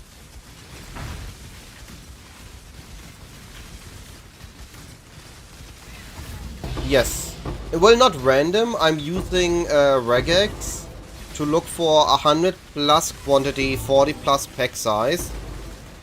And not some mods, but I'm buying them off trade instead of 8 mod seller. So I get them for like 4 chaos a piece.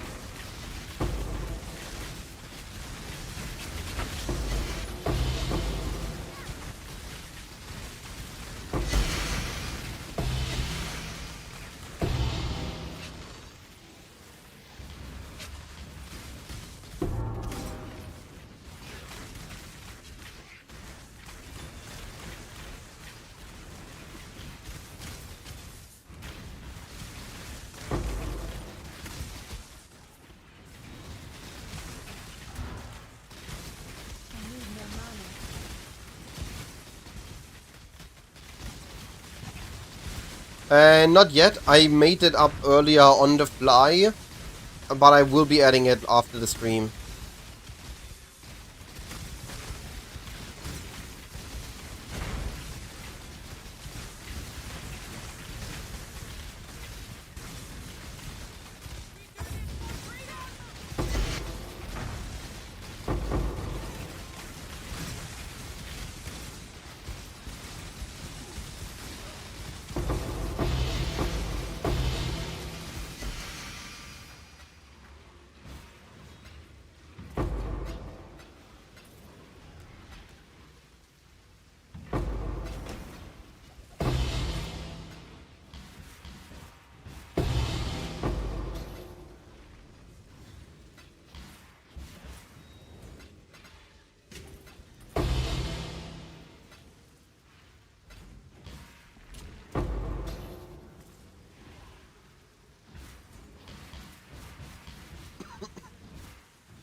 But it's a satisfying strat. I have a lot of fun with it.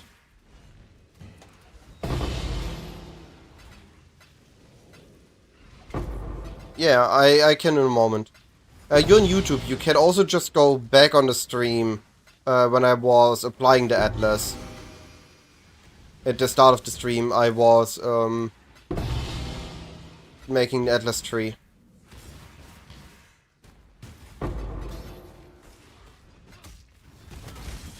Oh, yo! I wasn't supposed to die there.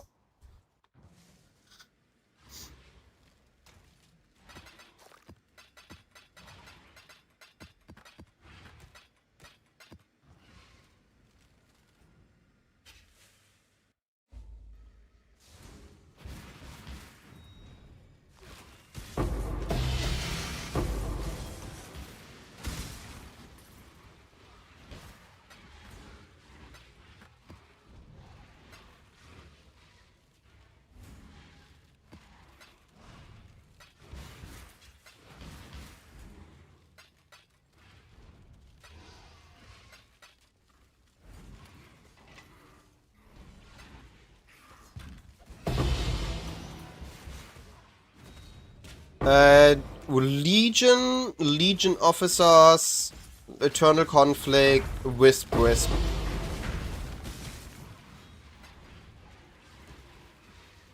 I'm showing it in a moment. And just let me finish looting the map.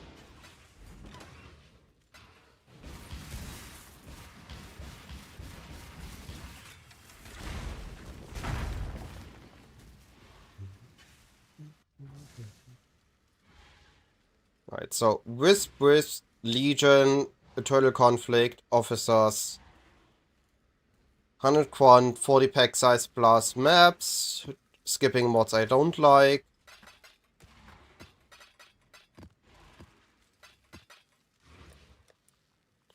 Using ornate incubators, preferably 85.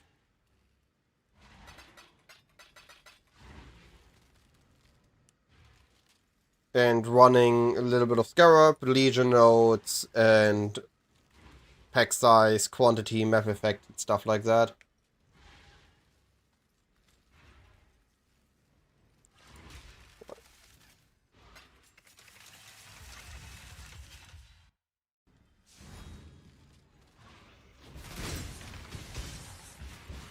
Then for the map, we rush the map boss.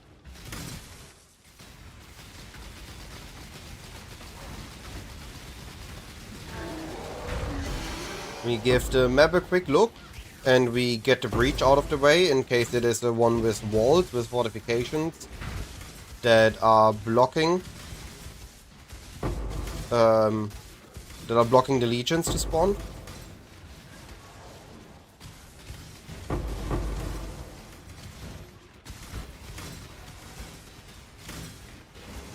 Bruce build should be fine for this.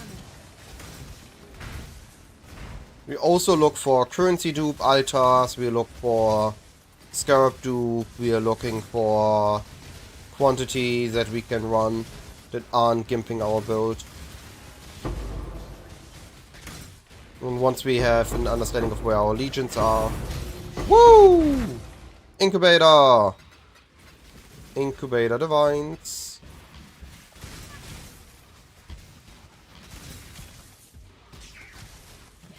Once we have an understanding of where the legions are, we go and run them.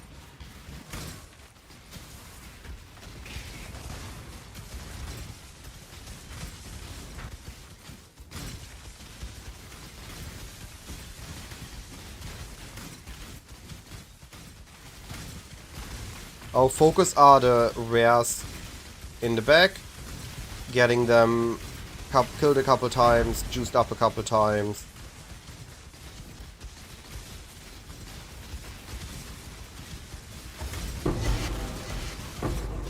And then enjoying the loot.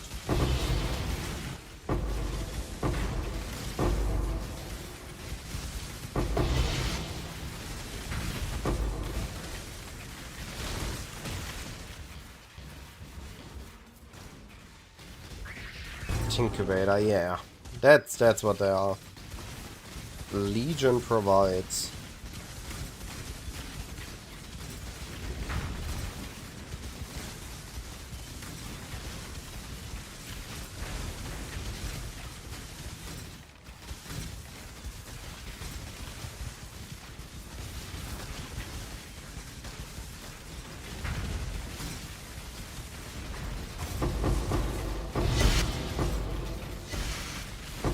And the way we are going at it, we are more targeting raw currency than we are targeting unique. So we are not overlapping our reward pool with the reward of the T0 farmers. We are hunting divine drops, we are hunting a lot of chaos, bubblegum currency we then can sell for divines.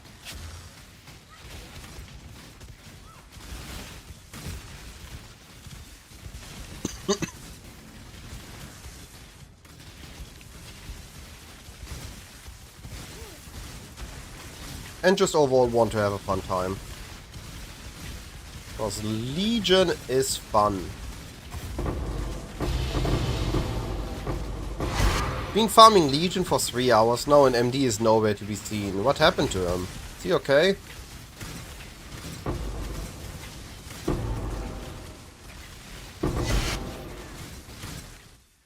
I need more mana.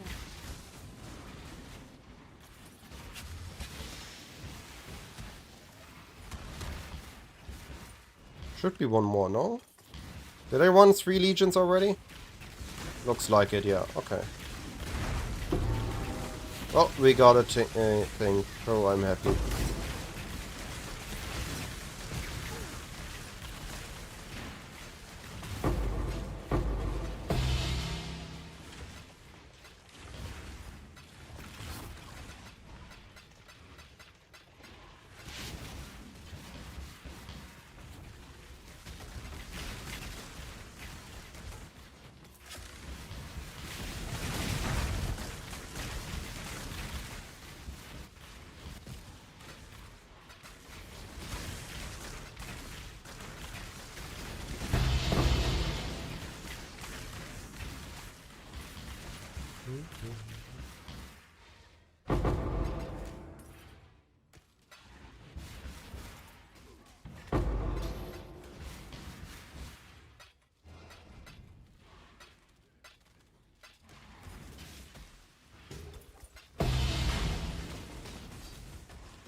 So after you craft Headhunter should go for...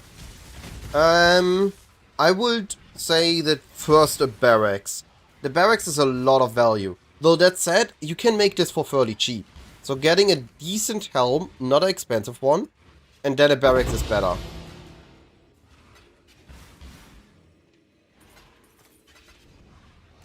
But the barracks is key for satisfying gameplay. The double explosions are insane.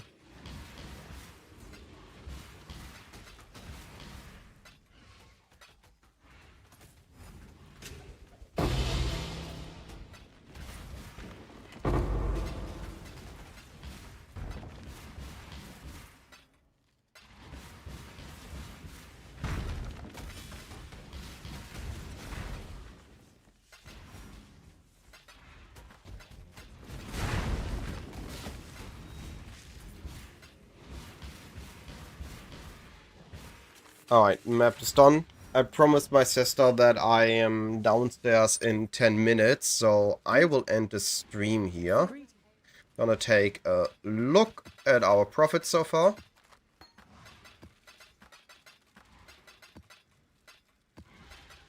Okay, yeah, then you're fine. Aye, come on, buddy. Come on.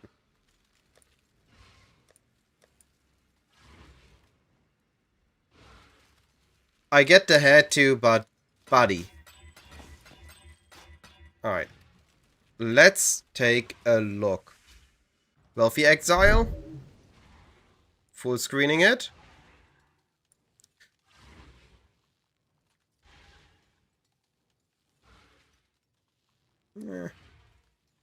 I can run the maps a bit faster, I think, if I do less time looting. So, this is at the start. And this is now. So, we jumped from 450 to 485, which means 34 divines. We've gotten good amount of divines drop. We've gotten a lot of chaos drop. We look here. 82 chaos, 2 divines. If we look here, 7 divines, 240 chaos, chiseled, stack decks, scourings, alterations, exalted orbs. What I'm curious is how much we made in non-currency. Fragments. Oof. Emblems are dirt cheap. Emblems are dirt cheap. Got 2 puzzle boxes though, and we gotten 2 7 years bad luck already. That feels pretty good. Maybe we can get an apothecary from here. That would be fun. The dreamer welcomes you. She is pleased.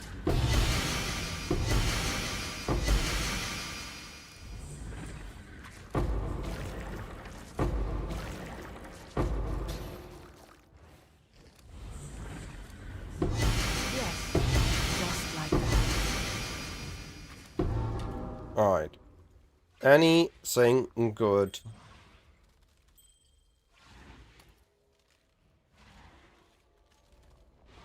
That's neat.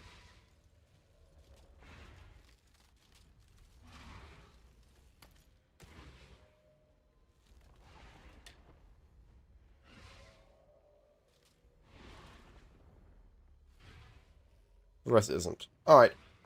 Thanks for watching, everyone. I'm gonna send you somewhere else so you can enjoy more amazing PoE content. And I shall be back. Likely tomorrow.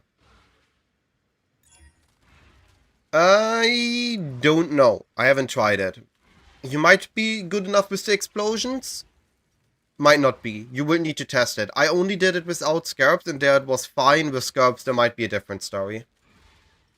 Let's see, where are we going? Oh, I know where we're going. We need to tell Arrow how good Legion is. That we are back to Legion enjoyers.